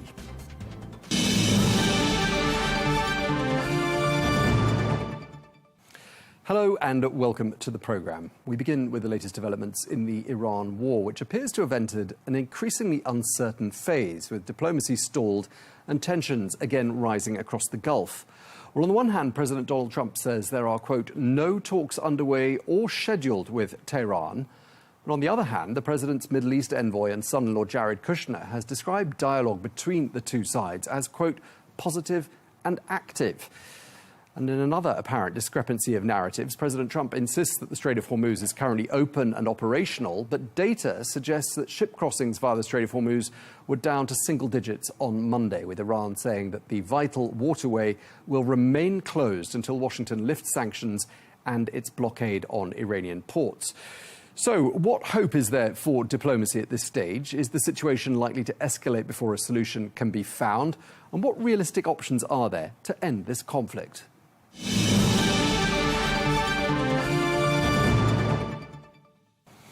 Well, David Hale is a former US Special Envoy for Peace in the Middle East. He's also the former US Ambassador to Pakistan, Jordan and Lebanon.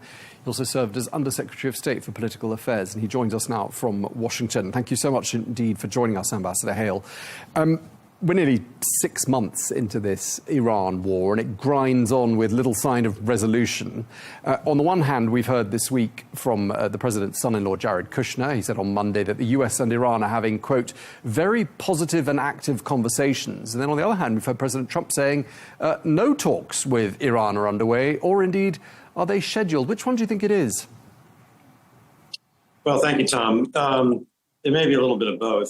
Obviously, at the end of the day, the President of the United States is the guy who makes the decisions, and his words matter the most. But they may be talking about slightly different things. The President, I'm guessing, may be saying there are no direct talks, whereas Jared may be talking about other various channels that have been active and inactive in different phases, Pakistan primarily, and Qatar, and even Oman. So who knows? I think the important thing is that we're in a period where it's extremely unlikely that there's going to be any kind of diplomatic breakthrough. We're in an on-again, off-again stage of military pressure, economic strangulation, and occasionally diplomatic opportunities, but not breakthroughs.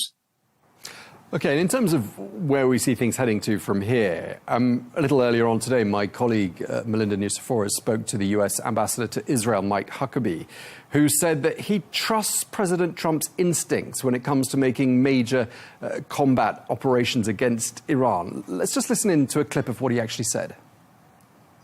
If they're unwilling to give up their nuclear weapons ambitions and their enrichment ambitions, and if they're unwilling to open up the Strait of Hormuz, then major combat is on the table. Mm-hmm. Is that what he's going to do? I can't answer that because he is the only person elected and the only person who's authorized to make the decision and then to carry it out. But I trust his instincts. He's had good instincts on this issue. I'm hoping that it's not necessary to go back to a combat operation. But I'm also confident that if that's what it comes down to, that Iran would not be doing themselves a favor by initiating it. Okay, so the US ambassador to Israel trusts President Trump's instincts. Do you tend to trust his instincts? I think the American system is larger than just one man, although, again, the president is the decision maker. Mike's absolutely right. I think what we're seeing here is a strategic recalculation. The administration has said various things about what its military goals are. I think they were always, at times at least, unrealistic. What we can expect actually is, at best, the neutralization of Iran. And we've made considerable progress along with the IDF toward that. If you look at Iran's ability to project power beyond the Gulf, its proxy network has collapsed. Its support at home has collapsed. It's largely isolated diplomatically. It has no friends anymore in the Arab world to speak of. And Russia and China have not been particularly stalwart allies or supporters in any meaningful way. So I think the pressure really is on Iran, and at times that may require additional military action. But I think a concerted pressure strategy that includes military, economic, and diplomatic political pressure is the most viable course ahead of us. But when the stakes are so high, and we're talking about losses of lives and a sort of a rewriting of the geopolitical map in this whole region, I mean, should it be about instincts, or do you think there should be a carefully considered, meticulous plan? And do you believe such a plan exists? Well, our system has tried to deal with, and 8 different presidents have tried to deal with Iran since the Iranian Revolution in 1979. Our democratic system entails change every 2 to 4 years. Iran has had only 2, now 3 spiritual leaders throughout that entire period. So their strategy is to wait us out. And I think that it's important that they not believe that they can again wait out an American president and play our political process to their advantage. And it's also important that they not be able to firmly draw conclusions about what an American president may or may not do. I think it's very important that the credible threat of military force at least be apparent to them as we restore our deterrence, which has eroded recently with Iran. And when it comes to diplomacy, I mean, all the efforts that have been made appear to have come to a halt. They seem to have stalled. We've got this lull in hostilities between Iran and the United States, a neither war nor peace situation. The MOU, which was signed in mid-June, had a 60-day time frame. That's expired. It hasn't been extended. I mean, how long do you think this limbo phase can carry on for? I think it's likely to carry on until the end of the Trump administration. I don't believe that there is a diplomatic deal that can be made. I don't believe that the gap between America and Iran on the various issues that divide us can be bridged. And I don't believe that the Iranian regime can be trusted to honor any agreement that it signs. So together we have to recognize, in my opinion, we have to recognize that reality and come up with strategies to build a coalition, which this administration is not particularly focused on. It's more than just Israel and the Gulf states, but includes others who care about the freedom of navigation, including China, through the Straits, to come up with strategies that, as I said, neutralize Iran's ability to project power and reopen the Straits on a status quo ante basis. So you're saying build a coalition, i.e. involve other parties in this conflict, bring other allies perhaps into it as well, and that's something that President Trump has been calling for from the very beginning. But why do you think that coalition has come together at this stage? Well, it's an administration that has some difficulty, I think, building coalitions because they tend to take a fairly aggressive approach. You have to persuade countries to come in, and many of our allies do not want to join in the kinetic conflict with Iran. But that doesn't mean that we can't find a way or shouldn't be able to find a way where there's an alliance of the willing that looks at the more narrow issue of the Straits of Hormuz and the totally outrageous position that Iran is taking that somehow it can control this international waterway, contrary to all international law and tradition. And that includes, more creative schemes to deal with insurance, which is one of the major obstacles. Mariners can't take risks if their insurers aren't going to cover them. So maybe states can step up to that and come up with more creative solutions, as I said. Maybe there are opportunities for escorting vessels through the Straits. Again, risks are involved in that, but if the Iranians see that stuff is moving in and out of the Gulf, that's important. Lastly, we're going to see over time, and if my timescale is accurate about the end of this administration, the Gulf states have many more alternative opportunities to build pipelines, railroads, rail links, and other things to move their goods in and out, other than through the Straits, in contrast to Iran, which has got a very large landmass with not particularly friendly neighbors around it. Right, so you see this conflict dragging on in some sort of form, perhaps along the lines of where it is now, in a stalemate for the next 2 years and a couple of months, which is going to be sort of quite discouraging news for our viewers. With regards to the Strait of Hormuz, again, we've got a bit of a discrepancy of narratives here because President Trump says the strait is open and operating, but ship crossings, according to official data through the Strait of Hormuz, are in single digits right now. I mean, do you think the president is adequately briefed on the realities of what's really going on here? I worked in the first Trump administration, and I'm sure that there are people giving him accurate data. We need to act on the basis of data. But unfortunately, we've come to a stage in the conduct of international relations where rhetoric is weaponized by both sides. And so he may not want to acknowledge something that he understands is the reality, but he doesn't want to concede the point to the Iranians. I think the important thing is what I said earlier, is that we have to be prepared for a longer term strategy that includes not just trying to widen the aperture in the Straits, but finds alternative means to get energy out of the Gulf and the products that the Gulf states need. the Arab Gulf states need into it. And when it comes to rhetoric, of course, Iran's got plenty of its own rhetoric as well. On Monday, a senior Iranian official said his country is moving to, quote, fully offensive military posture as a result of the stalemate we're in right now. I wonder what you think that means. What does it mean if Iran's in fully offensive military posture? I can only hazard a guess, but I don't believe it means they're going to make a land offensive against who, against what. I think it means more of the same. I think they're reiterating that if America acts against them or retaliates against actions taken by Iran in the Straits, then the Iranians will do what we've seen lately, which is attack civilian targets or military targets in the Gulf, in Bahrain or Kuwait or Qatar or what have you. It's not winning them any allies. It's not changing the military equation in any significant way. So I think it does go back again to my point about I think we're in a long-term phase here of cyclical behavior that doesn't change the actual geostrategic equation, except in the long run, Iran is increasingly isolated, which is valuable.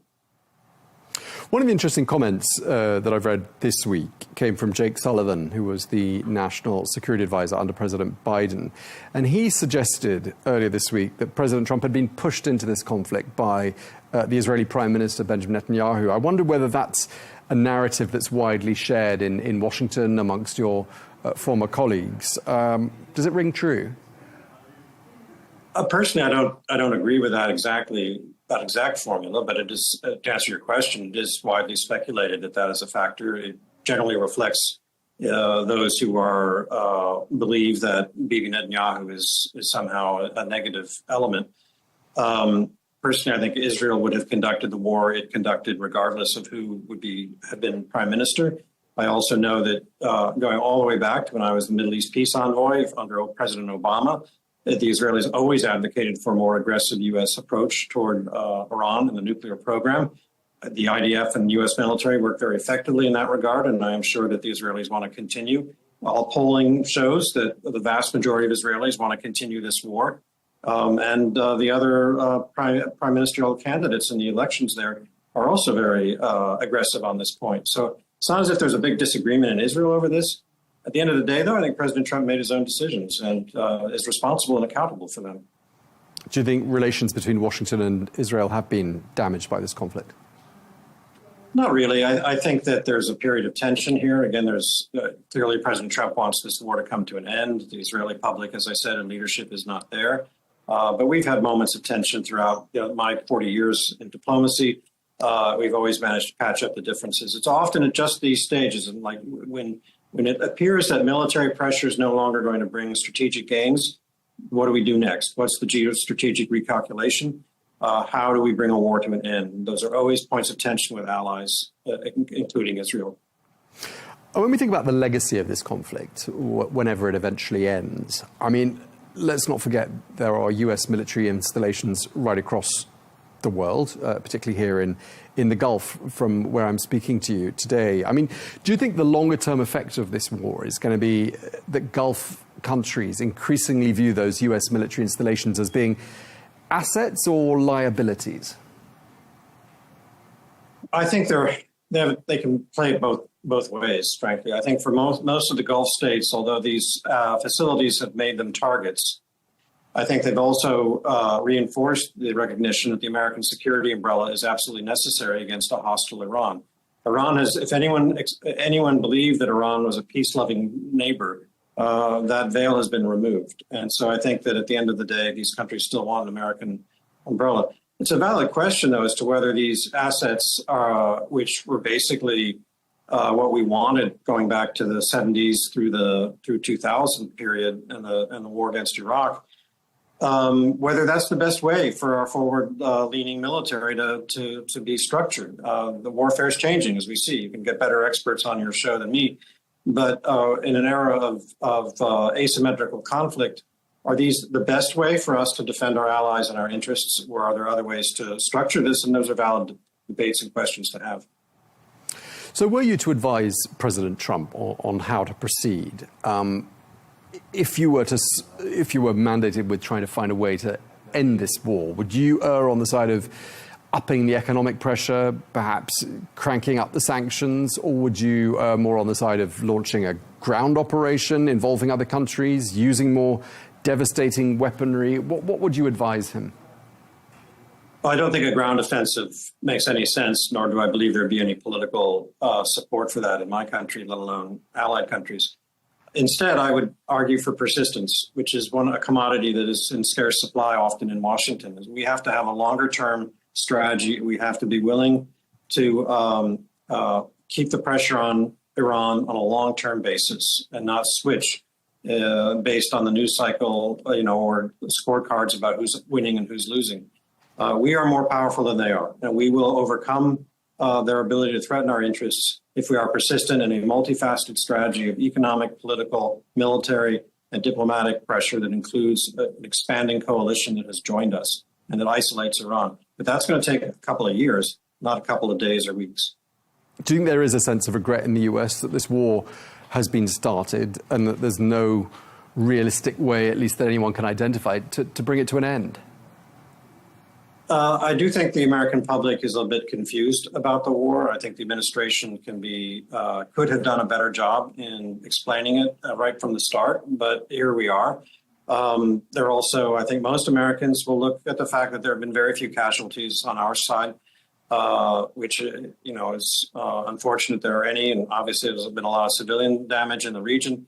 But I don't think that's a political factor. The price of gas may be a factor. We'll see. Again, I have a longer-term perspective. I can remember when 20 years ago I was ambassador to Jordan, the price of gas was $100, and that not counting for inflation. We're still not there yet. So I do think it's manageable, but obviously any war like this is hard to sustain politically if it doesn't bring results, which comes back to my main point about the difficulty of a democracy in sustaining a campaign like this on the long-term basis that's needed for success.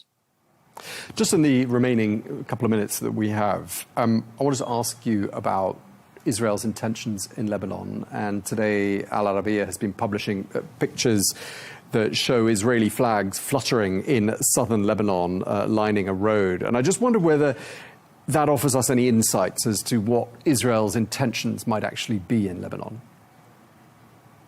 I've been involved in Israeli-Lebanese, problems and conflicts for my whole adult life. And I am firmly of the belief that today Israel's responsible leaders and most of the Israeli public do not want to occupy any Lebanese territory. What they want is security. There are outliers, there will be voices, and they're not insignificant that may feel otherwise. But the one bright spot, frankly, in the Middle East right now are Lebanese-Israeli talks, not just to bring about the full disarmament of Hezbollah, which both states agree on, but actually to see if they can reach the promise of the framework agreement that they signed earlier this year that brings them into full peace. And they're continuing that despite these images and pictures and despite the continued conflict. They'll be meeting in Rome, I think, in the next week or two to continue these very important talks that should be nurtured. So it sounds like, and I should just remind our viewers, you were US ambassador in Lebanon. It sounds like you're encouraged by the trajectory of that diplomatic push to bring the two sides together. I mean, how far off do you think we are from a result? I think they're very advanced, and I think they hold great promise. And the reason is that for the first time since the Lebanese civil war, the Lebanese leadership is able to make decisions on their own because Hezbollah has been so degraded that the Iranians can no longer use it as a landscape for their own interests and conflicts. So that's what's changed. Also, Syria has dramatically changed. That is a major factor in Lebanon. Although at the end of the day, where the power equation lands between Iran and America will influence the shape of events in the Levant. Okay, well, we really appreciate you taking the time to join us here on Al Arabiya English. Thank you very much indeed, Ambassador David Hale. Thank you, sir. Thank you.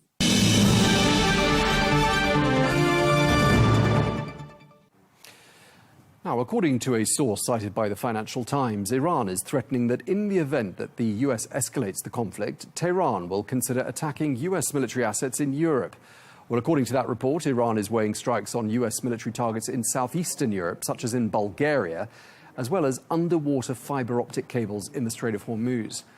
Well, in addition to Iran's threats against parts of Europe, Russia is also warning the UK that it may, quote, have to pay the price for providing drones to Ukraine. Well, in recent months, Ukraine has been intensifying its drone strikes on energy infrastructure deep inside Russian territory. Well, the Russian embassy in London says that the UK is deliberately opting for an escalation. But the British government says it stands shoulder to shoulder with Ukraine and that it would, quote, not be bullied in this way.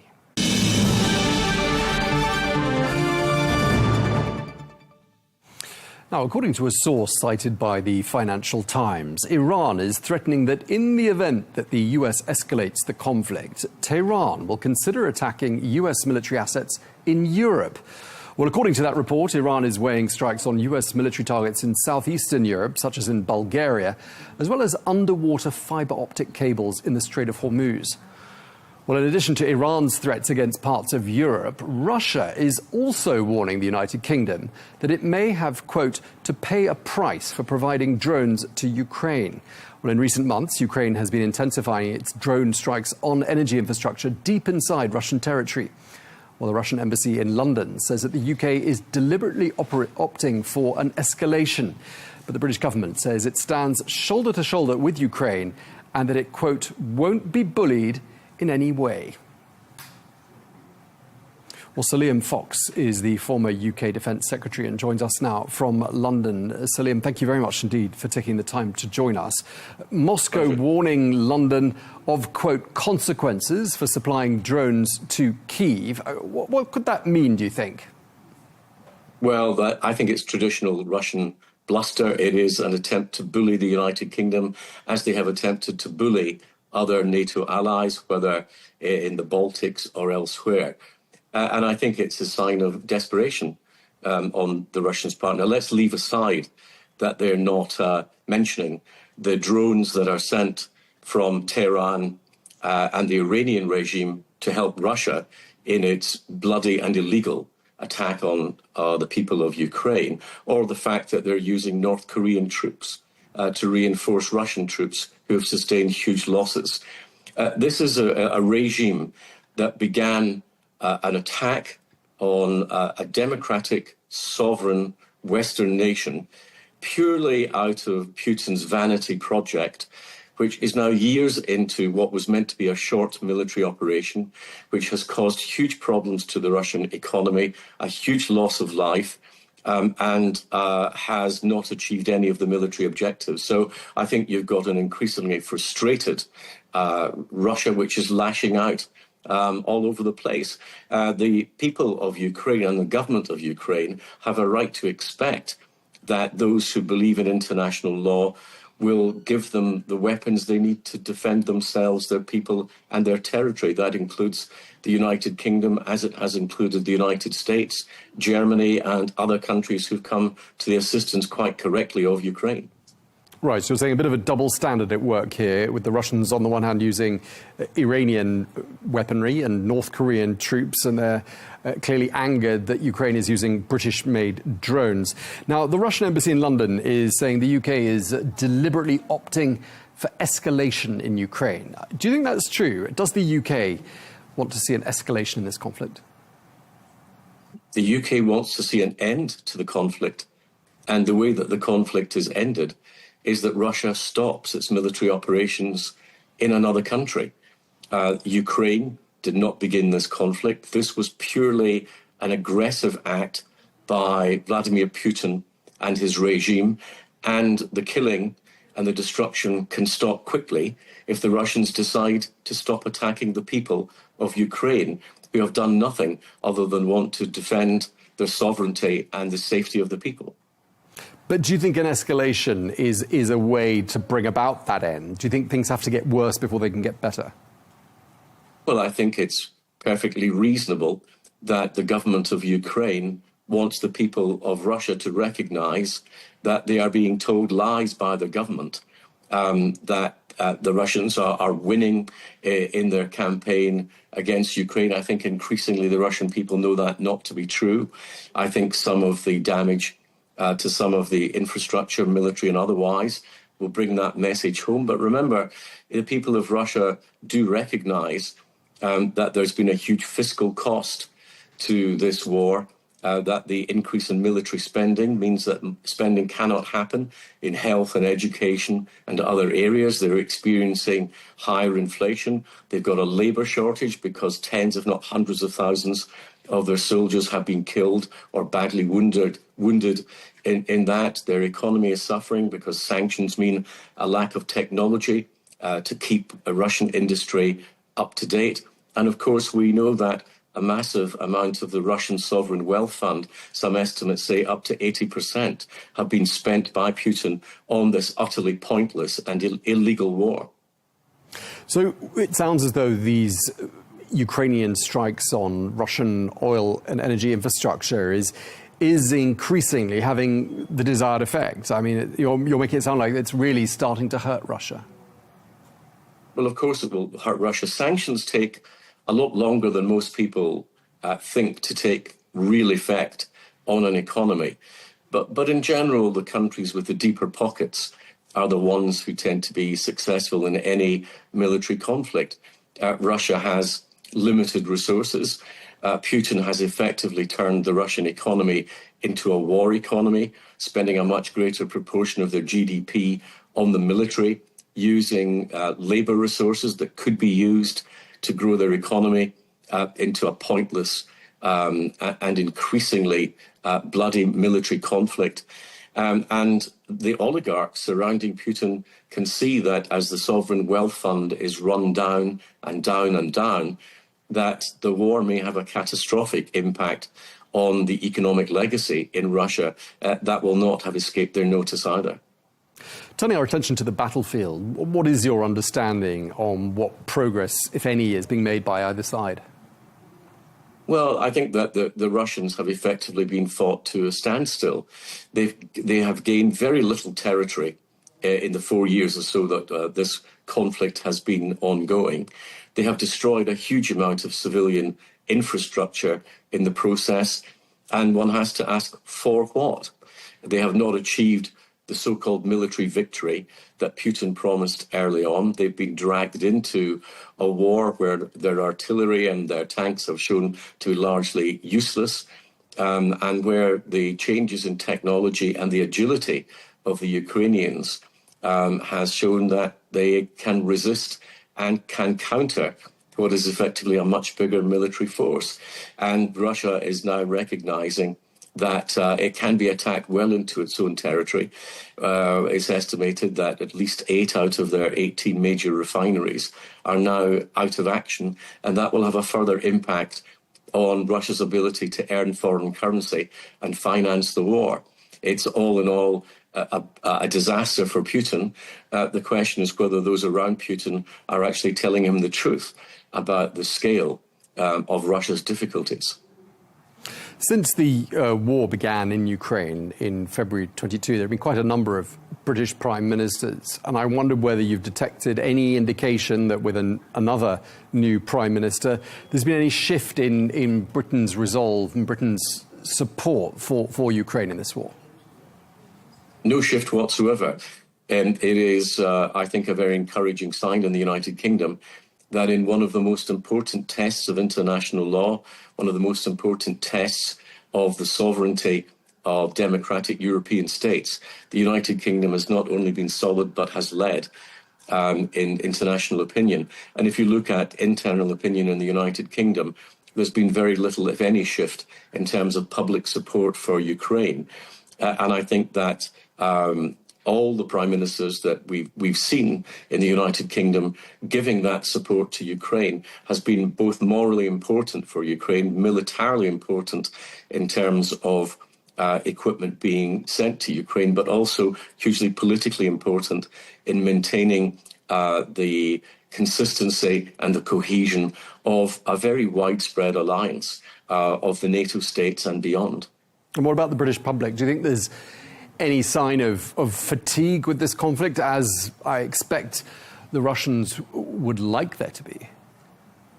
There's not, and opinion polls have been extraordinarily consistent. The British people have been steadfast in their support for the Ukrainian people, and I think that is a very clear message to Putin and the North Koreans and the Iranians that when it comes to attacks on our basic values and our friends and allies, the United Kingdom and the British public will be steadfast in their support. So we've worked out that the Russians have sort of singled out the UK here because there has been reportedly a considerable amount of anti-UK rhetoric in Russia in recent weeks. And I wonder what your thoughts are as to why they've zeroed in on the UK as opposed to any of the other countries we've talked about. And when lawmakers in Russia make threats about striking the United Kingdom, I wonder how seriously you think they're taken in the UK. Well, they're taken seriously because we've had Russia murdering Russian citizens on British territory, poisoning UK citizens on British territory, regularly testing our airspace and our maritime environment. So threats from Russia are nothing new in the UK, and we're used to the sort of rhetoric that we get in a very anti-British way. But remember, they've been also testing the airspace of others. We've seen it happen in Romania. We've seen it happen in the Baltic states. Russia is a threat to any of those countries around its borders who dare to criticize Putin. And of course, we are free to do so, where critics in Moscow are not. They have a habit of falling down lift shafts, falling out of windows, or just disappearing. Now, Salim, I just wanted to turn our attention to Iran for a moment, because we were talking about that earlier on in the programme. It's reported that Iran is considering attacks on US military targets in Europe. And I wonder whether you think that applies to the UK and whether that's a threat the UK would take seriously. Well, you have to take all threats seriously from a regime that is as irrational, brutal and aggressive as the regime in Tehran. And frankly, my view is that until you remove the mullahs and the IRGC as a regime, there will not be peace in the region. They will continue to destabilize the region by all means they can, whether that's economic through the Strait of Hormuz, whether that is through their allies, the Houthis in Yemen, attacking the interests of Saudi Arabia, or whether that's attacks on American bases. Whether they've actually got the ability to do so is another matter, but they clearly have the intent, which is why we need to keep up the pressure on the regime. And I think that, again, as we talked about the economic consequences for Russia of their actions, the economic consequences for Iran will be considerable and are already having considerable effects: rapidly rising inflation, rising unemployment, a blockade of their oil exports, which means that they cannot continue to finance their own economy for any length of time. And we cannot contemplate that the Iranians or their allies should be allowed to effectively thumb their nose at international law in terms of the freedom of navigation of the seas. That's what they want to do. They're not just in conflict with the United States, they're in conflict with the rest of the global community who believe that international law should be upheld and that there should be freedom of navigation and trade. And we were repeatedly told by the Trump administration that Iran has been militarily degraded in a very significant way. I mean, does Iran actually have the capability to strike countries as far away as the UK, do you think? Well, we know that they tried to use ballistic missiles, for example, on Diego Garcia, but they don't seem to have the range or the accuracy. And the further away they are from their launch points, the less accurate they're likely to be. But they've got the intent to do so. And they remain a very malign influence on the region, on the world, and most importantly, to their own people. And the savagery by which they have oppressed the Iranian people during this conflict is even worse than that which we experienced previously. This is a regime that has no legitimacy, that will use any means of repression, however evil, against its own people.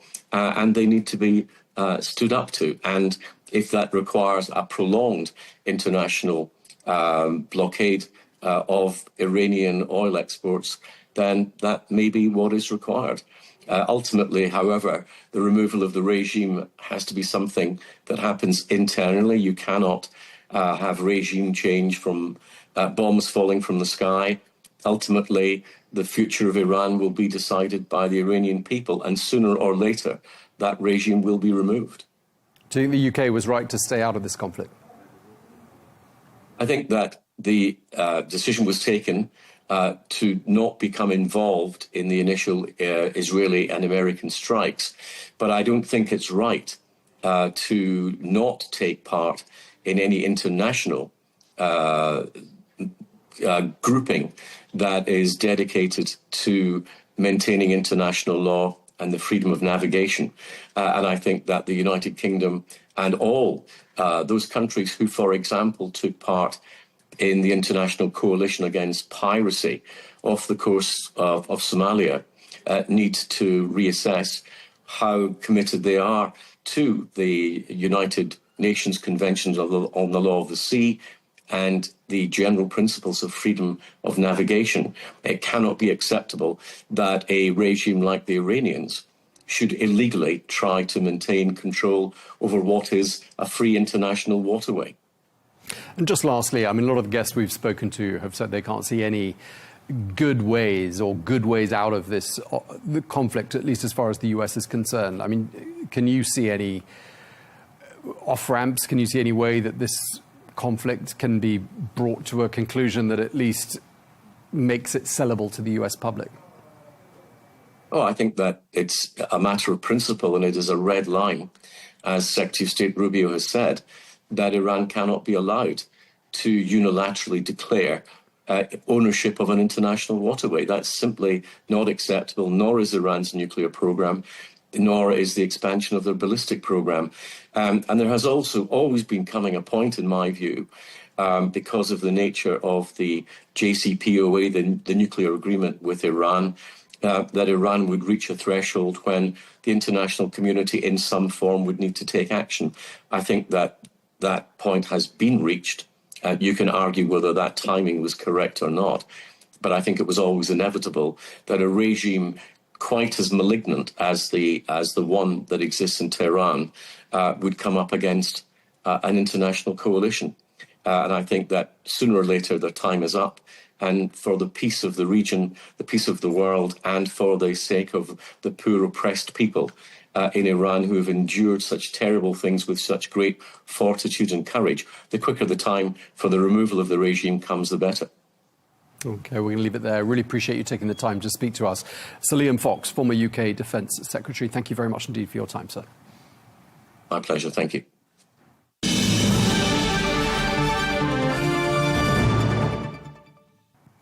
Well, that's all we've got time for on Global News today. As always, you can see our interviews in full on our YouTube channel. Looking forward to seeing you again tomorrow with some more exclusive interviews. Until then, goodbye.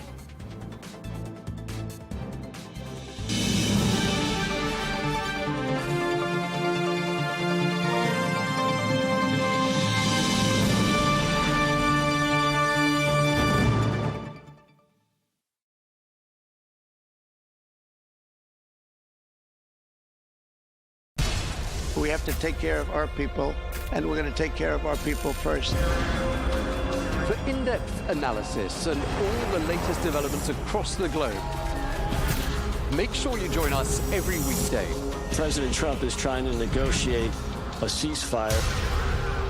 With so much happening, so much information, and so much noise, International law will have no part in his administration. It can be hard to keep track. Tariffs will just fuel inflation. We're going to fight these tariffs. But you can count on us to tell you what you need to know. We stand by your side. Join me, Tom Burges Watson, for Global News Today, right here on Arabiya News.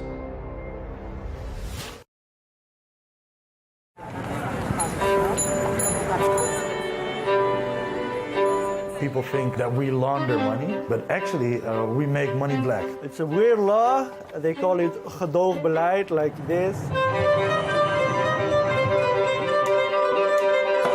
That is the law. So they say, okay, bye, but don't let us see you.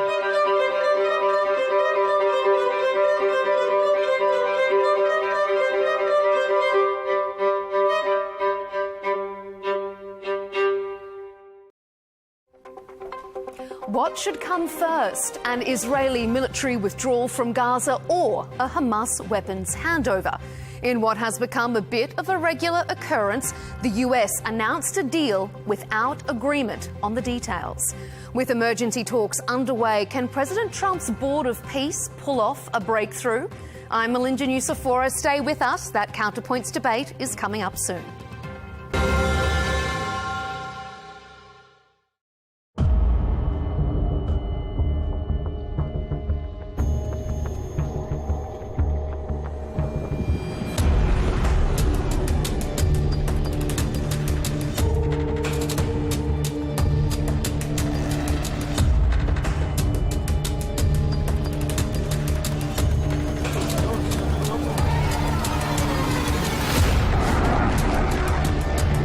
A short time ago, the U.S. military carried out massive precision strikes on the 3 key nuclear facilities in the Iranian regime: Fordow, Natanz, and Esfahan.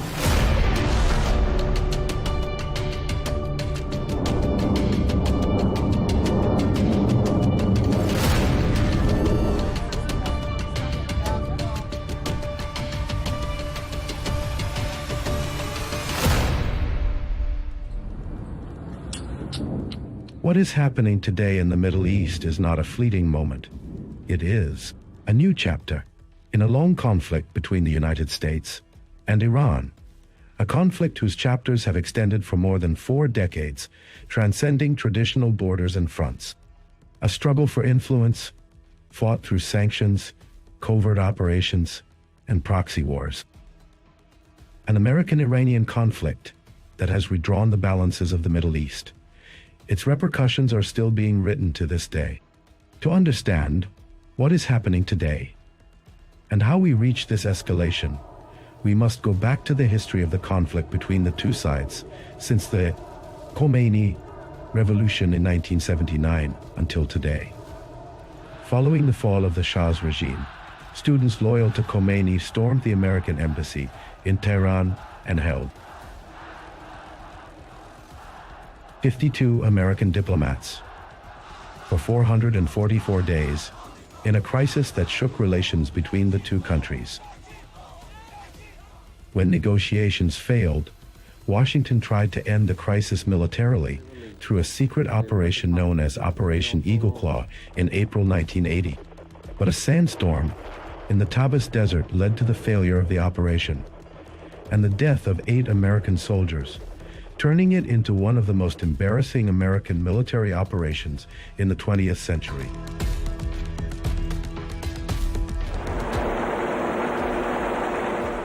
During the first Gulf War in the 1980s, the conflict moved to the waters of the Gulf. In 1987, Iran targeted the American oil tanker Bridgeton with a naval mine, prompting Washington to respond with military operations against Iranian naval targets.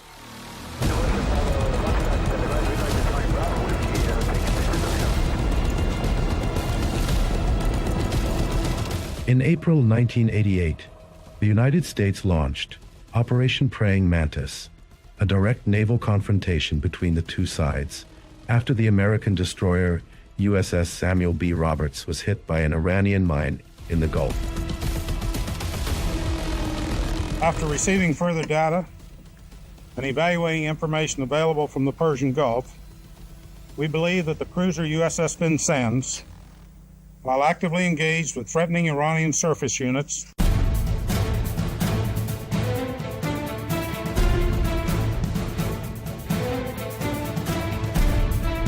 A few months later, the Strait of Hormuz witnessed one of the most tragic incidents in the history of this conflict, when the American destroyer USS Vincennes mistakenly shot down an Iranian passenger plane in 1988, killing 290 civilians.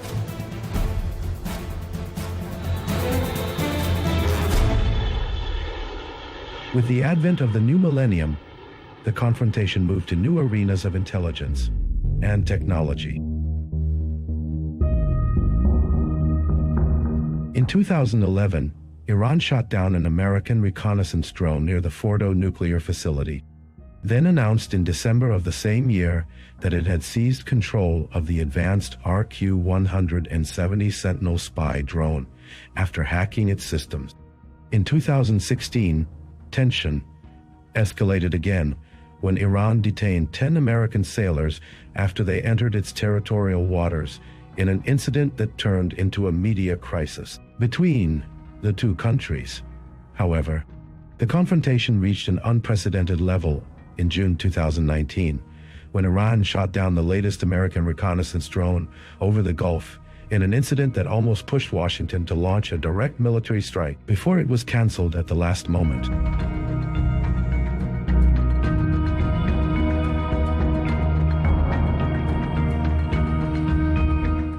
In early 2020, the United States assassinated Quds Force Commander Qasem Soleimani in an airstrike in Baghdad.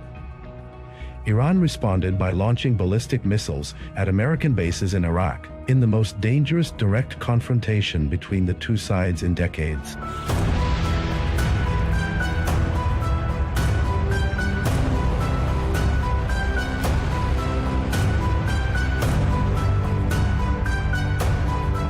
In the following years, the conflict took a broader and more complex form through proxy wars, with repeated attacks on oil tankers and commercial ships in the Gulf and the Red Sea, and increased attacks by Iranian-backed militias on American bases in Iraq and Syria, turning the region into an open battlefield between the two sides.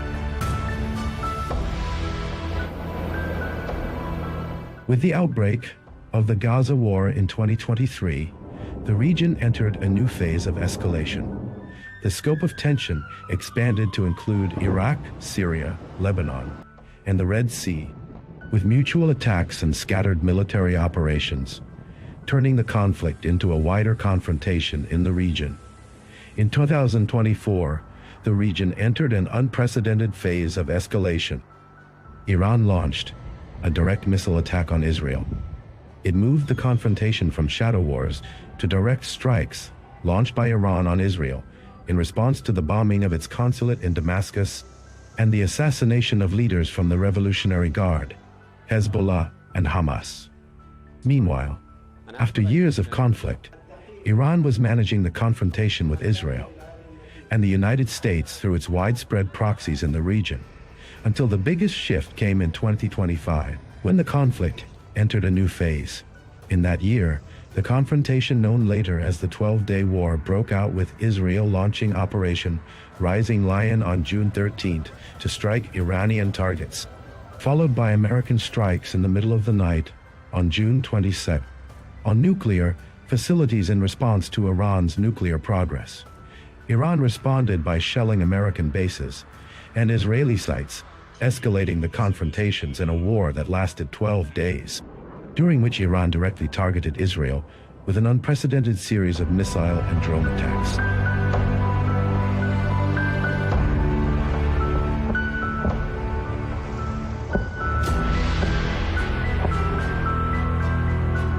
During those 12 days, the Middle East seemed to stand on the brink of a full-scale regional war, with unprecedented activation of air defense systems and exchanges of strikes at unfamiliar depths between the two sides.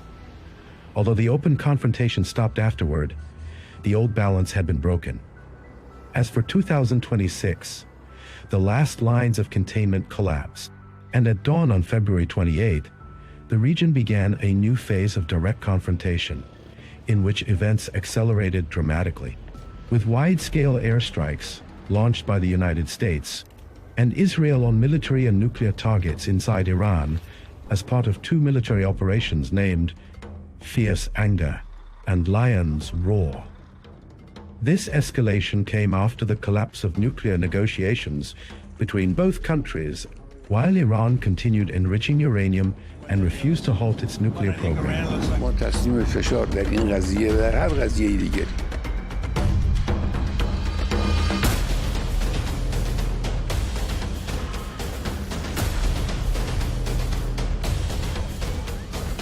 The first strikes focused on military installations and the infrastructure of Iran's nuclear program, particularly sites linked to the development of missile capabilities and sensitive facilities in Natanz and other areas inside Iran, in an attempt to weaken Tehran's strategic capability.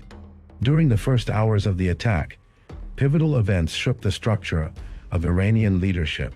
As the strikes resulted in the killing of Iran's supreme leader, Ali Khamenei, along with a number of senior military commanders linked to the Revolutionary Guard, dealing a severe blow to Iran's political and military leadership.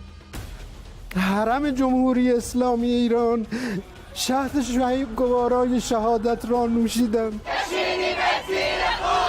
But the Iranian response was not delayed. Tehran announced the launch of Operation True Promise 3, beginning a wide wave of missile and drone attacks targeting Israel. In addition to civilian sites and oil facilities in the Arabian Gulf, Jordan, and Iraq, with the expansion of the strikes and counterstrikes, the confrontation quickly turned into an unprecedented direct war between Iran on one side and the United States and Israel on the other, with continuous Iranian targeting of Arabian Gulf countries and Erbil, pushing the Iranian regime to also deploy one of its most prominent arms in the region, Hezbollah, in Lebanon, to expand the scope of the confrontation and open a new front on the border with Israel, where it fired 6 rockets toward sites inside Israeli territory. A move considered a clear message that the war is no longer confined to one front. British bases in Cyprus were also attacked by drones. However, the Israeli response was not delayed. Israel launched a wide series of strikes targeting Hezbollah's military infrastructure in Lebanon, along with sites and field commanders linked to the party, as well as elements of the Iranian Revolutionary Guard, believed to be overseeing military coordination between Tehran and the party inside Lebanese territory. Tehran also used its allied militias in Iraq to target American bases and interests in an attempt to open an additional front in the confrontation. Tension expanded to reach Azerbaijan after Baku announced the foiling of attacks and intelligence operations attributed to the Iranian Revolutionary Guard. These included attempts to target sensitive sites and the Baku-Tbilisi-Ceyhan oil pipeline, which provoked Turkish and Gulf condemnations and fears of the conflict spreading to the South Caucasus. In conclusion, this conflict has been described by many concerned parties as an attempt to bring about structural change in the Iranian regime and to redraw the balance of power in the Middle East. Since that moment, the region has entered a new phase of escalation, where the confrontation is no longer limited to proxy wars, but has turned into an open multi-front confrontation that may change the shape of the region for many years to come. The entire Western world has agreed with for many, many years.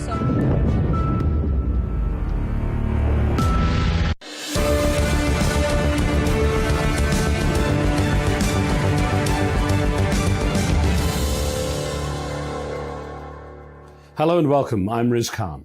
The US President Donald Trump refers to the Chinese President Xi Jinping as my friend, and he describes him as one of the smartest people in the world, adding that they have a great relationship. But does China see it that way? Or does Beijing view Donald Trump's tariff war as an opportunity that may hasten China's replacement of the US as the world's dominant economic power? So what are the chances of the two leaders warmly embracing in China or the Oval Office over a cup of tea or Diet Coke anytime soon? Well, in this episode, we'll hear the perspectives of two eminent Chinese economists. Later in the show, I'll be joined from the US by Dr. Yan Liang. She believes that Donald Trump's actions have presented China with a strategic gift, an opportunity to reshape the global order in a more just and fair way. Donald Trump has made it much harder for countries to trade, to export to the US, but it also kind of invites countries to rethink about what are the benefits of continue with the current trade relationships. But first, let's hear from Keiyu Jin, who's a professor of economics at the London School of Economics. She was described as a brilliant thinker by the former British Prime Minister Tony Blair. Her best-selling book, The New China Playbook, Beyond Socialism and Capitalism, is a myth-busting guide to the Chinese economy and is considered by many to be a must-read for anyone doing business in China. Dr. Jin joins me now from the Chinese city of Hangzhou. Dr. Keiyu Jin, thank you for making some time for this important discussion. Now, looking at what seems to be the most chaotic economic ups and downs in recent history.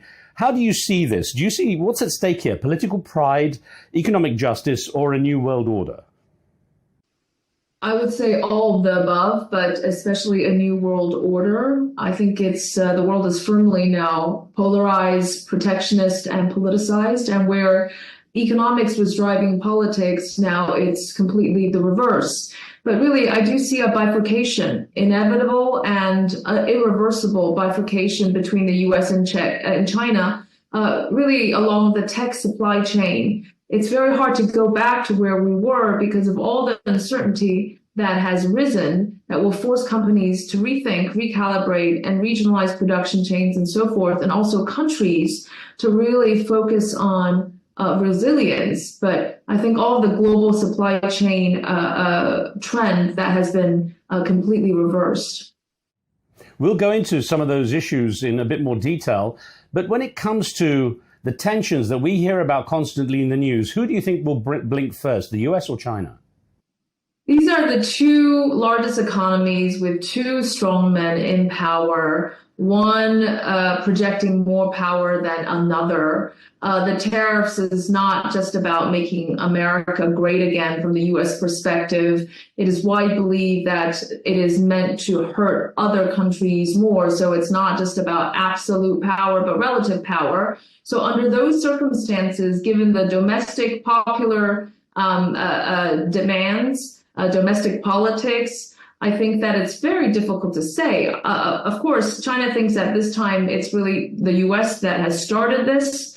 It believes that making concessions to Trump would only demand more from him, and that only with equivalent force on U.S. companies to feel the tariffs, just like Chinese suppliers are feeling, will it bring the U.S. back to rational discussion. But Dr. Jin, do you think there is a route that lets both these two proud leaders save face? Well, the off-ramp, it's very hard to imagine what that looks like. Now, I think that they were probably having discussions, hopefully side discussions. There are people who are familiar with both sides doing some of the work. I know that there's an intense political discussion within China on what to do, which signifies that there is scope for at least taking the temperature down and room for negotiation, which I believe is also what China desires. But exactly who's going to blink first, that's really hard to predict. Now, in your book, The New China Playbook, you argue that China's economic model is misunderstood. Why? Well, first of all, people think that China is an extremely centralized country and everything, all the decisions are made on the top.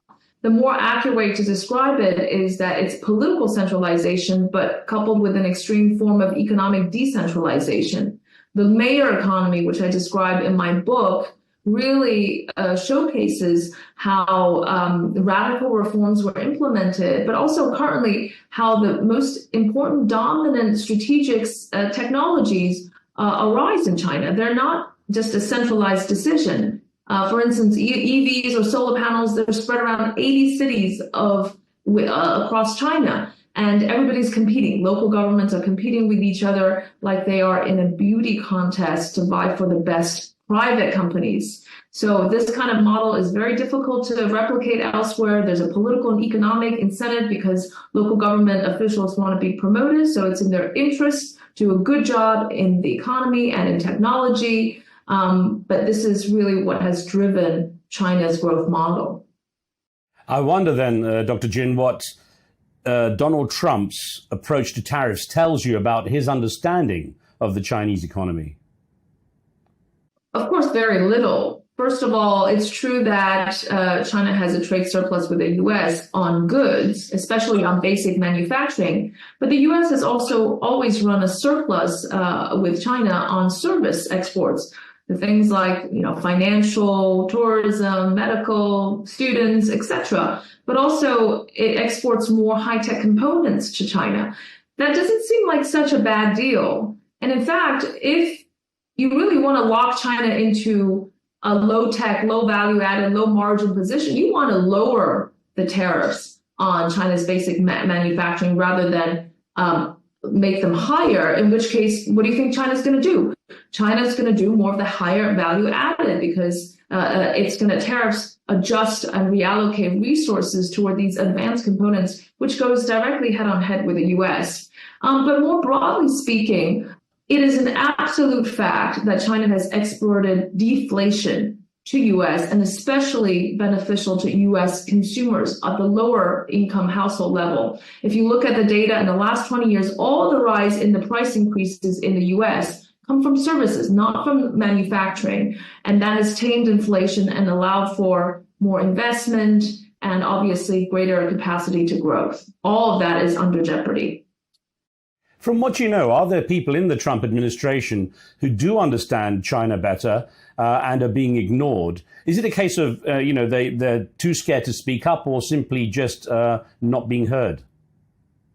Well, I think what this has proven is that no political system is immune to a one-man show and not immune to political loyalty trumping economic pragmatism. All the criticisms that America has around the world, I think it firmly applies to itself.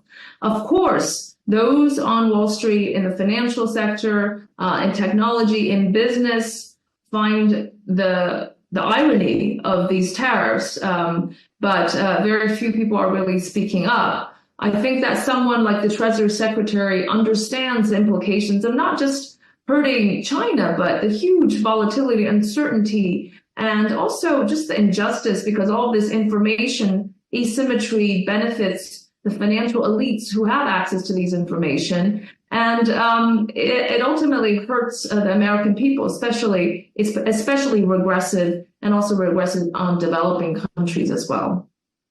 So if you were advising the current US policymakers, what would you tell them about the best way to engage constructively with China? Well, first of all, I think the US should not be fearing a comfortable China. It should be fearing a more constrained China. And I'll give you an example of the semiconductors. American lobbyists in the 1990s went to China and lobbied for more imports of American chips. Guess what happened? The whole industry in China stalled. Why would you want to plow a huge amount of resources and spend on research and innovation when you can comfortably import it from America? The sector only accelerated and filled in major gaps and capacities after the export controls and bans, and now it's near domestic sufficiency. Even with gaps, China is now fine. So I would say make China comfortable is a starting point. You shouldn't fear it. Of course, there is national interest in the national security stuff, the technologies that are very critical for military capacity. I mean, both countries' national security and security interests have to be respected. That is fine, but compartmentalize. There are areas in which you would need China to collaborate, especially if we have a looming global financial crisis on the horizon, now more likely than ever, on climate change, on many collaborative efforts, especially if there's a global pandemic. And the two central banks are going to have to talk to each other. I cannot see that the dialogue is going to end right there. With the way things are going, is a decoupling between the US and China inevitable? And if it does happen to any major degree, is it actually reversible? I think decoupling is too strong of a word and it's too broad as a concept. I first of all argue that the tech supply chains, advanced manufacturing and semiconductor is on its way to bifurcation, one led by US, one led by China. Pivotal economies like Japan and South Korea want to have a foot in both. They don't want to just be in one camp, not only because of US unpredictability, but also because of opportunities that have arisen with greater tech autonomy in China. I think there will still be trade and degrees of normal investment in two countries. That is inevitable. But I think in certain areas, the bifurcation has already happened, especially in the parallel tech developments. There is no convergence to be seen there. But also, I want to just remind everyone that when China gained the most favored nation status in the 2000s, it wasn't about lowering tariffs. Tariffs are already very low. It was having eliminated all the possibility of a threat of a tariff war. and from the US. And that has led to an expansion of capabilities, trade, and global innovation. Now that all of that is being reversed. When you talked about unpredictability, can you recall any time in recent history where there was this level of unpredictability? In fact, if we look at all statistical measures, whether it's coming from policy uncertainty or geopolitical uncertainty, at least in the last 20, 30 years, it's never been as high. So I think that companies are now factoring in these risk uncertainties, and that's going to be very costly. You know, it's not just about inflation. All the prices are going to rise. All the efficiency, all kinds of progress in the end is reflected in consumer prices. And they're all going to rise around the world. Knowing the US as you do, what do you think are the Chinese exports that Americans could not live without? Well, I hate to say this, but I don't really see America making its own textiles and apparels and toys. And even if some of that demand will be filled by Vietnam and Bangladesh, I mean, these are still small economies, and it would look like a pretty bleak Christmas. At the same time, China, it's true that the U.S. is not really no longer a great manufacturer, competence and capabilities. And the most important exports of China is not really just the final goods, the ones that I mentioned, but it's really inputs.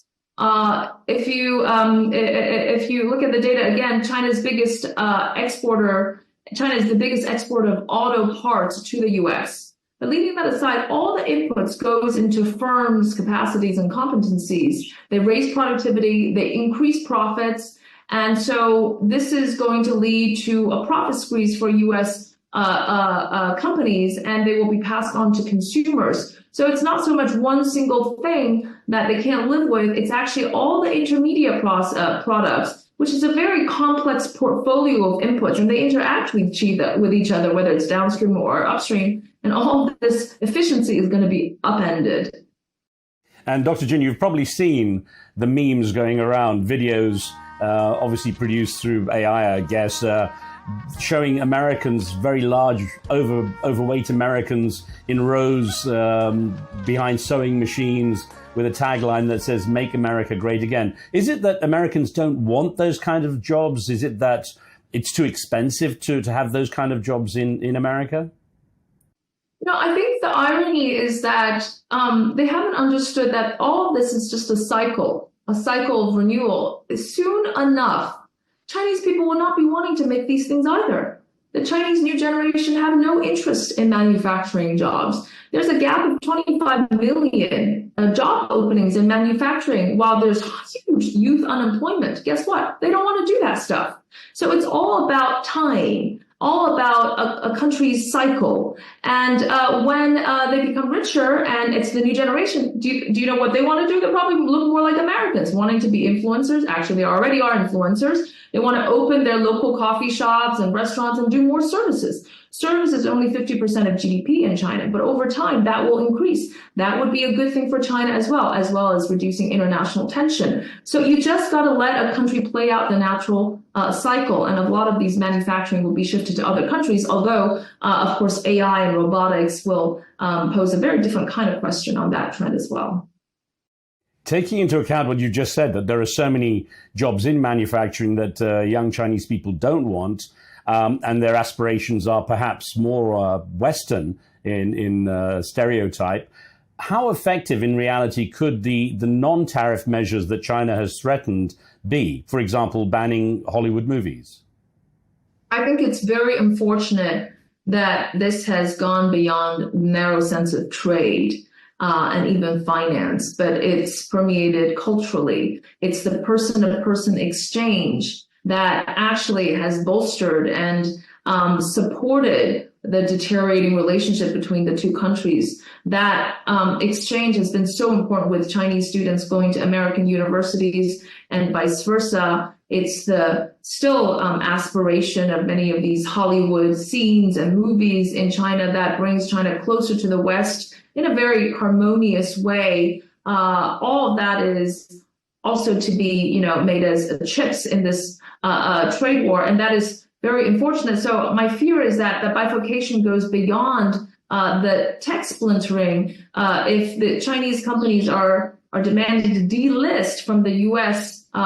Stock markets, that's a bad thing for Chinese companies and Wall Street, although it's a very good thing for financial centers like Hong Kong. And the more you boost Hong Kong, the more you actually make China look good. So I'm not really sure that this is Washington's intention. But just coming back to your issue of culture, really, if you ask an American and Chinese who have been to the countries and who know both, nobody wants this. They are so frustrated. They think it's actually quite stupid because they're not really enemies, even if they are competitors. But I think with the rising sentiment, especially with these very prohibitive tariffs and the sentiment that actually the end game is against China, the rising consumerism will seek more local substitution, even away from companies like Apple and Tesla, which are still very much welcome in China.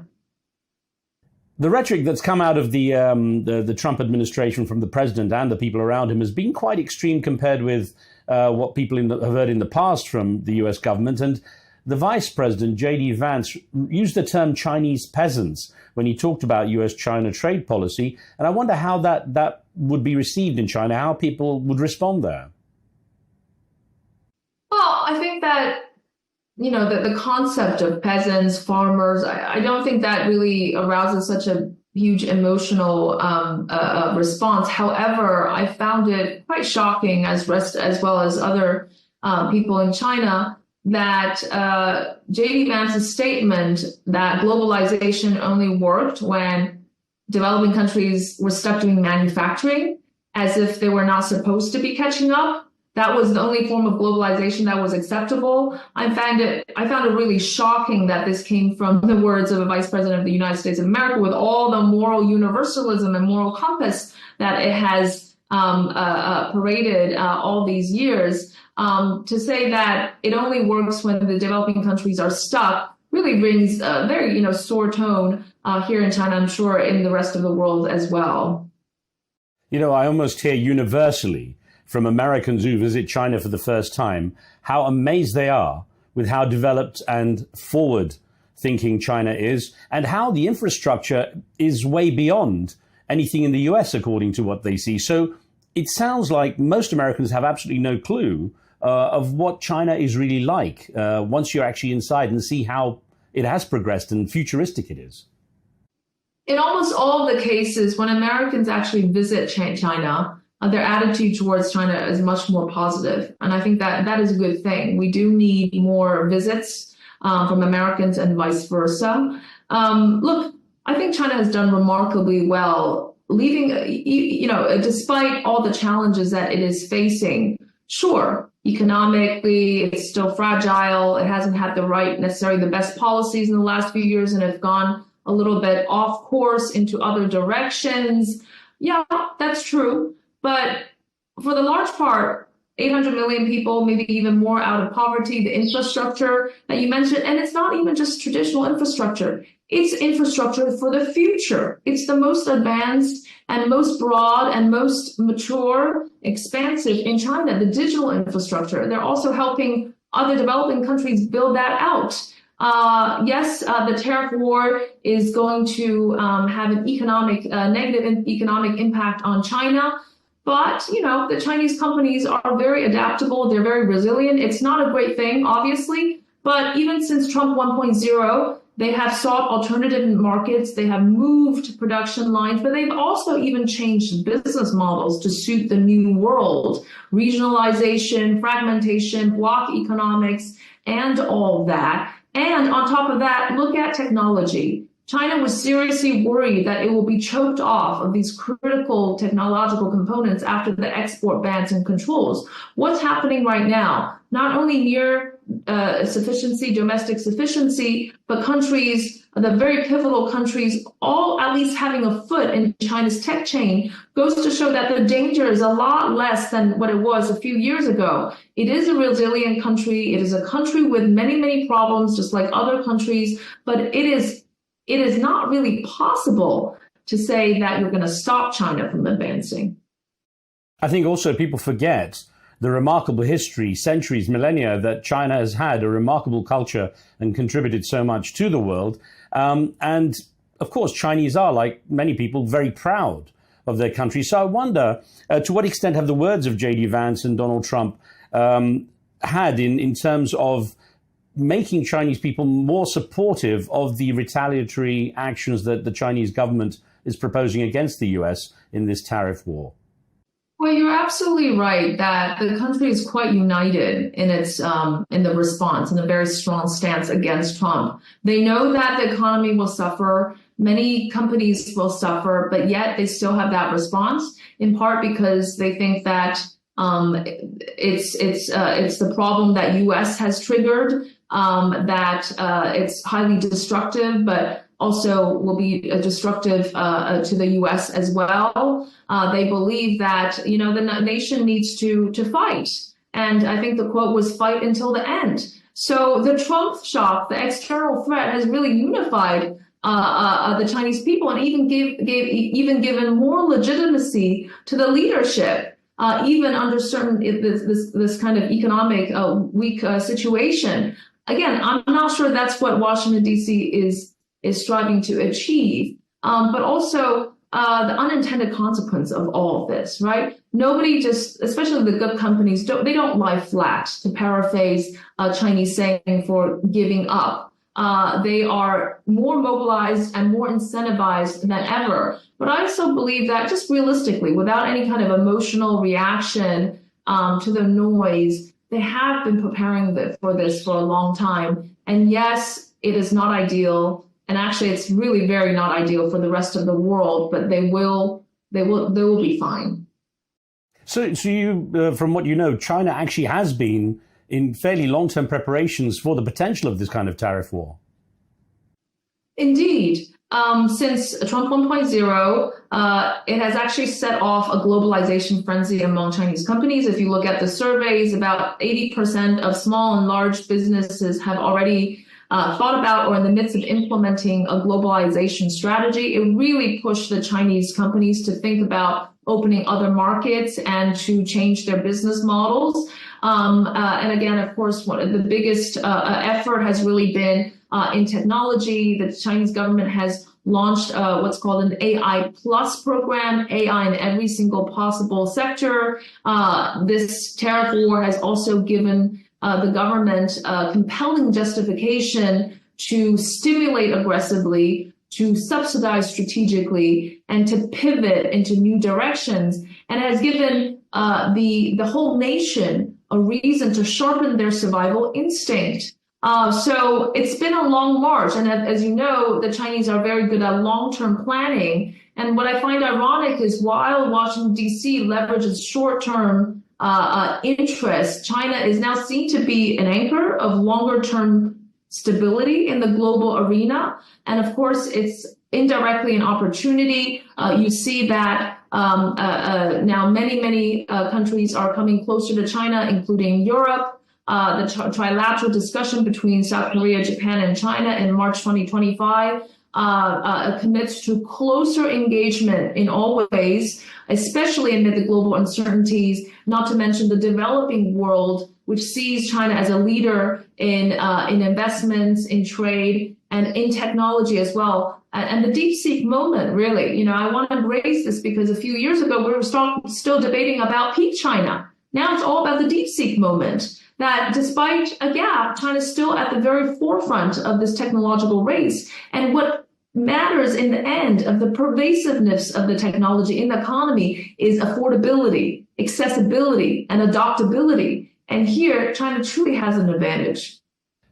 Well, Dr. Jin, even if the trade war was resolved tomorrow, what would be the lasting impact on China? I think that what's been done cannot be undone. And many things are path dependent. Once you've gone down one route, it's very hard to come back, because all of the massive fixed cost involved in building new factories, relocating to new places, the businesses planning, and also planning for uncertainty. It's a very complex process, especially when it involves so many different inputs and the interaction between inputs. And also just that really degree of trust, right? Once that's lost and confidence, it's very, very hard to rebuild. And I think where the world has been going in the last 10 years, since the global financial crisis, it really does indicate a very, very different trend. And I see that it's not just an end of a U.S. hegemony or a rise of China, but that it really is the rise of many, many different powers, a distribution of economic opportunities and wealth and technology all around the world. So we are in a different world. The rise of geoeconomics is very real. The fusion of geopolitics and technology and economics all meshed together is a very real thing. It is no longer just about efficiency. It is a much more complicated process. China's going to factor that in, but every other country is going to factor that in. Any kind of business with a long-term view will factor that in. And just like Brexit being very pretty much irreversible, I think this bifurcation is also as well. Well, after the US-China trade tensions from the previous Trump administration, when he was in office the first time, many Chinese companies moved their operations to other locations such as Cambodia and Vietnam to avoid tariffs. But of course, those countries have now been hit pretty heavily with tariffs. So does this signal the end of that particular strategy? I think all companies are recalibrating, and it is impossible to make any decisions currently. Chinese businesses have at least a relative advantage of being quite quick on the feet and changing some of the business models and finding loopholes where there are. So I think that all of this is going to shift the model towards greater digital supply chains, much more flexibility supported by cloud industry. Look, the opportunity for China, at least, is really in the service trade. China only accounts for 6% of services, and service trade is exploding. It's rising much faster than goods trade. And if China is pushed away from one thing, again, it's going to go to another thing, and Chinese businesses will quickly adapt to that. But of course, kind of tightening their belts, working harder, working under constraint and stress, it's something that Chinese companies are used to. Where things stand right now, Dr. Jim, what do you assess as the stronger economy, the US or China? Well, unquestionably, the U.S. is the richest economy in the world. It is undeniable that is the most technologically advanced country in the world. There is a fundamental difference, a very fundamental difference here, and that is, first of all, the U.S. tolerates to a much greater degree than China, or I argue most of other countries, financial volatility, inequality, outliers that range from the likes of Elon Musk and great geniuses to also psychopaths.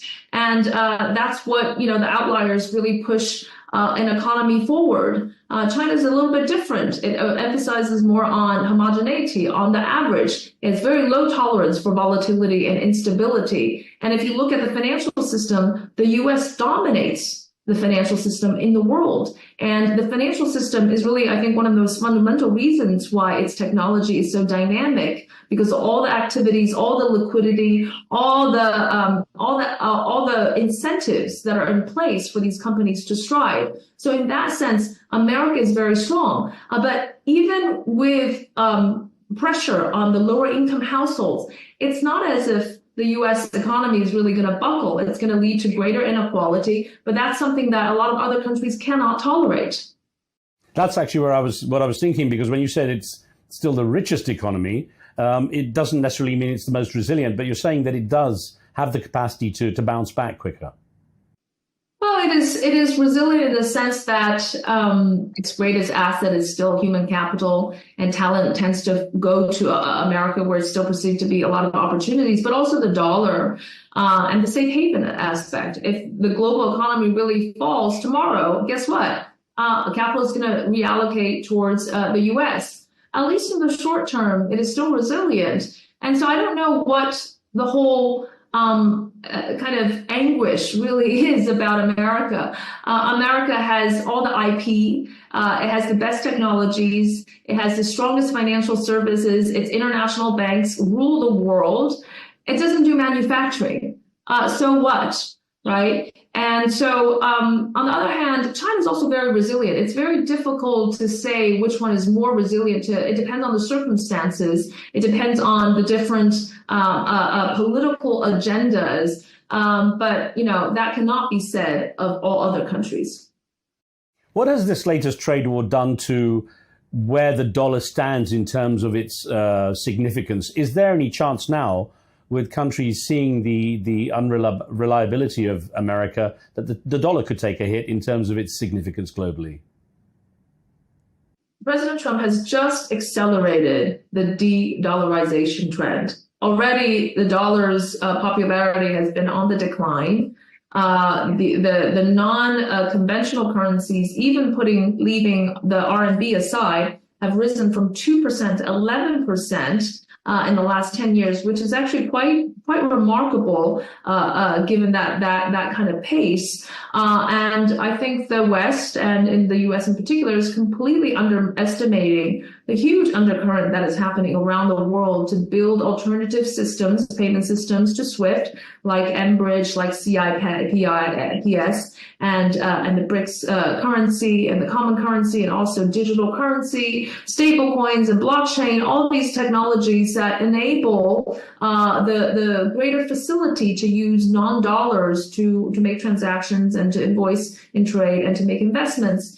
I think the reigning superiority or the reigning advantage the U.S. still has is the deep liquid financial markets and the U.S. Treasury markets. You hold U.S., you have to have assets behind it, and that's what the dollar has. But even that is put into question as the U.S. Treasury is no longer be seen as a safe asset given the circumstances. And look, a few years ago, everyone was talking about de-risking from China. Now everybody's talking about de-risking from the U.S. as well. The point is to not be at the mercy of one single country in anything.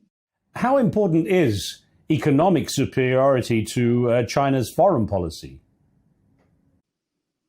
Well, that's a very interesting question. China always put economic pragmatism since Deng Xiaoping ahead of everything else until recently.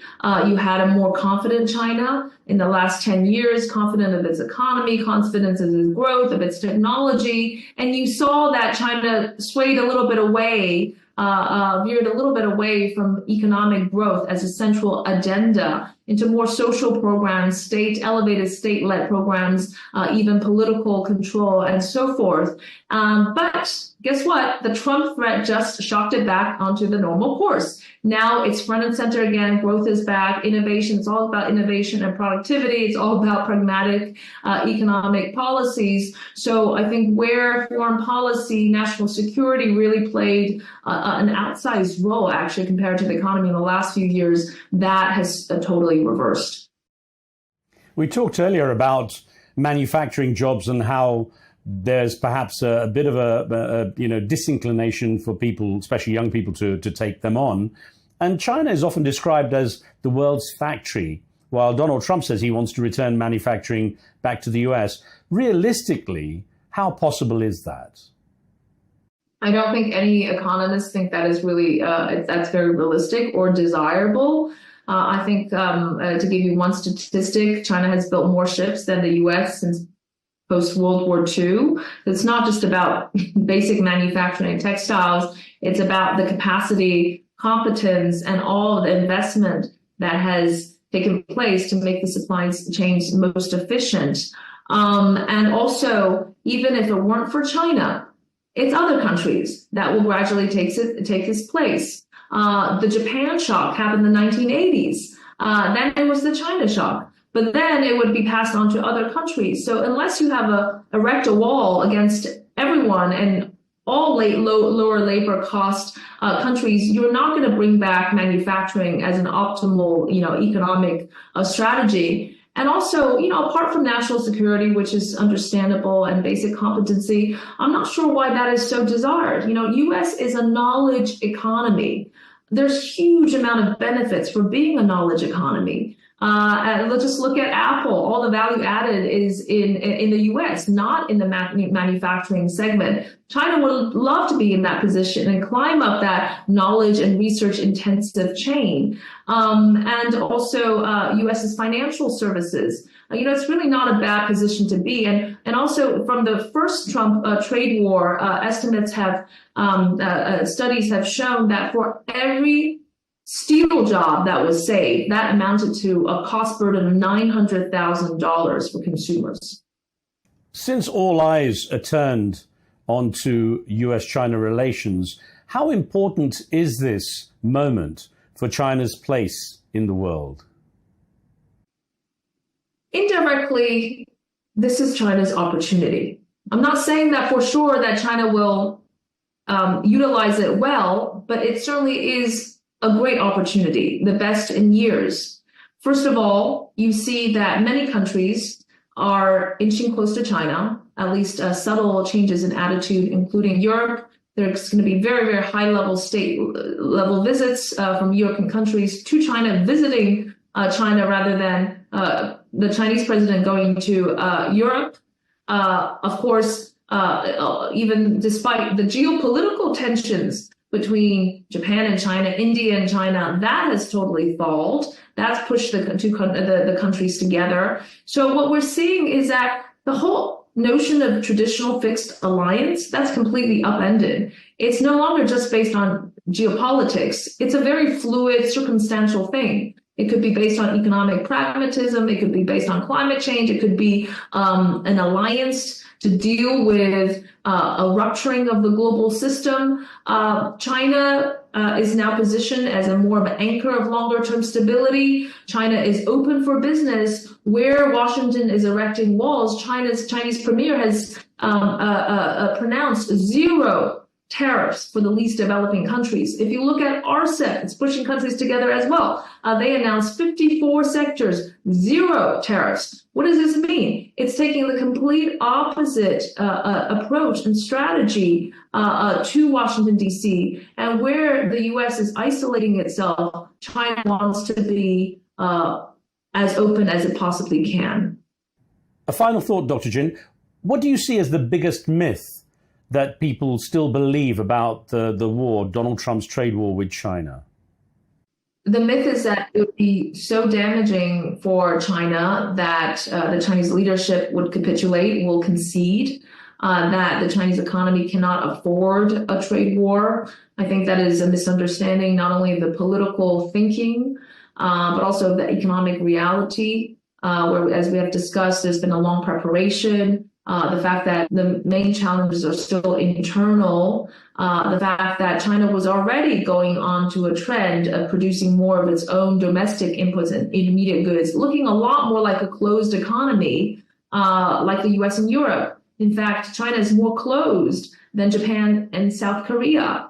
So it's actually pushing China down a trend it was already on and shifting the focus to consumption. That's what really China needs. Big consumption. Now there's a reason to do it. There's a reason to have a huge stimulus to even force consumption if it's actually possible, and to move China up swiftly up the value chain and to get rid of the lower end manufacturing, which would have naturally gone, but it's just sped things up. And so I think China is prepared. And this is maybe why China's stance is so firm and so strong. Yes, it will be painful. Yes, it's going to hurt. It's going to bite everybody, but they'll suck it up. And they'll continue to do what they were doing anyways, but with a more domestic focus.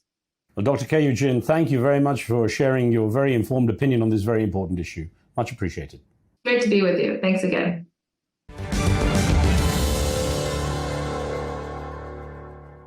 So, who will win the economic arm wrestle between Donald Trump and Xi Jinping? Can either leader afford to be seen as a loser? Or could both leaders somehow save face in this geopolitical face-off? For answers, we've lined up another renowned economist who has written extensively on the Chinese economy. Let's turn now to Portland, Oregon, where Dr. Yan Liang is based as a professor of economics at Willamette University. Dr. Liang, you wrote an article at the time of Donald Trump's inauguration saying that Trump's trade war 2.0 could be a strategic gift to China. Now, based on the past couple of weeks, have your predictions come true? And if so, in what way? Yeah, so that's a very good question. You have to be held accountable for what you have written, right? So I think China's response has been very clear that they will have the tit for tat. They will not tolerate the aggressive moves by Donald Trump. They will stand up against bully, and they will protect their own economy with policy measures. So I think it is a strategic gift in the sense that this will allow China and enable China to really rethink how to structure its economy going forward, how to rely more on domestic demand, especially consumer demand. So I think that is a strategic gift in that direction. And then last but not the least, as some people put it, Trump is basically handing the world to China now on a silver plate, in the sense that, you know, it completely uproot the previous very unfair, unjust global trading system and his allianceship with the traditional, what he called friends, right? The Western European economies, Canada, Mexico, and so on and so forth. And so I think in the sense, it is a gift to China to rewrite and to reshape the global order in a better, a more just, more fair way. So I think in all these dimensions, I do think that this presents a great opportunity. The question is if China is able to really seize the opportunity and really do what would be necessary, right, and what would be effective. And I think, again, the current, I think the evidence suggests that I think China is moving towards the right direction. Now, of course, things have gone up and down, and I know you obviously expected some kind of challenges coming from the U.S. administration's trade policy under the second round of Donald Trump's presidency. But how shocked were you by the revelations that came through on what Donald Trump called Liberation Day? Right. So I think the economic impacts are definitely consequential. And we've seen this in the past, couple of days, a week. So for China, I think it's going to be a demand shock because the U.S. market does account for somewhat 14.6% of China's exports back in 2024. And the Chinese government has been preparing for this, right? They have been preparing since the first term of the Trump administration. So they have spent 8 years really trying to strategize how to diversify exports, how to bolster domestic market, how to build international partnerships. So I think all of this in some ways will help China to weather. Now, of course, the damages are not going to be only fell on the Chinese economy. The U.S. economy have also sustained a very large shock. And it's not just from the supply side, because they basically cut off, right, their own kind of access to the Chinese products, including consumer goods and also, intermediate and capital goods, which are very important to the U.S. manufacturing sector. So there is the supply side shock, but there are also the demand side, right? Because with all the policy uncertainties, businesses are not investing, consumers are also having a weaker confidence in the economy. The Michigan survey just showed that the consumer confidence now has gone down by 40% in the past 4 months, now is reaching a 45-year low. So I think the U.S. economy is also being really negatively affected, not to mention the global economy as well.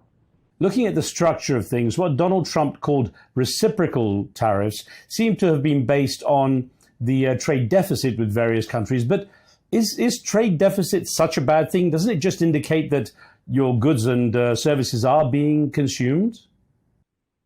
You're absolutely right. First of all, the tariff formula, right, that the White House used is essentially to say countries run a surplus with the United States because they had unfair trade practices. They set up the trade barriers. So we need to tariff them in order to lower the trade deficit. So the formula itself, if you ask any economist, right, it's based on a very false assumption that somehow the trade imbalance is because of a trade barrier. There are actually many, many reasons for why the U.S. has been running trade deficit, for the past 50 years, right, with over 100 countries. So this whole idea of trade barrier cannot really explain that. And as you can see, the tariff rate on various countries are really very arbitrary, right? Including, the Herd and McDonald's Islands, where no one actually lived on it, and still they're charged a 44% of tariff rate. Donald Trump said countries ripped off the U.S. So that gets to your question, right? What these countries have done, right, to be deserved to have the sort of accusation that they're ripping off the U.S. Trade deficit simply means you are enjoying more foreign goods and services than you send to the foreign country. So materially wise, right, when you think about real resources, this is actually a gain for the United States, right? And I think this is very interesting when you think about it. I think many countries in the world do not enjoy the same kinds of privilege as the United States, in the sense that if a country runs a trade deficit for years and decades, what happens is the countries will build up, trade imbalances, and the foreign debt is going to climb up. So eventually, this is going to bring adjustments, either through the exchange rate devaluation or their domestic economy tanks, right, reduces the income and therefore help to adjust the balance of payment imbalances. Well, this leads me to point out that China's right up there at the top of the list of nations that Donald Trump produced. And as much as, it's targeted based on the trade deficit, do you feel that there are some non-economic issues at play here in targeting China? I think so. I think Donald Trump definitely has a wish list, and that's why he's been asking, actually, interestingly, right, requesting President Xi to call him to have a trade negotiations. So there are definitely some other economic related objectives that he wanted to get, or non-economic related objectives, such as he wants to acquire TikTok. He wants China to divest TikTok to US firms. So that's number one. Number two, he probably wants to really get President Xi Jinping's support to be able to get a peace deal between Russia and Ukraine. He wants, President Xi to maybe exert certain pressures for Putin to, fast track some kinds of a deal, which he, as we all remember, on the campaign trail, he said, we'll end the war in 24 hours. And that has not been materialized. I think he is really, in a way, in a very tight timeline right now. He wants to get the deal done, but he was not able to. So I'm pretty sure that he wants China to help on that front. There are many other, even with Gaza situation, with North Korea. So all of these, I think, are some of the things that he would like to have China's support to achieve his goals. He's definitely also want to have broader Chinese markets. He wants to be able to, also have Chinese investments in the U.S., even though that also is kind of inconsistent, right? On the one hand, he wants the Chinese companies to invest in the U.S. to create jobs. But at the same time, he has been really talking a lot of hostile kinds of policies towards Chinese companies, not allowing them to acquire some companies or invest in certain fields and so on and so forth. But I think, long story short, yes, there are definitely other objectives that he wants to achieve with China. So he's using tariff as a leverage. But at the same time, I think he's also not he's not against the idea of a more sort of a long-term structural decoupling from China, given, Peter Navarro's consistent message or advice to Donald Trump. And Dr. Liang, how does the synthetic opioid drug fentanyl fit into this whole US-China trade war? We hear about the fentanyl tariff, for example.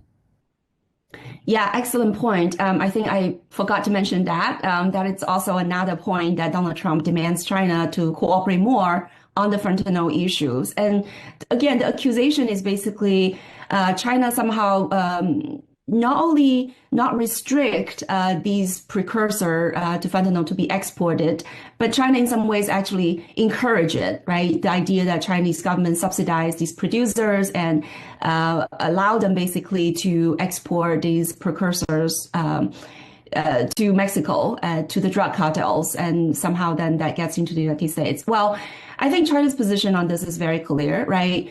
China is willing to work with the United States for humanitarian causes. China does not believe this is really the fault of the Chinese. They don't believe that this is a justified accusation. These precursors could be used to manufacturing drugs that are for cancer killing or for cancer patients. It could be used in a very legitimate way. And from China's point of view, it's the U.S. government's own failure to stem, the demand for fentanyl, but also, the deals, right? The drug sort of transactions. So China's position is, yes, we're willing to help if you are coming from a respectful and sincere position. We're willing to help you, but this is not our fault. So I think China sees this as a very unjustified accusation, and also the tariff on top of that. So I think, in the recent days, they have been talking about if you continue to use this kind of a pressure campaign and, using such a hostile stance towards us, then we'll not cooperate going forward. In a somewhat contradictory manner, Donald Trump also, as well as ramping up the tariffs against China, praises President Xi and describes him as a good friend. Do you feel that President Xi might see Donald Trump in the same way in any case? Not at all. I think, fool me once, shame on me, right? Fool me twice, it's probably not going to happen. I think if you hear some of the policy advisors, at the higher level, you hear them talk about the takeaways that the Chinese leaders have since the first Trump administration. They believe that Donald Trump is not credible. They believe that he could easily renege on anything he said. His words do not match with his actions. So those are some of the lessons that these leaders have learned, I think, from the first term of Trump's administration. They also talk about other lessons, which is that Trump is going to continue to have a hostile stance with China. Trump is going to double down with the confrontations on economic front and possibly, other fronts against China. So China needs to be prepared. This is the second lesson that they learn, right? So the third lesson, according to them, is that China needs to compete from a position of strength. So what that means, it needs to bolster domestic economy. It needs to double down on its technological investments and advancements. And last but not least, trying to, again, work with international partners to, again, sort of build the kinds of cooperative relationships with the rest of the world. So I think those are the four lessons, according to some of the high-level policy advisors I've been talking about in Chinese social media, that, again, Donald Trump is not credible. We need to be ready for confrontations by bolstering domestic economy and by working with international partners. Interesting you say that about Donald Trump not being credible from the advisors you speak to. With two such strong characters and so much pride at stake, which of the two leaders do you expect to finally emerge with the most credibility?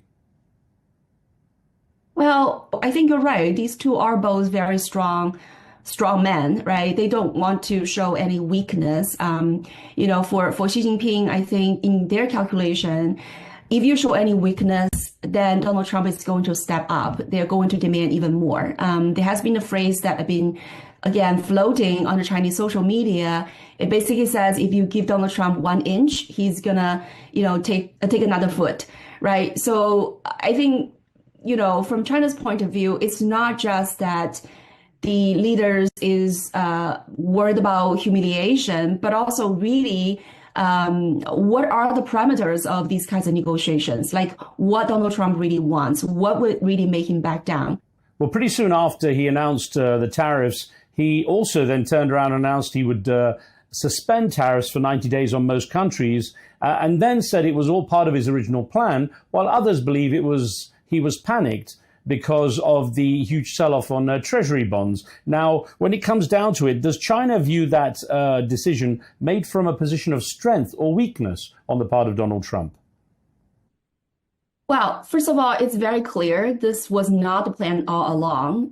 There's so much evidence for that. So, for example, the USTR, the trade representative, Gerrans, he was actually testifying in front of the Congress for Donald Trump's tariff policy when the announcement came that the 90 days pause was, going to be implemented. So this trade representative was basically grilled by the congressman and saying that how, as a trade representative, that you have no idea that this 90-day pause was going to be in effect, right? So if Donald Trump really had this policy all along, his policy advisor would have known, his cabinet member would have known, right? His press secretary would have known, but none of these people seem to have this idea ahead of time. They all have been defending the policy and say, no, the pause was not in the consideration. And yet that was a pause, right? So it's clear this wasn't in the plan all along. Now, second, Donald Trump, he himself admitted people get yippee, right? So it's clear that he's responding, right, to these mounting pressures, not only from the stock market, right? The stock market fell by about 12% after the Liberation Day, before he announced the pause. The bonds market reacted in a very different way than in the past.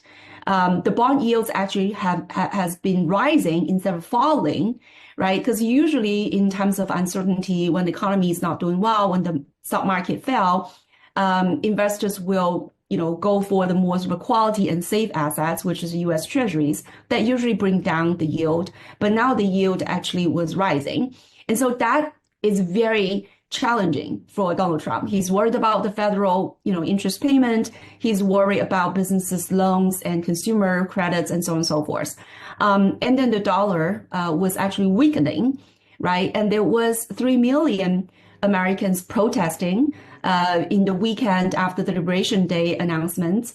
So 3 million Americans out of 1,400 locations in the U.S., out of all 50 states and some other European, major cities. So there's so much mounting pressure from the economy that Donald Trump had to reconsider his position, right? Not to mention his billionaire friends, right? Jamie Dimon talked about how this tariff is a bad idea. Bill Ackman basically used the term, this is economic nuclear winter. And, his own cabinet member and billionaire Elon Musk is basically calling out his top trade advisor, Peter Navarro, as a moron. So again, all of these are the economic and political pressure for Donald Trump to back down. And this wasn't his strategy all along at all.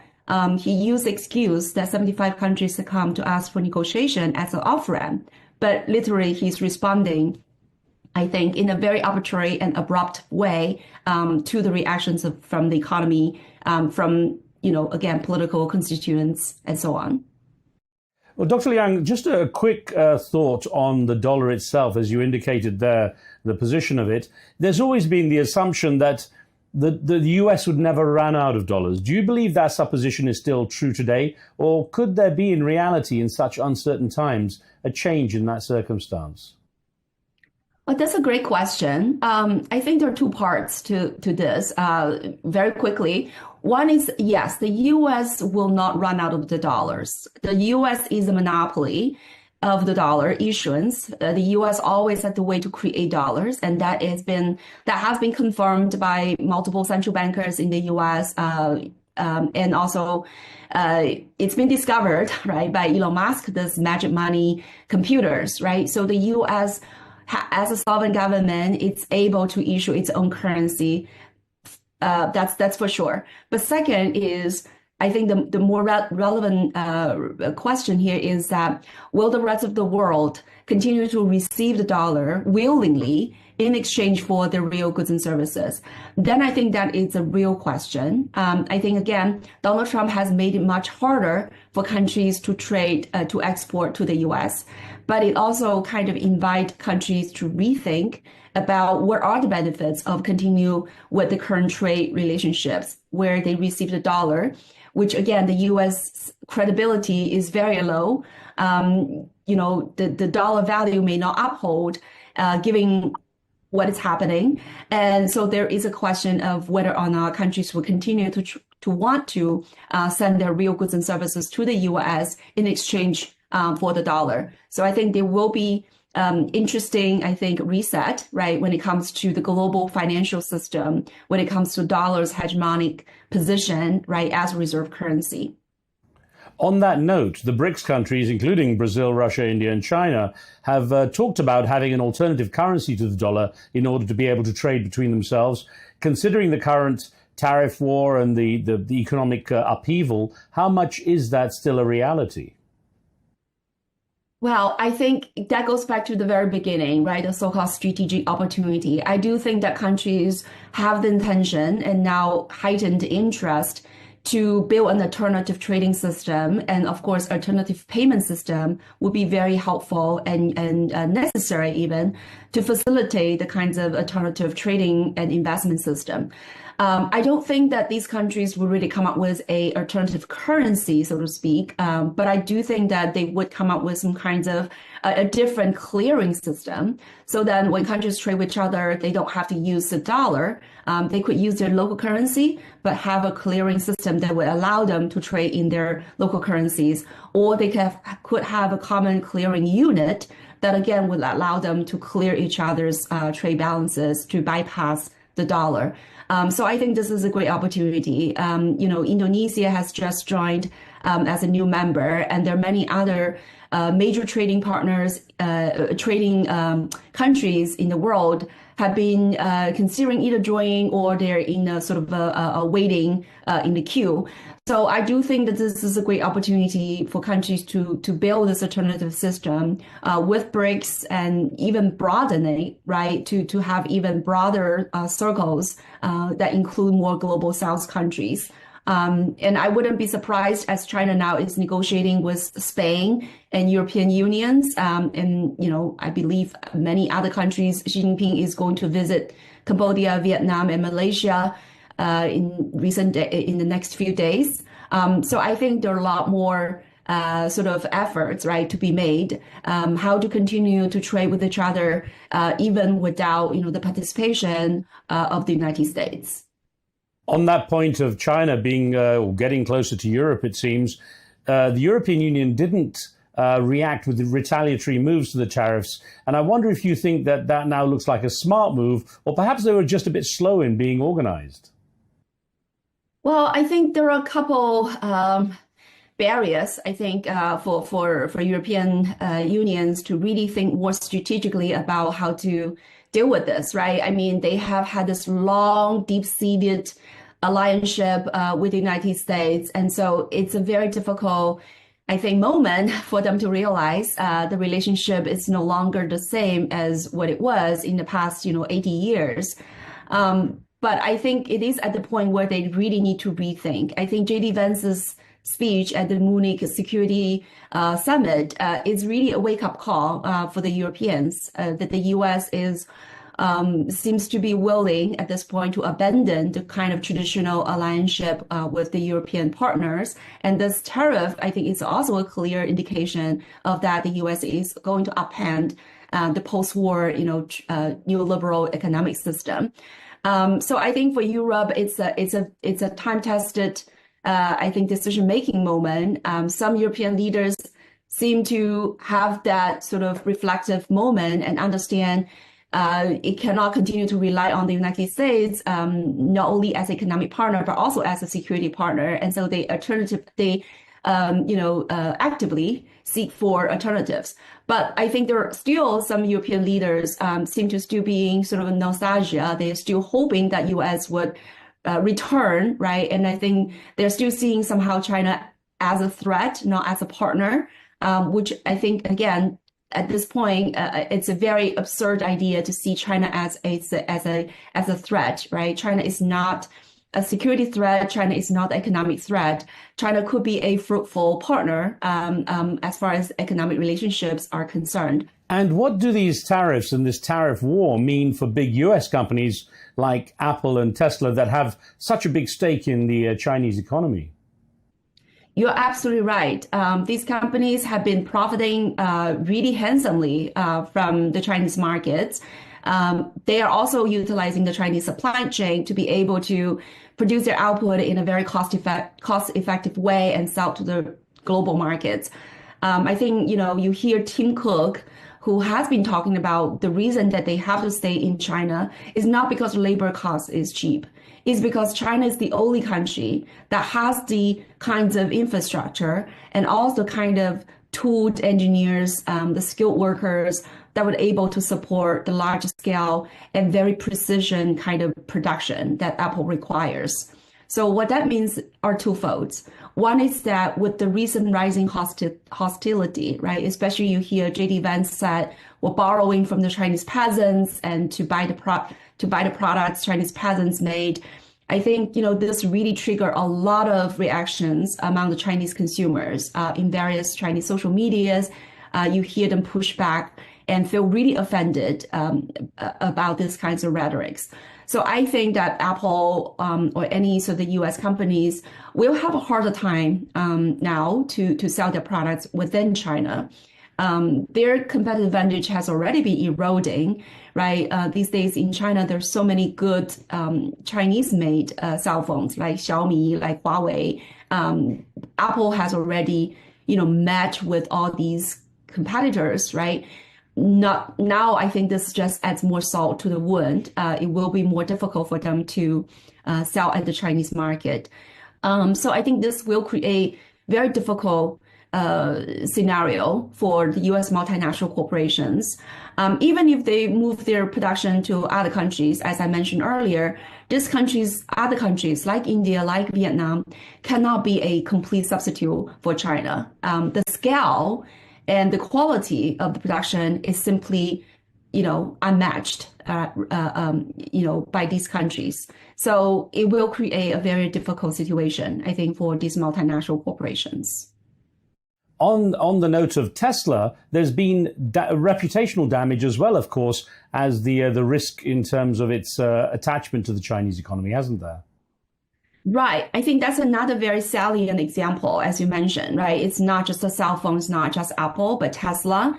They already had fierce competition from the Chinese-made EVs. Many of them are, in many ways, more preferred by the Chinese consumers in terms of the price, in terms of the quality, in terms of the user features and so on and so forth. So they already see their sales, declining in China's market and also I think global markets.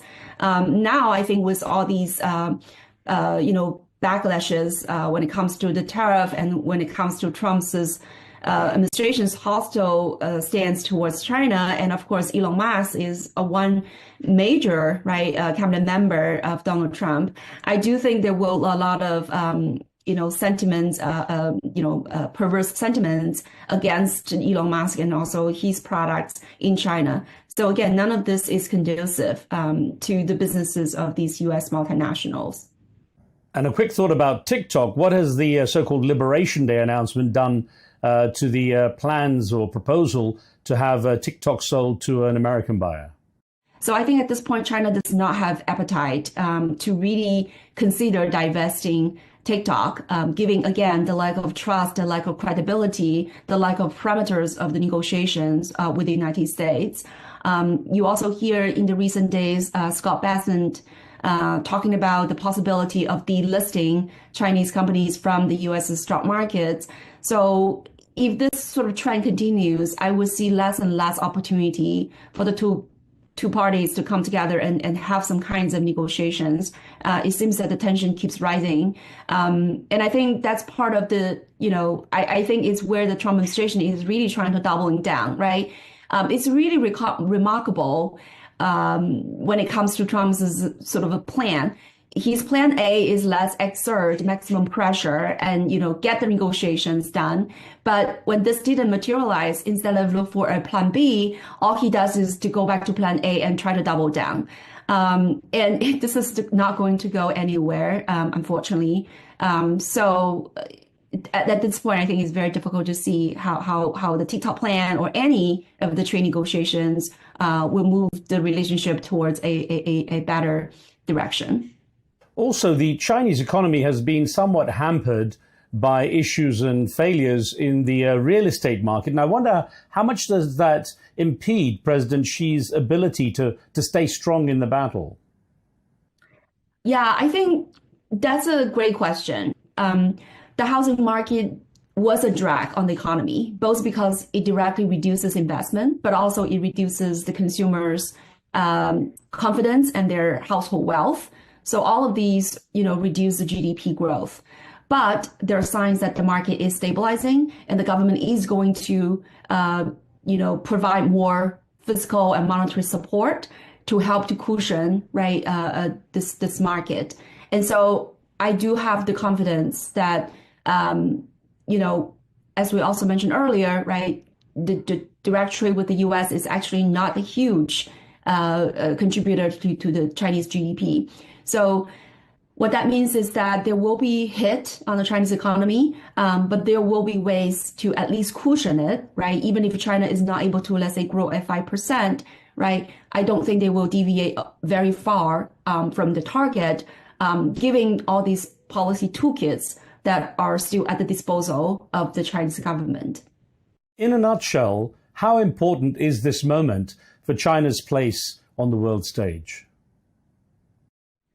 Right. So going back to what I said earlier, right, I think, again, there are many analysts say this is a golden opportunity for China, right? Donald Trump is exiting from the global system, right, be it climate change initiatives or World Health or aid or now trading system. So what that means is that, when the current, incumbent leader is exiting, vacating from this global system, it pretty much opened up the opportunity for China to play a major role, right, if not a leadership role.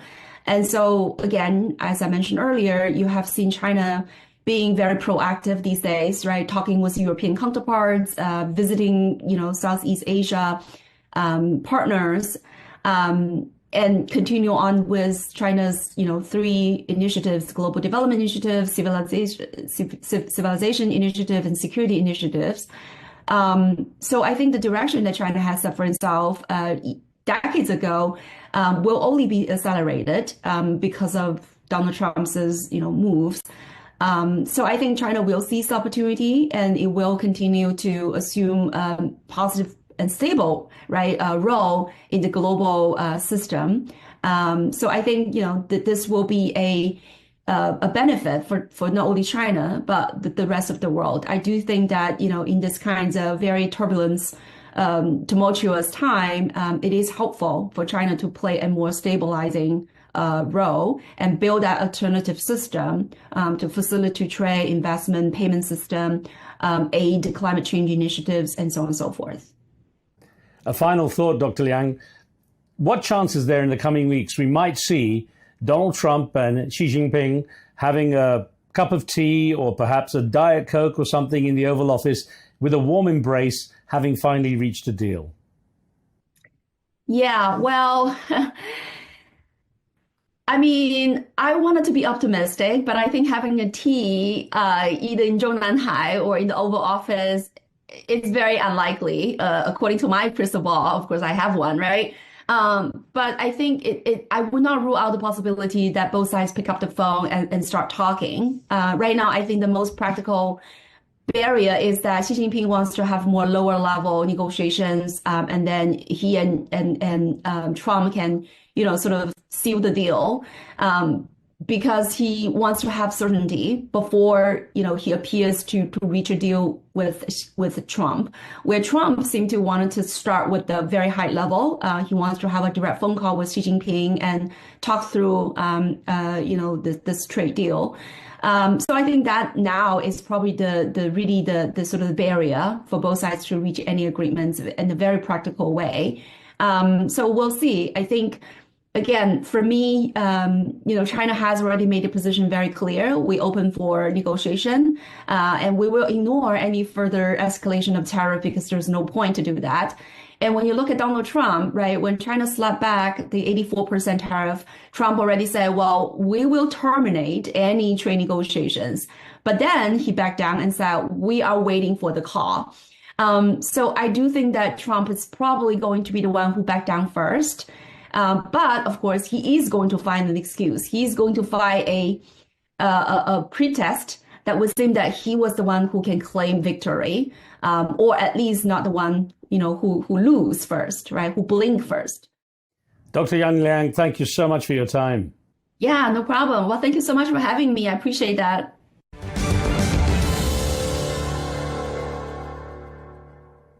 And that's it for now. Don't forget to subscribe and leave your comments and thoughts. I'm Riz Khan. From me and the team, thanks for being with us. We'll see you next time.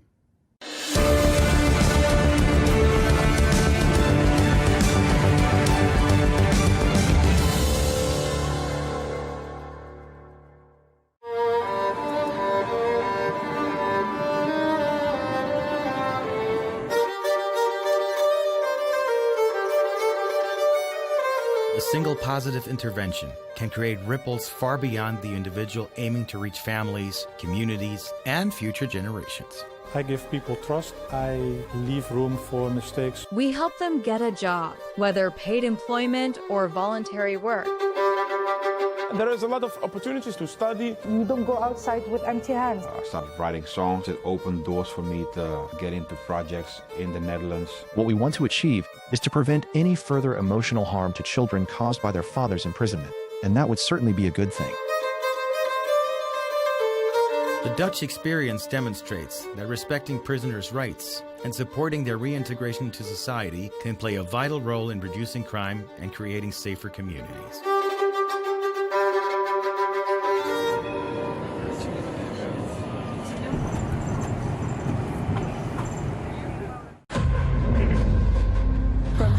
To hashtags, following the stories shaping today's conversations. Collaborative efforts like that, online and beyond, that we've been able to have far greater impact. We will not have clearly a progress without having a plan.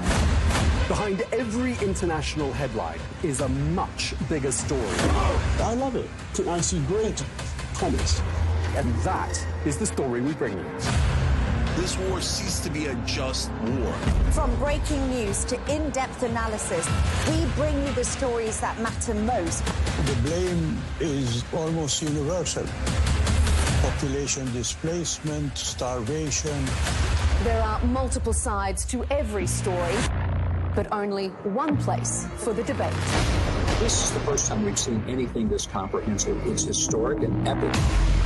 We follow the money, the markets, and the momentum. It's about how all of that comes together to deliver an outstanding product. Driving Saudi Arabia forward.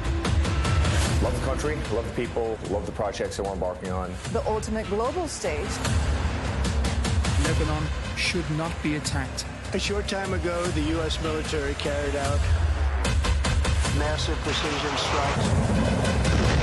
We're the architects of power, economics, and politics. Stop the war in Ukraine. Break their silence. Arabiya English, trusted by leaders, watched by the world.